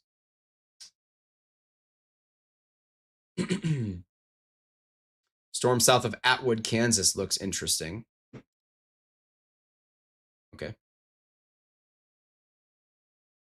Atwood's up here by, whoops. Yeah, these storms are getting influenced by the outflow of the main line. They're going to get ingested into the line not long from now. I wouldn't expect them to do anything tornadic. It's definitely not impossible, though.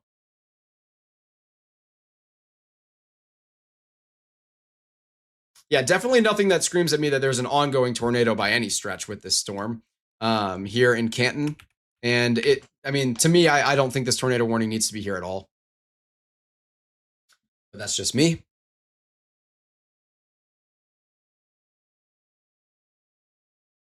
I do appreciate you for keeping us informed. Well, absolutely. And I appreciate you tuning into the broadcast. And the number one thing you can do to support the work that we do is just like and subscribe.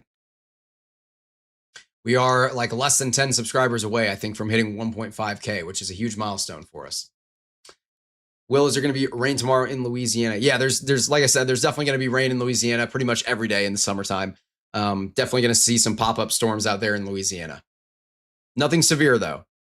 Just some general pop-up storms in Louisiana tomorrow.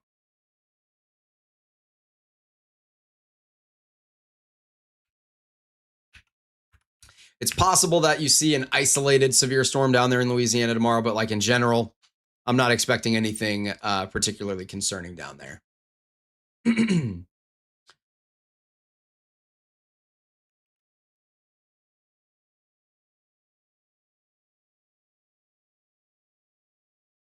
just a weather fan that tells dad jokes. So, well, you know what? There is nothing wrong with that at all.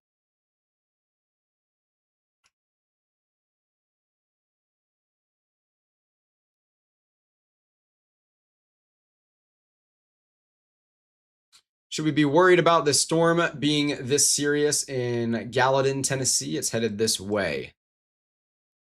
I don't know where Gallatin is. I'll find it, though. No.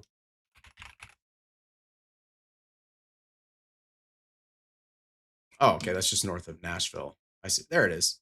Yeah, I wouldn't worry too much about it. It's definitely possible that as the low-level jet comes into play tonight, it could re-intensify a little bit, and you could still see those 60-mile-per-hour, maybe 70-mile-per-hour wind gusts, but I'm not expecting anything in terms of hail.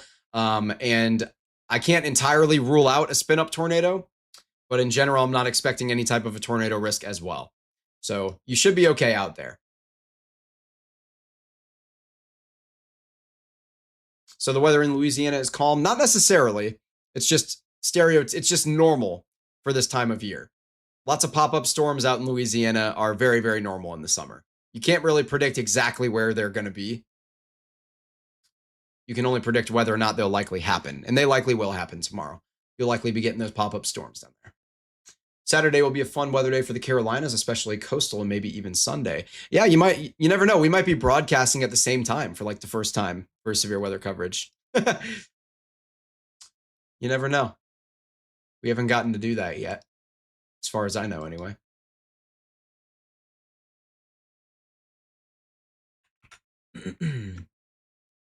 For context, by the way, Austin is a great meteorologist on air out there in the Myrtle Beach area in South Carolina.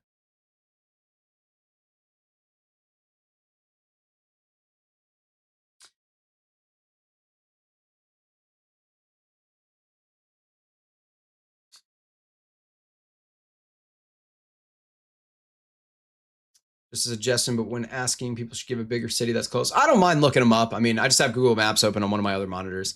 Our tornado warning has been relieved, by the way. So we are officially without any tornado warnings on the map, which is fantastic news. Now, we do still have a destructive severe thunderstorm warning in place out here in Kansas that really doesn't need to be there. It's going to be allowed to expire in 2 minutes. The question is whether or not we're going to see a new one put in place for areas like Brewster as these winds continue to barrel through. We did just get a new considerable severe thunderstorm warning, so I guess that answers the question. So we're not going to see a new destructive severe thunderstorm warning there. So our one in Kansas is going to be allowed to expire in a minute here, or like a minute and a half. Meanwhile, we do still have the risk for 60, maybe 70 mile per hour winds for this whole line, especially 70 mile per hour winds in central western Kansas here, areas like Scott City and Colby. And then in North Dakota, for Burley and Kidder County, still looking at that baseball-sized hail falling out of the sky with a very, very strong storm up here in the northern plains with just a large and monstrous hail core. Could definitely be seeing, I will say it looks like it's gotten a little weaker though. So that is good news, as things look like they are calming down just a little bit for the evening.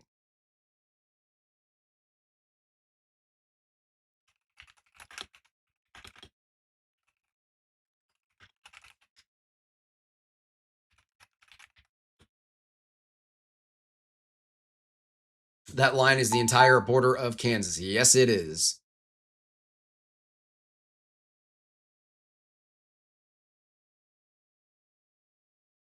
Okay.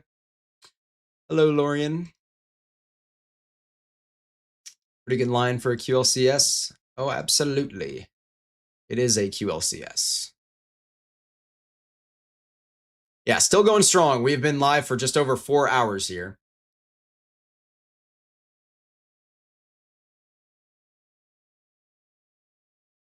And we are going to continue to stay live for a little while longer. What's it like being under a destructive severe thunderstorm warning? I ain't never been in one. Really, really, really wind. It depends. So if it's for wind, then you're going to be, it's just basically like being in a very weak tornado, except it's a wall of wind coming at you. So really, really dangerous stuff. If you're in one that's tagged for hail, then you're looking at baseball or larger size hail falling out of the sky, which is also extremely dangerous. What's the difference between QLCS and MCS/MCV? So a QLCS is a quasi-linear convective system. So it's a line of thunderstorms that looks something, It's a line of thunderstorms that looks something like this, for example, where you just have a line of storms. It's not super wide, for example. It's not looking like a giant line of thunderstorms like this, but you have like a strong line of thunderstorms that might look something like this. And then maybe you have some stratiform rain behind it or something like this, where this is just general rain behind it. So that's a QLCS event. And MCS is just a cluster of thunderstorms. So like what we're seeing here right now in North Dakota, this is more of an MCS, where you have numerous updrafts here all occupying the same space and kind of combining. So you have a cluster of thunderstorms. And then an MCV, and that's a mesoscale convective system, by the way. And then an MCV is when you're looking at just surface vorticity there. So it's a mesoscale convective vortex where you're looking at some sort of counterclockwise rotation with your surface winds, and then you have storms that rotate around that. And so on the backside, you'll have some weaker thunderstorms on the backside of it. And then on the front side, you'll have your stronger storms. And a lot of times you'll get ingested like artificial vorticity. So essentially just you'll get more spin for your updrafts with some of those storms in an MCV. And those can sometimes be tornado producers, which we've seen in Illinois like this entire year. It's been one of the largest producers of tornadoes in Illinois this year. And obviously Illinois has had the most tornadoes of any state this year. So far, anyway. Hopefully that helps. Got a question about Lebanon, Missouri. Check in.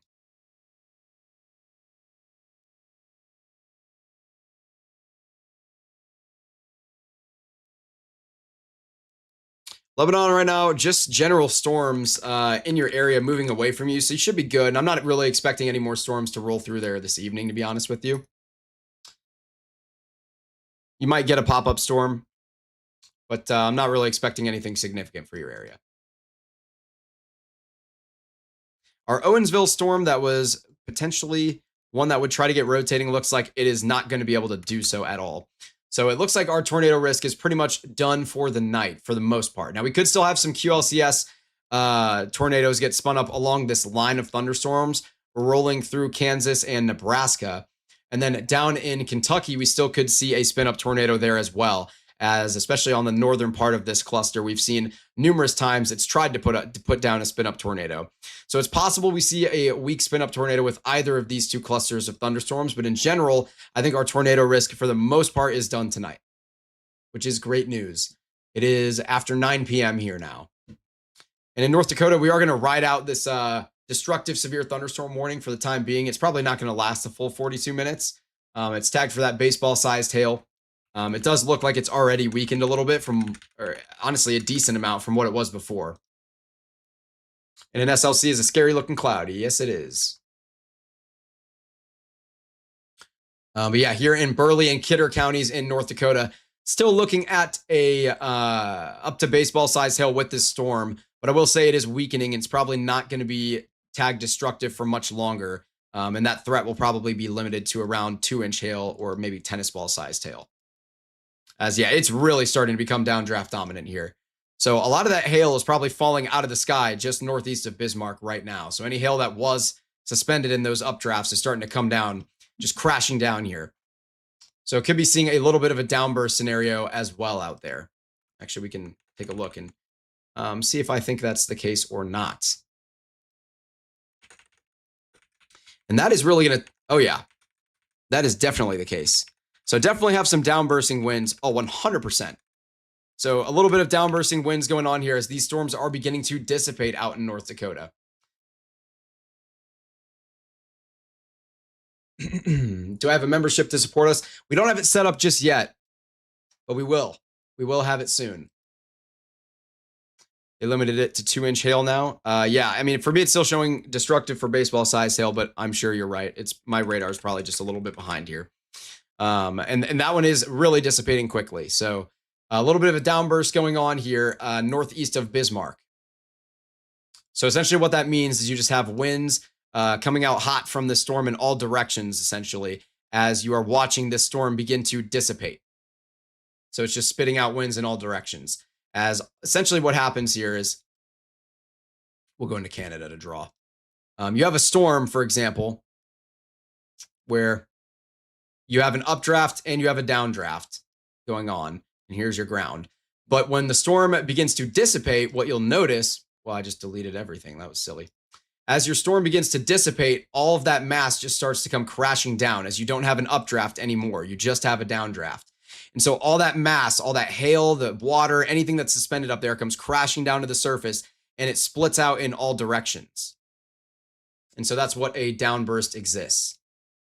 Or that's what a downburst is. Excuse me.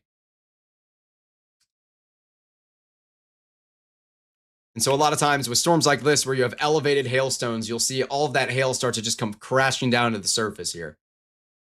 And then after that, the storm will kind of fall apart and dissipate.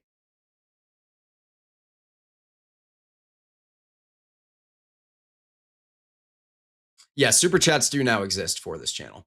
We're trying to set up a lot of other things too. Growth is happening really quick, so it's hard to keep up with all the stuff.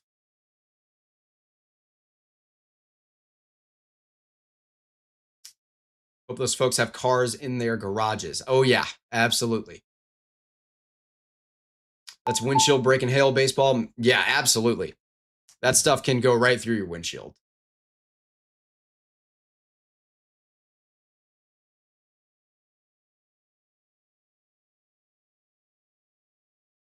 Yeah, exactly. Essentially, it's just like it's like when you're this is such a stupid example. If you've ever sat there with a ping pong ball and like looked up in the air and put the ball above your mouth and blew straight upwards to hold the ping pong ball there, it'll sit there, but then when you run out of breath, it's going to fall back on your face, right? That's exactly what's happening with these storms as they dissipate. The updraft is you blowing up at the ping pong ball, and that updraft, that rising motion stops, and that ping pong ball, aka your hail, falls right back on your face, aka down to the surface.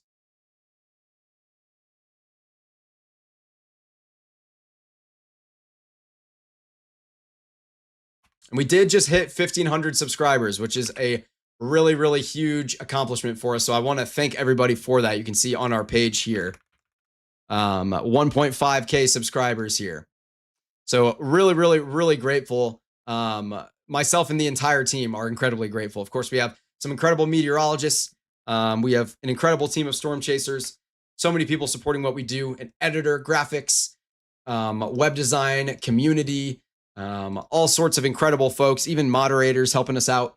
So from the entire team to you guys, thank you very much for the support. It really does mean a lot. And it is the exact reason that I'm able to do this.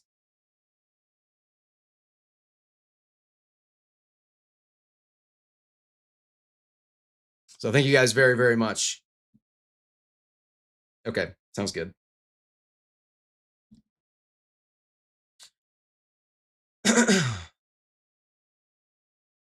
That was a great example that everyone can understand easily. Well, thank you.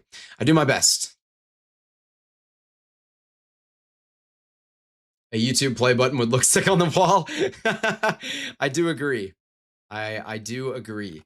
Who knows if that day will ever come?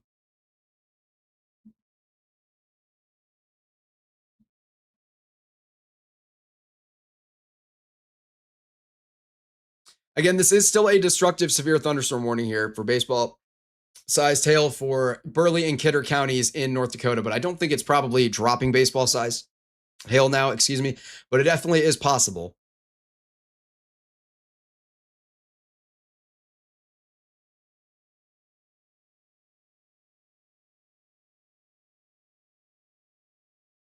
You guys don't have Adrian and Lori, and you guys don't have to try too terribly hard tonight. We're probably not going to stay on air too terribly much longer. As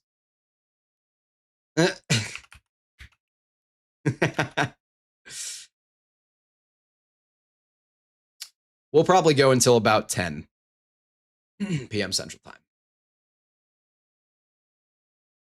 250 plus stream likes. That's true. I didn't even see that. Yeah, 250 likes on the broadcast as well.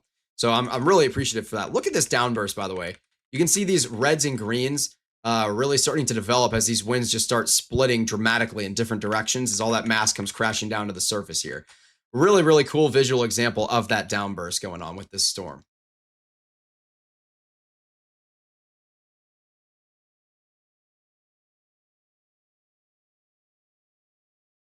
Thank you for what you do and all the knowledge you impart while you're at it. Well, thank you for supporting us. I'm happy to do it. I'm more than happy to do it.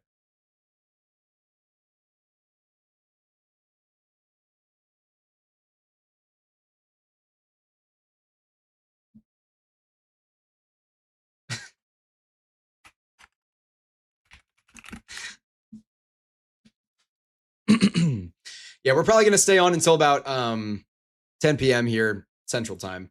So another like 35 minutes or so, 40 minutes, something like that. Yeah. Still some strong business out here. Out in Kansas, of course, still some strong business out there as well as really, especially just east of Brewster. I mean, these winds look pretty impressive. To be honest with you, I would put this under a destructive severe thunderstorm warning, personally, for 80-mile-per-hour wind gusts. I mean, these are some really strong winds rolling through Brewster, Levant, and Colby here. So if I was sitting in the chair right now, I would be slapping a destructive warning for pretty much that box. Obviously, I'm not, and you should always trust the National Weather Service over me or anybody else. That is just my opinion. Can the volumetric scanner pick up a big downdraft? Honestly, I've never really played with it like that. Let's find out. Now I'm curious. You've intrigued me, Scott. Okay, I'll try to split it. Whoops. I'm going to split it right in the middle. We can go velocities here. I don't know. So red is away from the radar unit for context. Green is towards the radar unit. And it is tough to see. Let me disable this for a second. So like right down the middle here is where things kind of split. It's difficult to make this actually visualize it effectively. I bet you I could write a color alpha for this, though, that would visualize it effectively. That could be some homework for me to think about.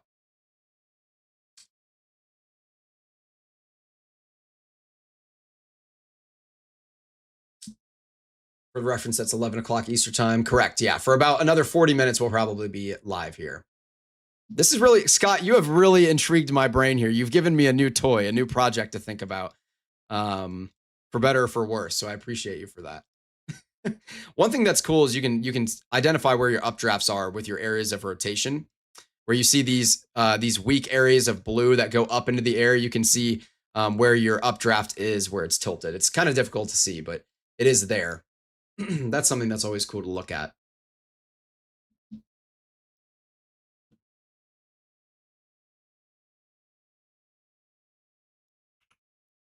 Scott, you've created a problem for me because you've given me a new thing to work on instead of doing my like, things that I need to get done.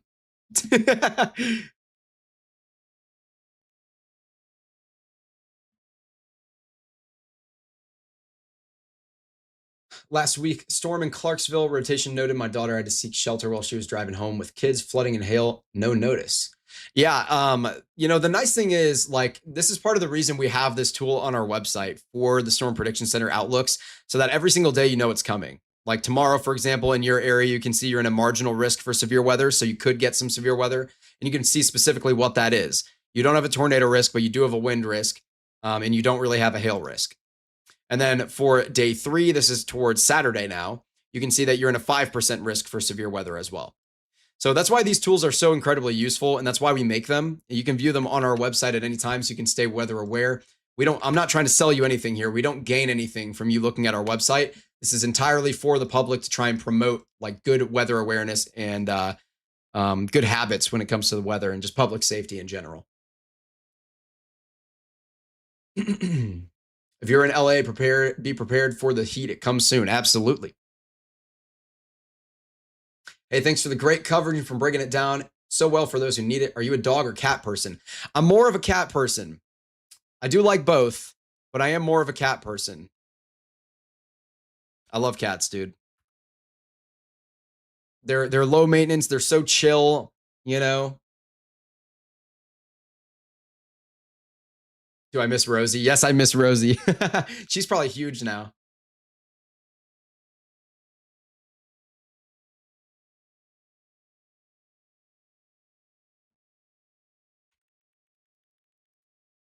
Yeah, all these storms here in North Dakota really seem like they are beginning to fall apart a little bit. So we're going to see a lot of strong winds with these as all that mass comes crashing down to the surface here. Shout out Josh's awesome work. Yes, our director of web design, Josh, he's working on some incredible updates for the website right now. We have some really cool changes and improvements and just new features that are coming to the website here pretty soon. So we're really excited about that. Josh does an absolutely unbelievable job. He's won national awards for a reason. I mean, the guy is brilliant. So we're really, really, really awesome to work with him and really, really awesome to have called him a friend for the last few years. I get all that, just the green towards red. ways, but getting tighter and showing inflow and outflow. Someone's patio umbrella is gone if they left it out. Yeah. These types of winds will take your umbrellas if you leave them open and send them across the country. Trampolines too. Yeah, trampolines can get thrown around sometimes for sure. No, thank you. We all have a drive to work, so it's important for us to be informed. Or we have a longer drive to work. Okay, I see. Yeah, absolutely. Definitely make sure you check in with our website. And you can look at your own forecast for your location as well on our website. You can just go to the forecast tab and get the outlook. Like for me, you're going to see it's the St. Louis area. You can see the risk that you have each day, what's coming up over the next 5 days, and your current conditions out there. All that's available at our website. Oops. NP Sandy with the $5 super chat. Thank you very much for that. Saying my Oreo cat is 19 years old and I have a 13-year-old Maine Coon Calico, a beagle named Ranger. You got a little zoo going on there. We have 3 cats and a dog here. All 3 of the cats are tabbies. One of them named Aria. She's I think like 7 or 8 years old. And then the boys, Berkey and Mr. Pimp, are younger. They're like 2 years old. And yes, the cat's name is in fact Mr. Pimp. That is not a joke. And then Coco is our dog, and oh gosh, how old is she? I think she's like 13 maybe. I feel like that makes sense. I don't know exactly how old she is. That was Aria, Lorian. Aria is a gray tabby, and she's so tiny. She like never outgrew kitten size, really. I mean, like she's obviously larger than a kitten, but like she's very small. She weighs like 6 pounds or something like that, or 7 pounds. I don't know what she weighs. Really, really small cat.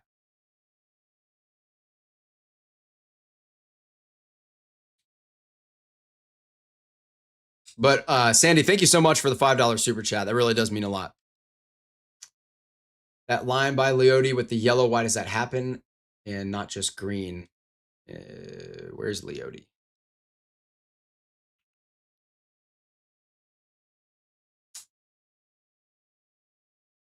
I'm not sure what you're talking about exactly. If you're talking about velocities, you get to yellow when you get really high in wind speed going away from the radar. You get to those yellows and oranges. So I don't know if that's what you're thinking of. West, you said. Out west as in like Kansas, or west of what I'm looking at right now? So I'm not seeing a Leote here. I have a 3-year-old orange cat named Dave the Cheese Wizard. That's awesome. Dave the Cheese Wizard has to be the best cat name I think I've ever heard in my entire life. Yeah, Lorian just said the exact same thing. That's got to be the greatest cat name of all time.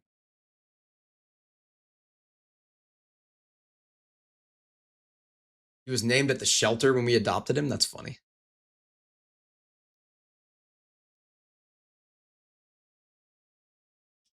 Mr. Pimp, his name was Burnt Toast when he was at the shelter.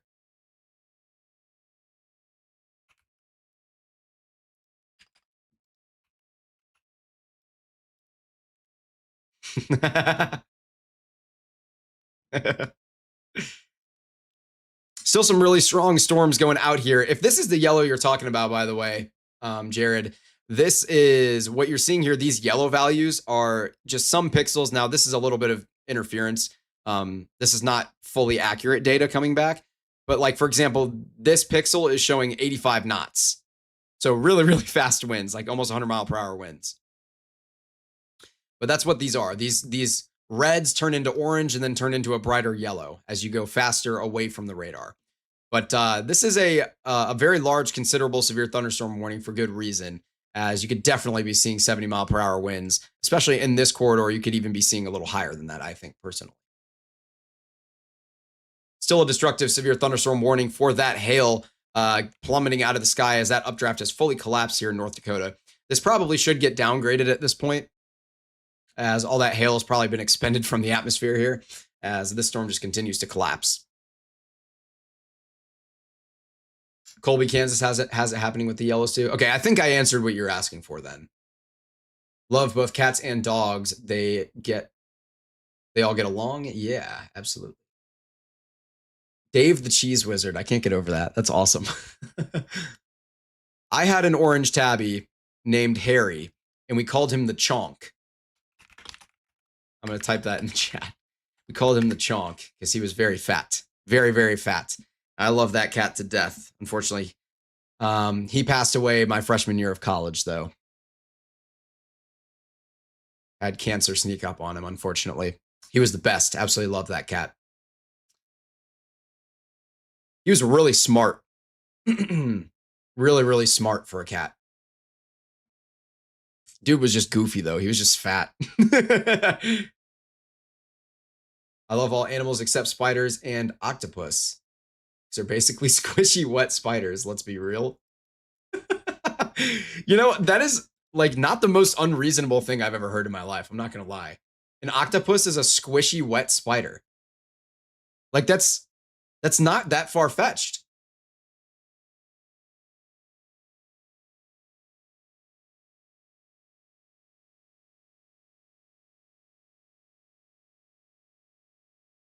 You should give us the pet parade, weather permitting. Yeah, I'll bring all the pets in at some point. I know Aria has gotten into a couple of broadcasts because if nobody else is here at the house, she'll just paw at my door like crazy until I let her in. She loves her attention. These storms are going feline dominant, Scott says. That's funny. You have a rare green-eyed orange female cat? That's cool.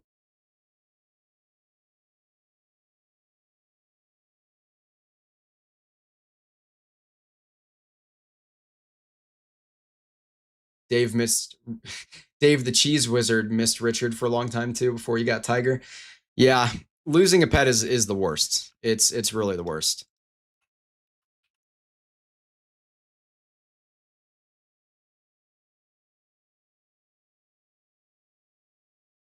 Am I hopping in VC after? I don't know if I'll be getting in VC after the broadcast tonight. I'm not gonna lie, I'm pretty exhausted.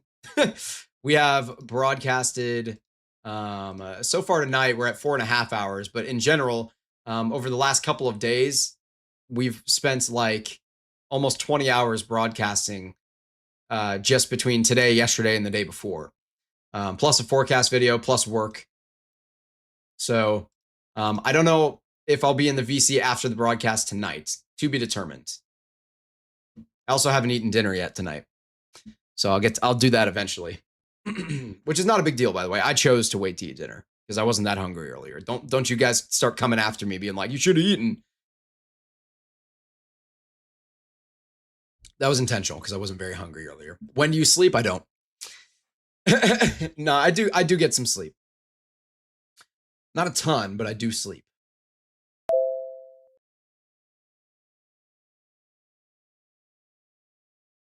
I just buried my other dog in March and I still miss him every day. Yeah, I mean, losing a pet, like I said, is the absolute worst. I eat dinner later too, man, so I don't care. Well, that's fair. I tend to not eat dinner late, to be honest with you, though. I usually prefer to have dinner a little bit earlier. But in this case, I was just a little hungry. Or, I mean, I just wasn't very hungry earlier, so now I'm getting a little hungry. That's what I'm trying to say. Okay. We did just get a new flash flood warning out here for Ohio County, Kentucky. What is with states and having counties named after other states? Ohio County, Kentucky. We have Iowa County, Wisconsin. I think there's also Wisconsin County, Iowa, I think.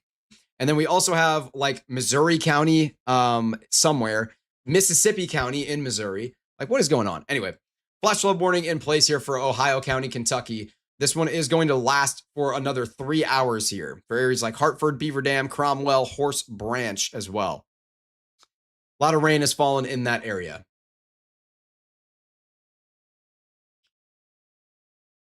Your parrot tries talking to Evan. That's funny. Wayne, Michigan and Wayne County. Yeah. Yeah, Mississippi County, Arkansas. I think that's what it is. I was thinking of. Or no, wait, no, there's Mississippi County, Missouri too. So there's one in Missouri and Arkansas. Okay. Wow. Man, love it here. You're going to grow for sure. This is your future. I have faith, brother. Thank you very much, Jared. I really do appreciate that. I mean, our philosophy is just that if we do things the right way and have the right morals, which we're committed to doing for the entirety of our existence, the people will come. You know, they're going to want to watch. They're going to want to get their coverage from us because they're going to grow to trust us. And that trust is not going to be misused. It's not going to be taken lightly.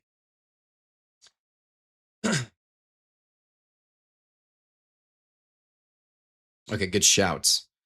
Okay, out in Kansas, we did get a new severe thunderstorm warning for areas like Scott City, which is not considerable tagged. So the most damaging winds are definitely up here near just south of Colby and, you know, in and around Colby, headed towards Oakley, Gem, Menlo. Really just this area is where the most damaging winds are going to be. Anything south of there is probably going to get removed from that considerable severe thunderstorm warning eventually here. Possibly some small hail near Colby as well. Nothing crazy.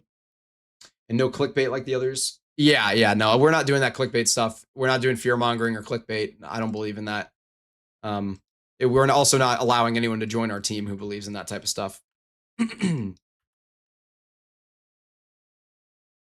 Maybe a little bit more hail going on near Medina out here in North Dakota,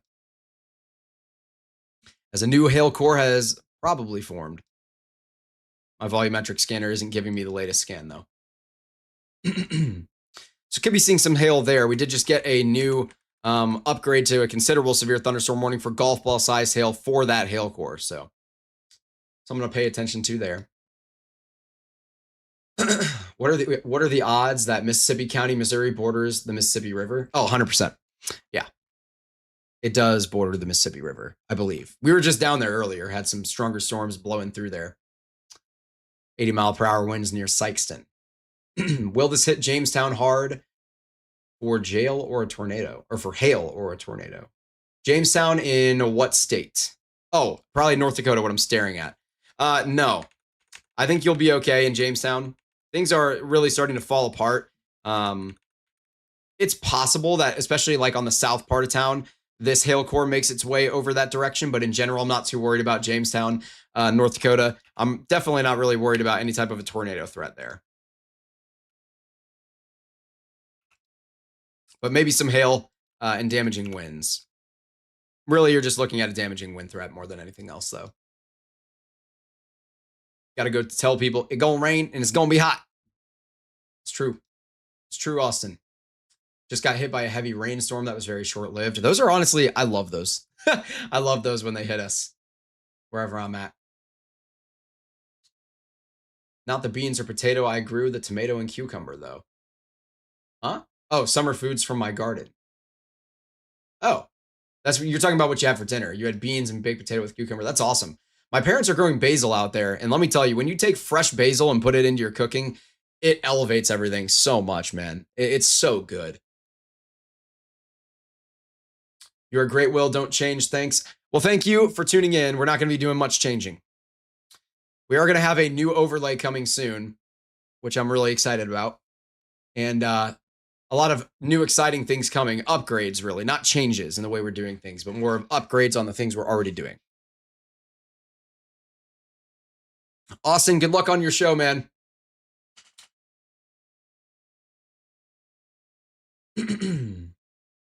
The big channel I left 2 years ago helped him grow, but he got a bit too big and he has forgotten where he came from. Yeah, sounds about right. I hate the loud, obnoxious alarms some YouTubers do. It gives me a bad headache and I don't need to be screamed at by alarms for hype. I completely agree. That's why we do these relaxing chimes. I can play a couple examples of this. 1 second. Like the chimes, this is for, like the chime you're about to hear is for a tornado emergency. That's the most dangerous situation you can be in. And that's even not obnoxious. Because we take a lot of pride, and again, that's a fake thing you're going to see at the top. It's a test. That's not a tornado emergency, obviously. But the reason we do that is because when you surround weather with hype, you desensitize people so quickly. And I'm just against that. It's just not my thing. I don't like it. We're not here to do that. Okay, I put my car in the garage. The sky looks crazy right now. Yeah, if you're out in Jamestown, it's probably looking like a lot of lightning, especially to your west. Heck of a storm out there to your west. They built that giant bison statue in Jamestown, North Dakota out of pretty strong material. I think it can handle the weather. I hope so. I have so many tomatoes, I'm giving them to my chickens. Fair enough. I don't need hype with weather. I need accurate coverage without high blood pressure being induced. It's ridiculous. I completely agree. It's dangerous. It's genuinely dangerous and bad for society. But that's just my opinion.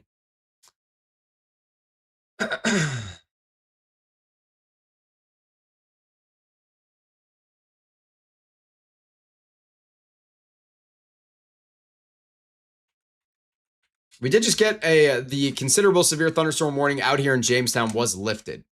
So still looking at some stronger winds in your area, but definitely nothing reaching severe thresholds anyway, as currently indicated by the National Weather Service. We might see a new warning put out there for the outflow of these storms for some wind, but you should be all right, at least for the time being.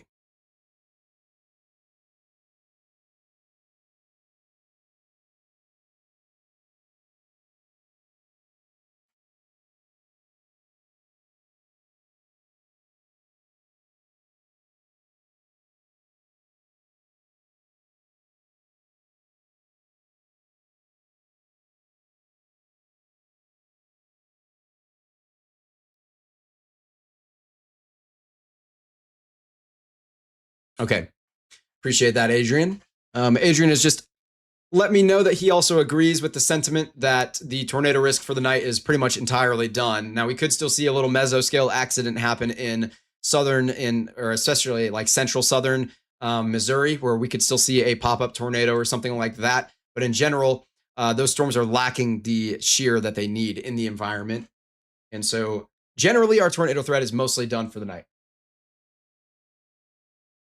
I appreciate you, or your power's flickering in Jamestown. Okay. Well, yeah, that's definitely concerning. Definitely make sure that anything valuable like expensive computers, unplug them or make sure they're behind surge protectors in case you get power flickers and things like that.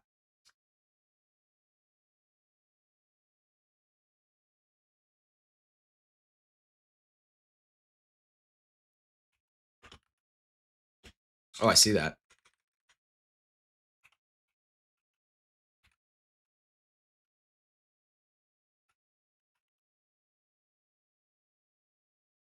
Mm-hmm.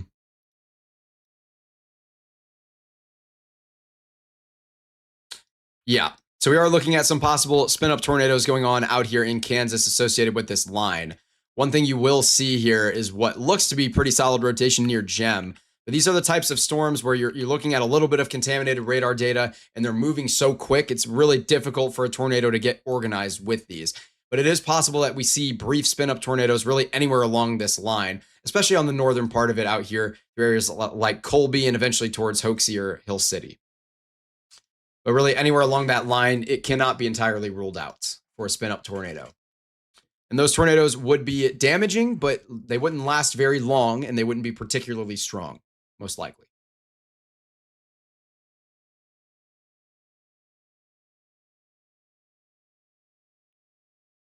Okay.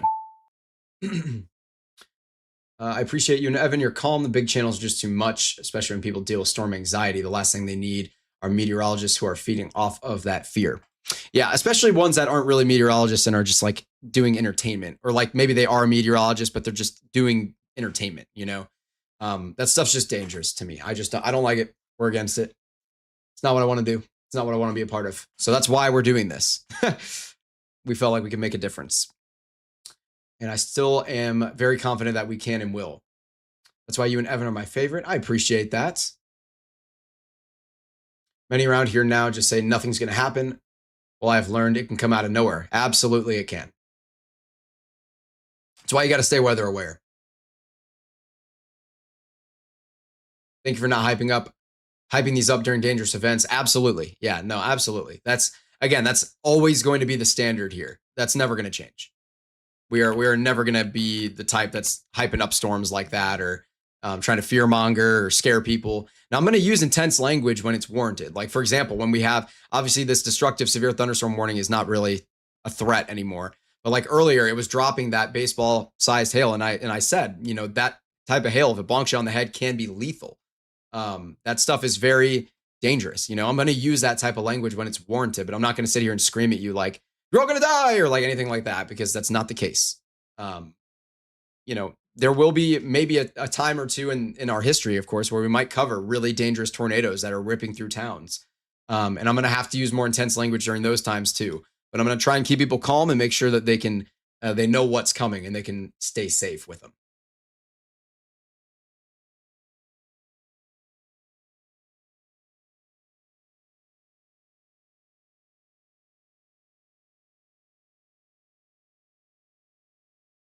Oh yeah.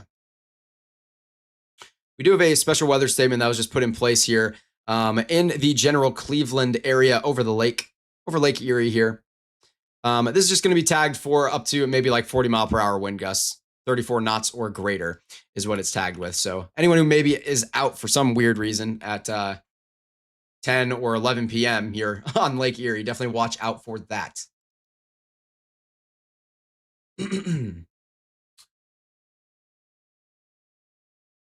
Evan's very good too. Yeah, Evan does a good job. Evan and Will, now my go-to. Been watching Evan for almost 4 years, but Will, my new favorite. Dude, no hate, Evan, if you're watching. Yeah, well, I appreciate that. It's a high bar, so I'm very happy that we're exceeding it. Might have to go pick up my wife. Yeah, if you're out in Jamestown, definitely make sure you're staying careful, as it looks like this storm has taken a more easterly trajectory. So you're most likely going to get a stronger storm out here in Jamestown. They did put a new considerable severe thunderstorm warning for your region, tagged for 70-mile-per-hour winds and golf ball sized hail. So if you're going to be driving around in Jamestown, I would definitely do it now. If you have to drive versus waiting 15 minutes, because this storm is kind of headed, it's going to clip you just a little bit, it seems like. So if you have to drive, I would definitely do it now, or I would just avoid driving at all out in Jamestown. We need a PDS intense language alert. Yeah, literally. Well, at times we have to be serious because people can be reckless. Absolutely. Yeah. Well, it's been nice meeting you. Thanks for letting us all hang out with you from Evans. I'll come hang out again. You have an awesome night. Blessings all. Thank you so much for tuning in. I really, really appreciate you. And I also really appreciate the $2 super chat that you sent earlier, and the $1 one you sent before that. So have a great rest of your night. I really appreciate you.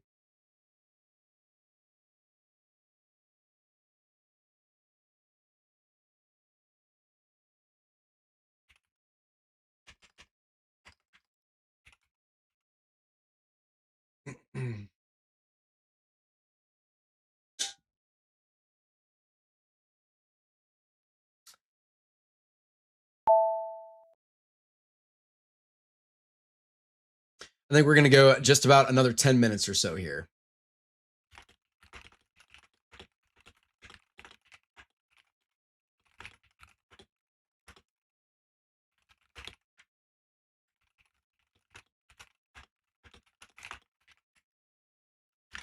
Oh my goodness. Dave the Cheese Wizard. I've seen a photo of Dave the Cheese Wizard in our Discord. I don't know how I missed this earlier. I don't know if I'm allowed to show this.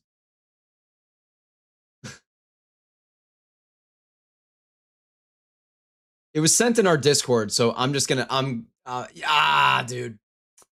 This cat's so adorable. I don't know if I should show it on the stream.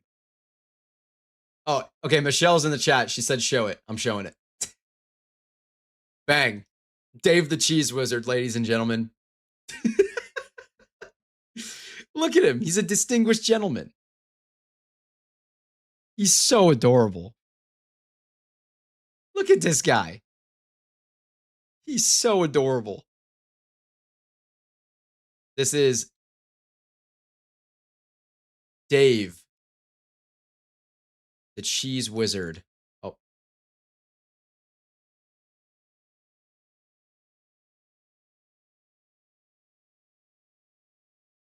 Boom. Dave the Cheese Wizard in the flesh.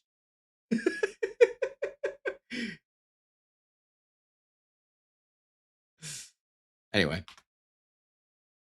Thank you for sending that in, Michelle. Absolutely adorable. Sandy with a $2 super chat. Thank you so much for the cat and doggy treat fund. He's a bit chonkier now, but you love that photo of him. Well, that's a good thing. Is that rotating by Scott City, Kansas? I'll check in. It looks like we're seeing some contaminated radar data here near Scott City. So I'm not entirely sure. Most likely not. Obviously, your NROT values are going to go through the roof because you're seeing this contaminated data here. But most likely, no. Should be okay.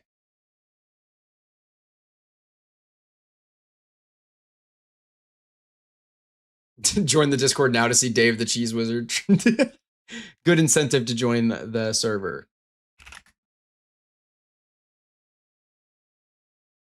Yeah, please give Dave the Cheese Wizard pets from everybody.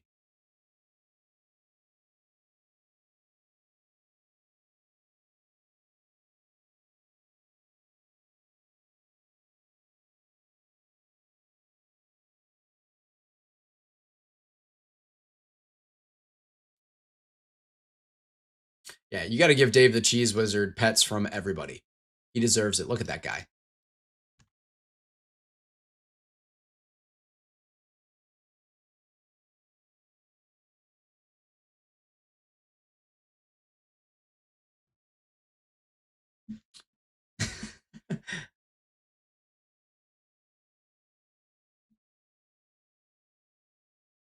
Oh, the cat has been hand delivered to me.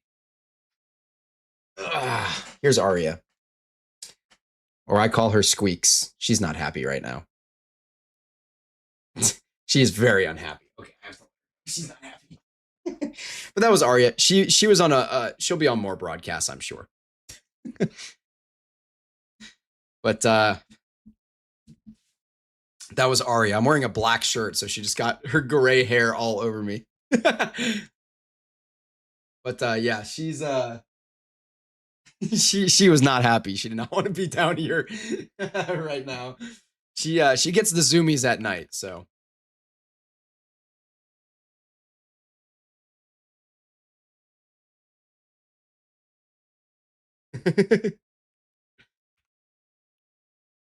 Who's willing to media train Aria? All right, our destructive severe thunderstorm warning is going to expire any minute here. Literally within a minute and like 20 seconds or so. Hand delivered cat is crazy. Yeah, I know. My mom happened to be watching the broadcast and heard us talking about the cats and was like, I'll bring her down.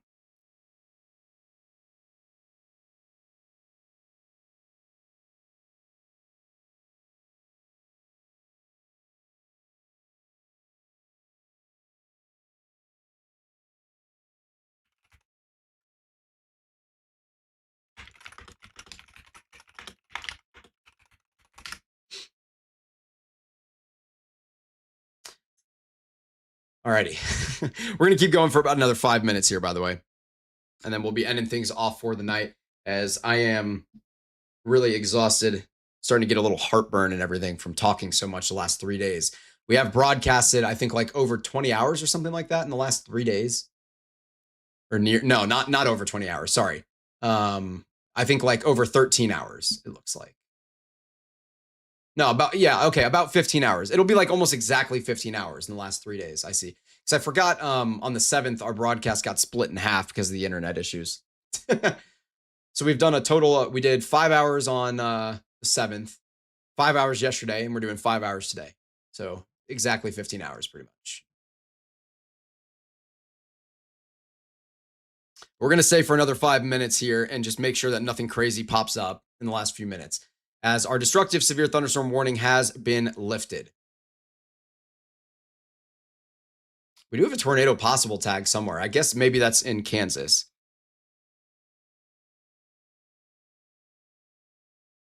Perhaps this one here. Nope. Okay.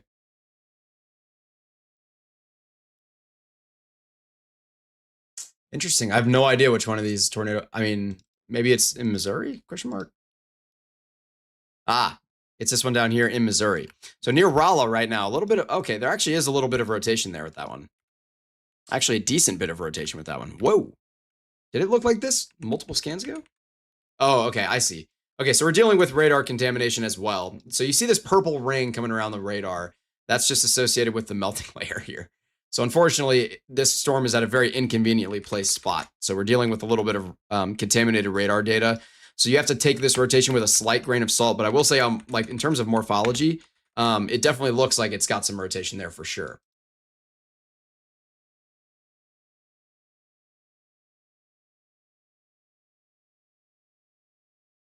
Dave the Cheese Whiz looks like one of Simon Says Farm's cat. Cheddar. Oh, yeah. How about that? Glad I found your channel. Sorry, Evan. You can share. Fair enough.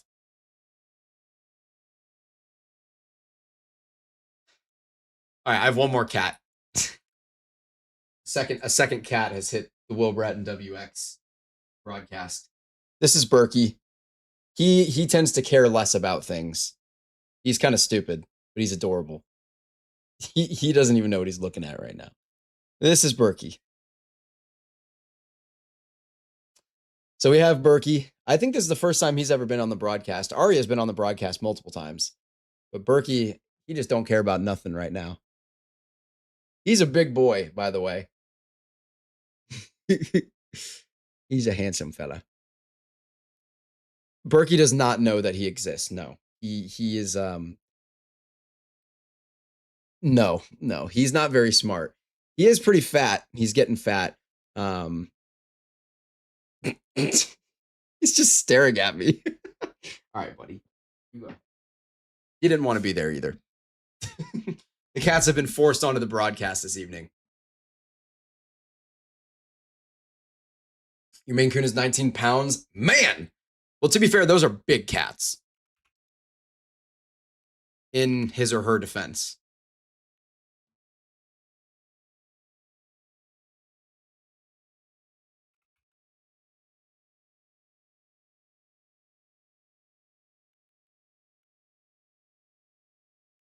Yeah. We definitely could see a little bit of tornadic action out here near Rolla. A pair of rotating couplets out here.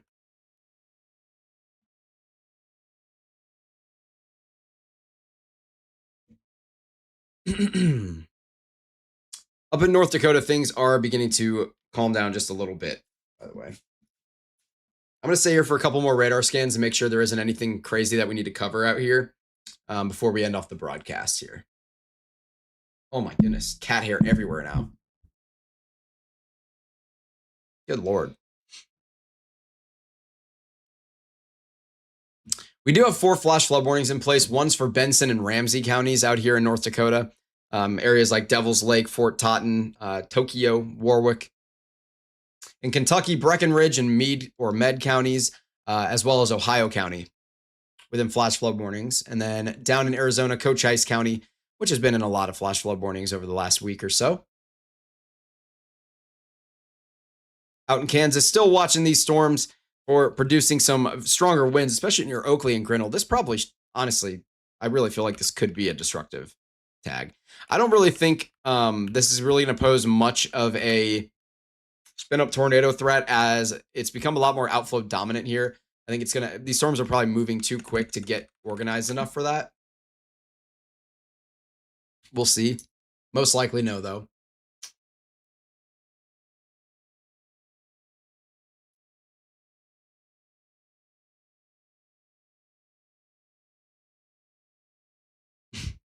Will Valley City get hit hard?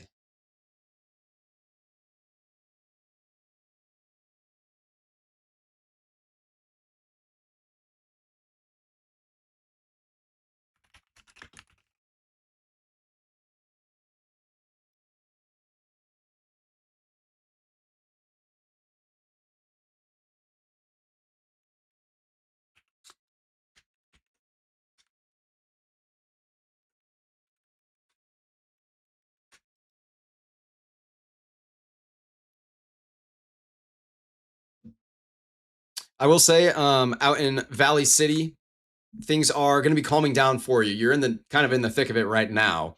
Plenty of lightning, strong wind out in your area. Nothing crazy though. Once this storm passes, you should be good for the evening.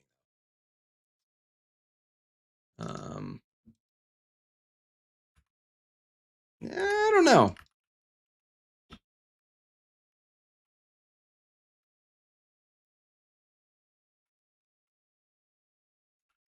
There's definitely still some updrafts within this line. I do agree.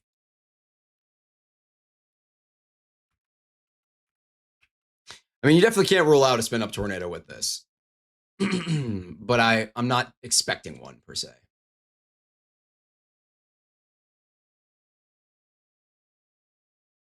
St. James.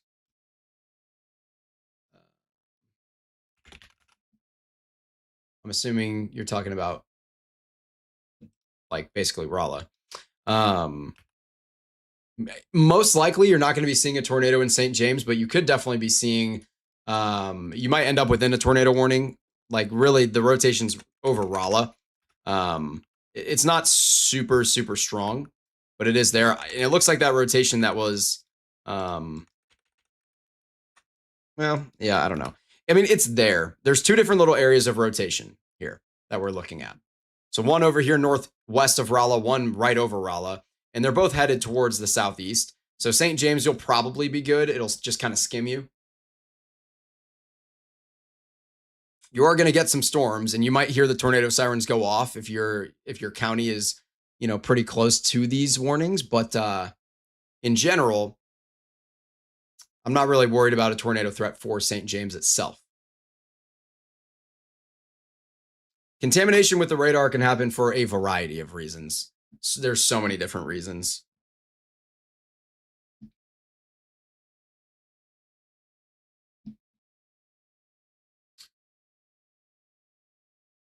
You also cat allergies. Not having a cat is not an option. Fair enough. Yeah, no problem, Ryan. Enjoy the rest of your evening. Stay safe out there.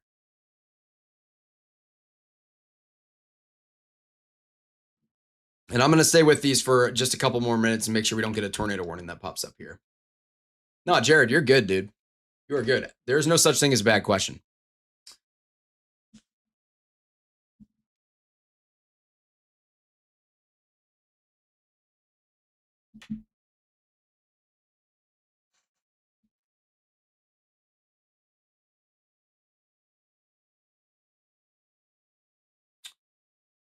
So our considerable severe thunderstorm warnings on the map right now, by the way, are in North Dakota and Kansas.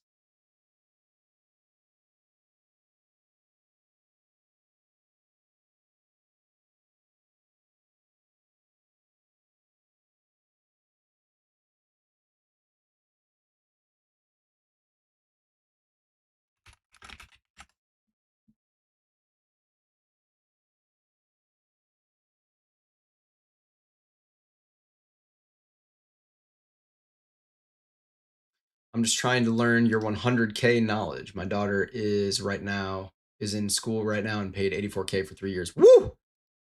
Scholarships helped me with that, I will say. But that's tough. Yeah, still somewhat broad near Rolla, but the rotation is there. The rotation north of Doolittle, not really impressive to me, to be honest with you. I'd more so be worried about the rotation near Rolla that's headed southeast of Rolla now.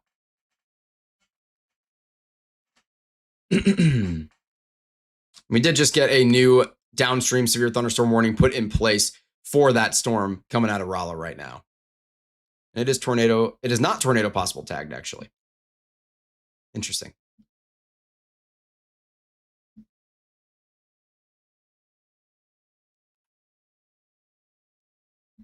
So I'm going to stay with this for another couple minutes, make sure nothing crazy is about to happen. Sirens in St. James? Okay, maybe they didn't tornado possible tag it because they tornado warned it. That does happen sometimes.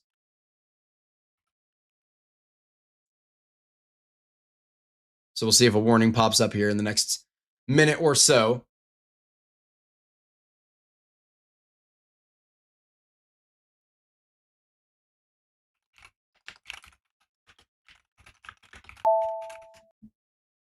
Not seeing anything yet. I've heard of a lot of tornado sirens firing when they shouldn't have over the last couple of months, though, which has really been strange to me. Luckily, my grandma was rich and paid all the grandkids college. There you go. It looks bad in Valley City. Heavy rain, heavy lightning, and thunder. Yeah, absolutely. But you will be okay, though. In terms of hail and tornadoes, you're not really going to have much of a threat for that. Just going to have some wind and some heavy rain and just heavy storms in general out there.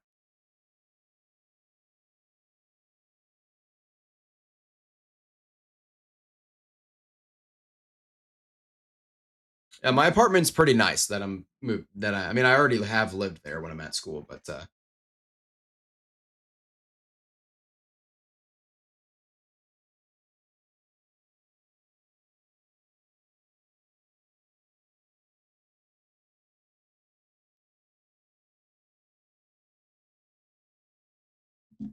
big fan of the calmness in this channel. Glad Evan rated you. Well, thank you very much. We don't do the hype casting and the hype this and that. We're not here for any of that business. We're here to do things the right way and help keep people safe. That's our goal. Yeah, I don't know why the sirens are going off there in St. James. Definitely premature. As we don't have a tornado warning in place. As far as I understand, anyway.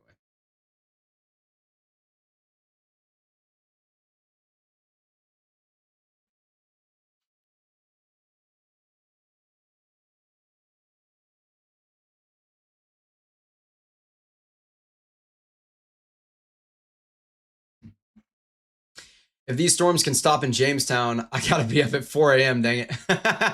Yeah, in North Dakota, things are going to calm down for you a little bit. What you'll notice here is that a lot of these storms are beginning to weaken. Take a look at it on radar here. You're going to see they're moving off to your south and southeast and beginning to weaken a little bit as well. So.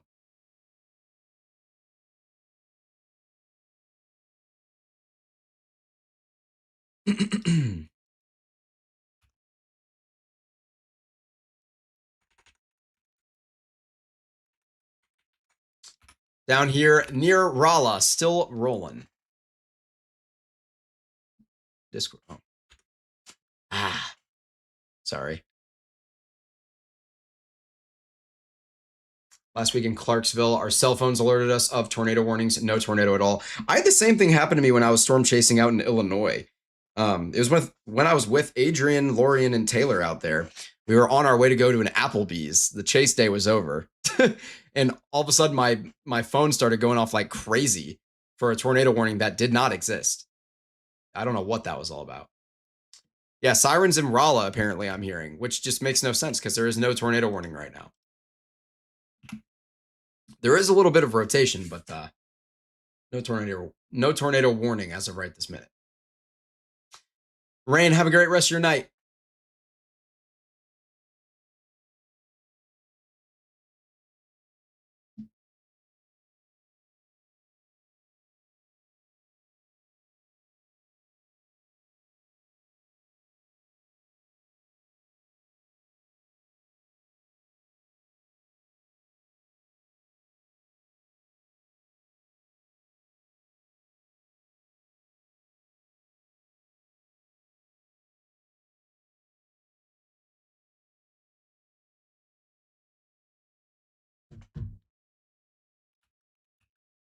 Yeah, I don't really think this is going to turn into anything personally.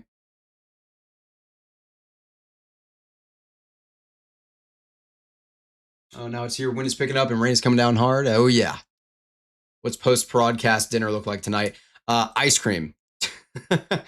Ice cream is what it looks like.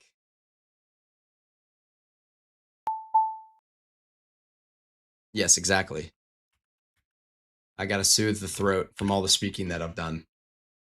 Which one, Rolla? Yeah, there is still rotation out here near Rolla, but it just doesn't look impressive at all to me. I don't think anything's going to come of this personally. That being said, we are probably going to end off the broadcast here in just a couple minutes.